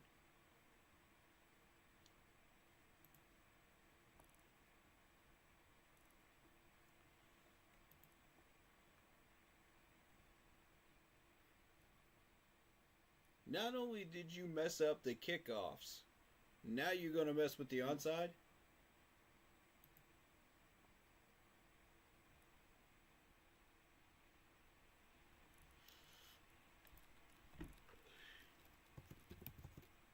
In 20. Let me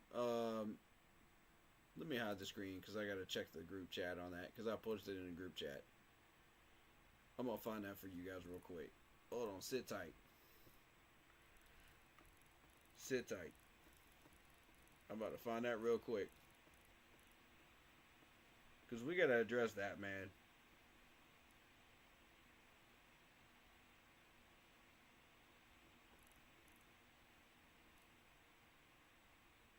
Also, yeah, it was also mentioned that we're going to have trouble with the salary cap with Taylor Moton too. But, point being, that's not what I wanted to get into. Where's the rule change thing?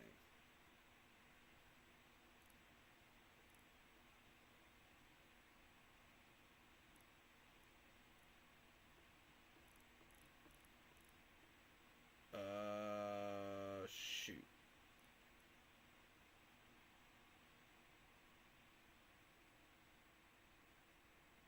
Oh yeah, also the Giants schedule for next year: Washington, Philly, Dallas, KC, Chargers, Vikings, Packers, and San Fran. My analysis on that: ouch. Horrible schedule for the Giants. Horrible. Absolutely horrible.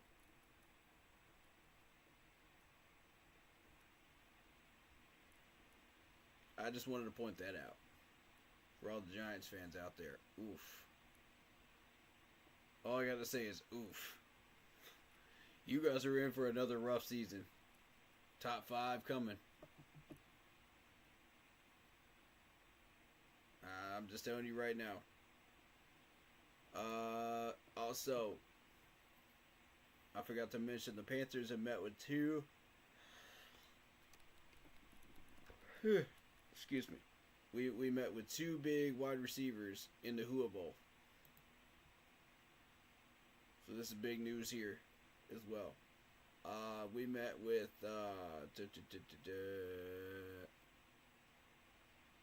Virginia Tech wide receiver Allie Jennings. And we also met with Rock Taylor from Memphis. So, just FYI. That's a thing we did.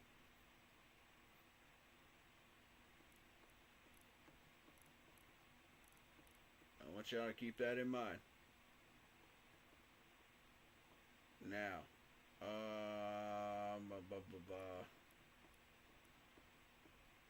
where's the stuff I sent them about the rule change?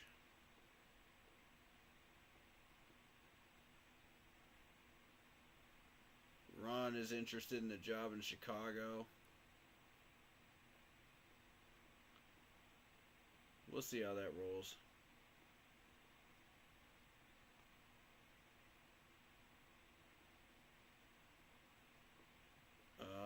We pretty much ran through all our Panthers content except for this. I just want to cover this before we get out of here.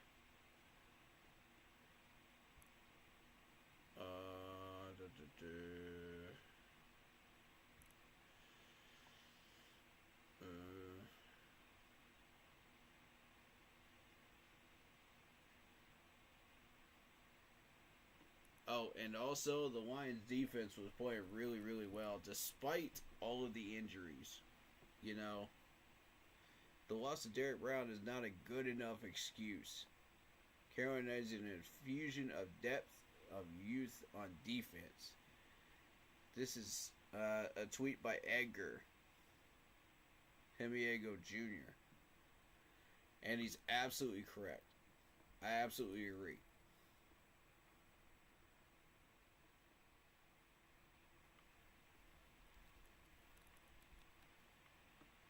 I swear I posted this to him.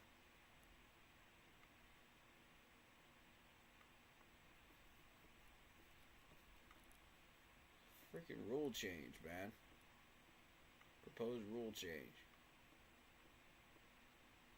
I know I wasn't making it up, man.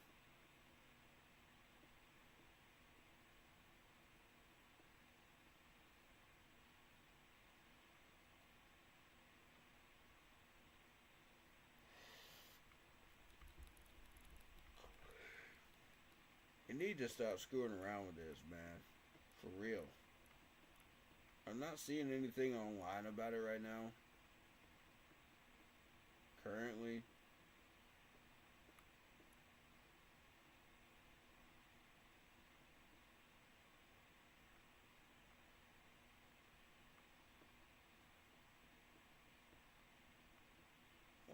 Let's see.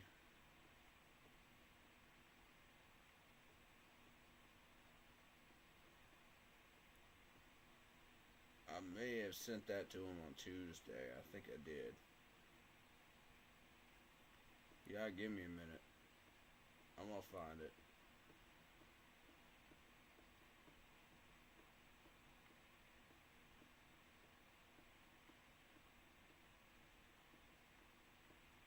Raiders have fired their GM as well as their head coach. I saw that coming. Come on, man. Oh, Ezekiel Elliott has signed with the Chargers as a practice squad guy. So that's new news as well.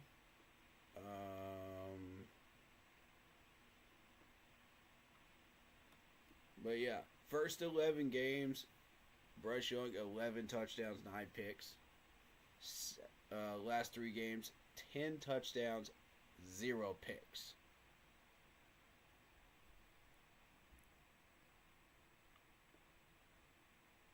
So that's just FYI on that. You can do with that what you want.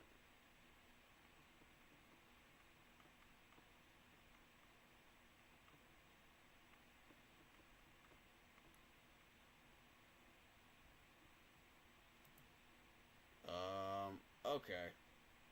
I'm gonna Google it.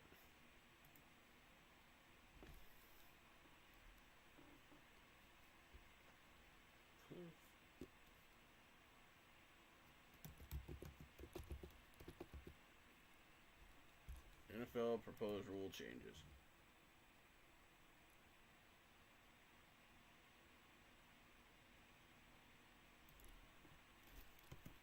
For 2025.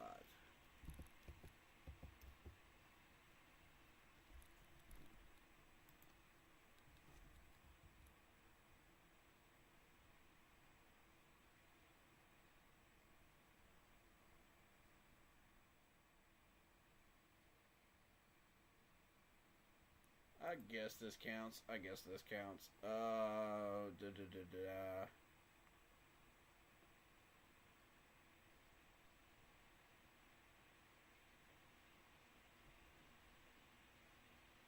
So we're talking about like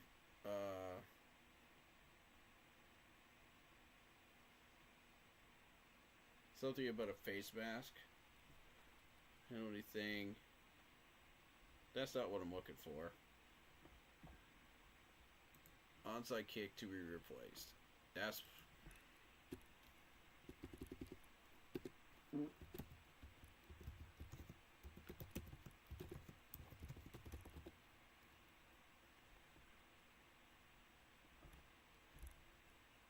be replaced. Here we go.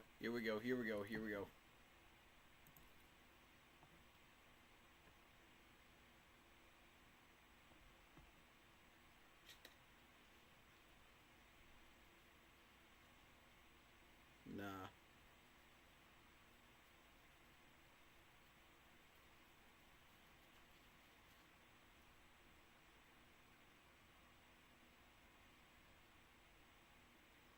NFL will consider replacing the onside kick with this wild. Yeah.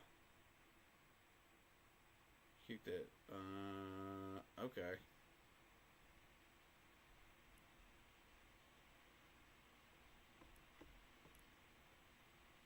Okay, so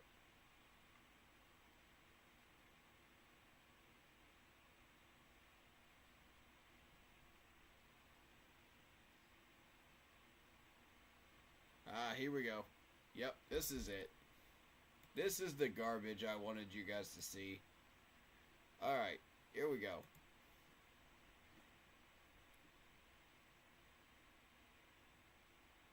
So, according to this rule proposal, one option for the league would be a rule that's proposed multiple times over the past few years.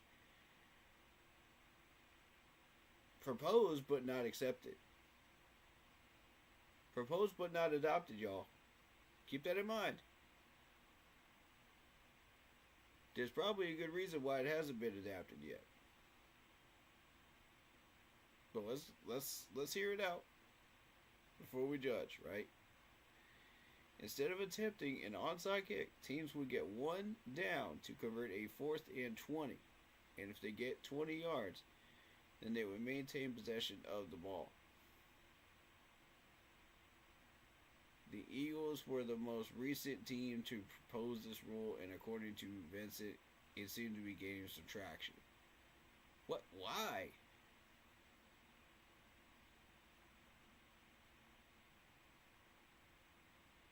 Okay. John Elway started this. John Elway started this about 6 years ago. 4th and 17 or 4th and 23, one of those. And over the previous 3 or 4 years, Philadelphia has proposed it. It has garnered support from where it started and the votes that it received and where it ended a year ago. There has been progress. But it's still not adopted yet. It's still not adopted yet. It's not official yet. It has not been voted in yet. So I want y'all to be aware of that before y'all start getting panicking about this and getting fidgety. Alright? Don't get upset with this just yet. Because it ain't in yet. A version of the 4th and 20 rule was actually voted on by the NFL owners in 2019. Even though the competition committee voted 7-1 in favor of the proposal, the league's 32 owners voted against the rule. The rule was popular enough that it was proposed again in both 2020 and 2021, but in each case the owners decided to table the discussion, which meant that no vote was held. The rule was once again proposed this year by the Eagles, but the owners voted it down. Based on how things are going, though, it could actually get voted through in 2025. Are you sure about that? Are you sure? CBS, are you sure about that? Just because... What makes you think that they're going to vote it in this time? If the owners have voted it down 3 times, what makes you think that they're going to vote it in this time, y'all? What's changed? Like, literally, what has changed? What has changed? Just because it's gaining a little more support every year. Is that enough for that to change the owners' votes? No. Sorry, no. You guys have tried this 3 times now. Eagles, stop it. Okay? For real, stop it. Stop changing the freaking game. Fix what's actually broken with it, please. I've been screaming this for freaking 7 years now. Nobody wants to hear it. Except for the people that do. The top executives don't give a rat's butt about what I have to say, though. So, you know what? It's going to go unheard again. This is year number 7 of me complaining about this. Y'all need to stop this. NFL, come on, man. But I'm just one man behind the camera and I'm like, what can I do? You know what I mean? And plus, this was reported on CBS's website, which, I mean, you have to take that with a grain of salt, right? Because their news reporters are a bit questionable at times when they report stuff. So, it can go one direction or the other, you know, political-wise. So, you have to be very, very careful there when reading sports articles and stuff. So, I mean, let's be real here. That's not a very good rule, in my opinion. I don't know what y'all want, but nah, I'm not feeling it. I'm not feeling it. I feel like the onside gives a fair chance to both teams to try to catch that ball. You know, thus far. If y'all don't, that's understandable. I respect it. But just something I needed to cover. You know, because it's there. You know what I mean?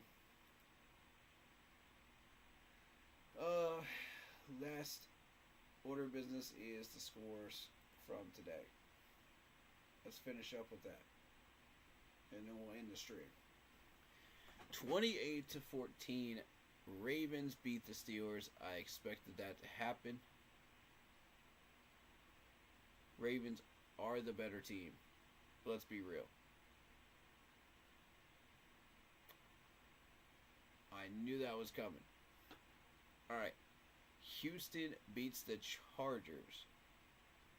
Now, Houston does have a balanced team. They're kind of under the radar, but they do have some players. I want y'all to keep that in mind. They do have players. They have been spending money. They do have a roster. And they made the playoffs for a reason. 32-12. Houston over the Chargers in the playoffs. Alright, so we got next up is Denver and Buffalo.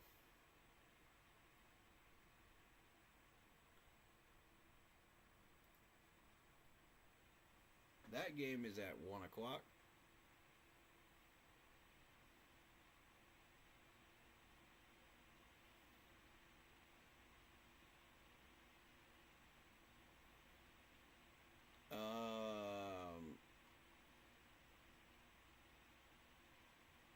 It is officially Sunday. So the 1 o'clock wild card game is Denver and Buffalo. I'm going to bet Buffalo wins that game. I'm not even going to mess around with that game at all. Green Bay and Philly could be an interesting game at 4:30. And then we got Washington at Tampa Bay at 8 o'clock.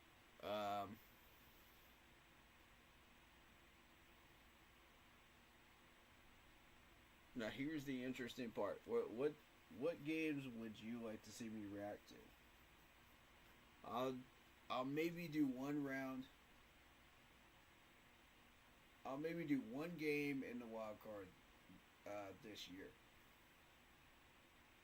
For Wild Card Sunday. Which one would you like to see me react to? We've got Denver and Buffalo. We've got Green Bay and Philly. Or we've got Washington and Tampa Bay. And we've also got Monday night's game is the Rams at home versus the Vikings. Which, honestly, we all know how that game's going to end up. Vikings are going to win over the Rams. Come on now. Let's just be real. That's just how that rolls. Vikings are way better. That game's about to look exactly like that Steelers score. Let's be real.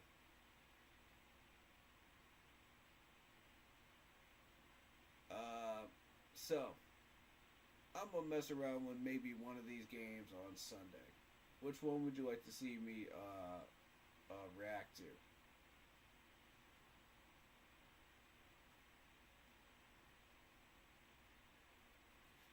Because right now I'm leaning towards Green Bay and Philadelphia.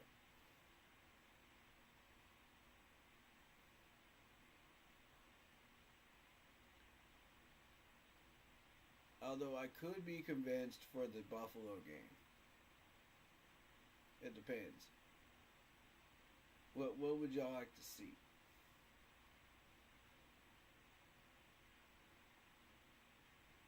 If we're doing the Buffalo game, I'm going to be about 15 minutes late. Getting in and getting set up. So just to warn you about that.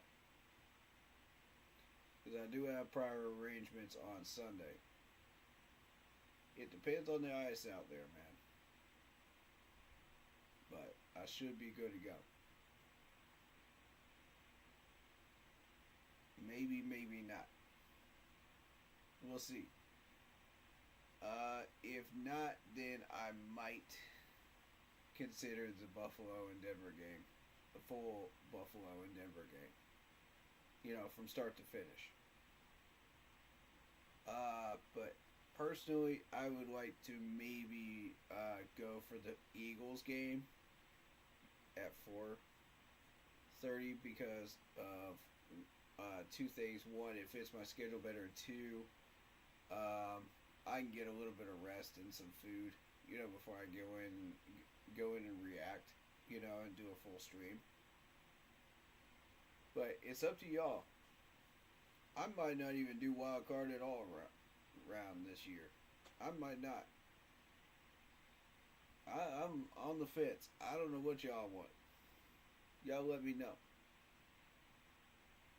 Would you like to see it or no?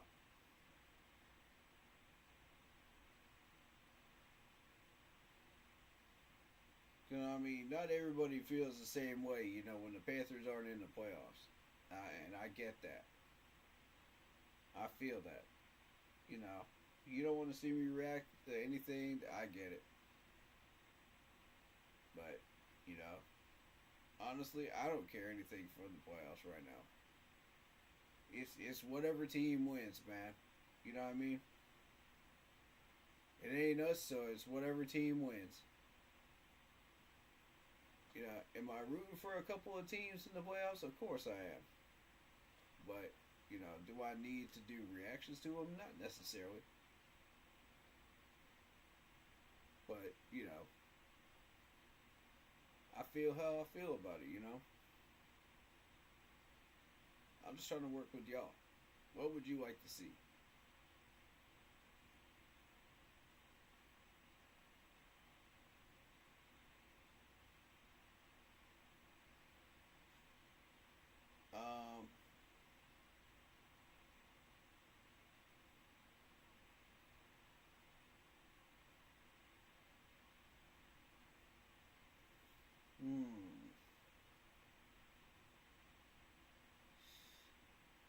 I think maybe the Bills game might be the most entertaining out of it.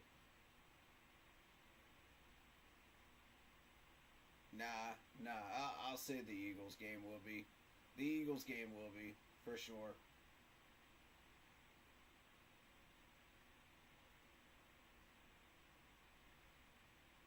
I'll tell you what.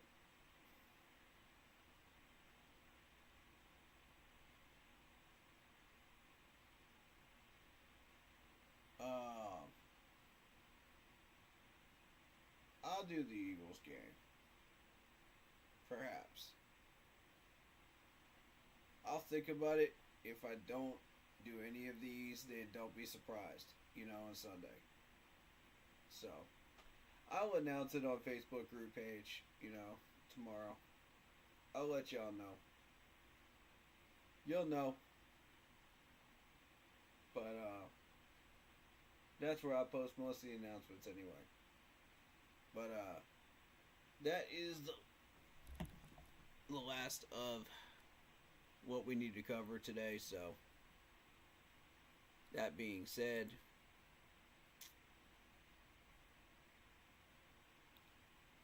the state of the Carolina Panthers is strong.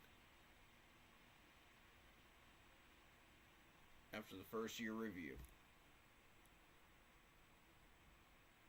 Shout out to Heat3, shout out to Anonymous, shout out to Marcos Cash.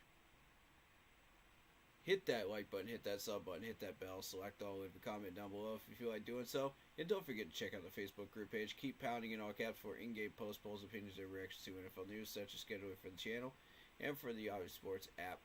Keep pounding Fantasy Football League. If you want to get your hands on an intro like the one that you see on your screen, go check out Lindara Ty on Instagram. For fair pricing, awesome to work with person, and just all around amazing, you know, for content creation. And it's tai.lindara, Lindara, on Instagram when you're searching it in. She's looking for new clients, and she's awesome to work with. Lindara Ty on Instagram. Alright, guys. As always, be good.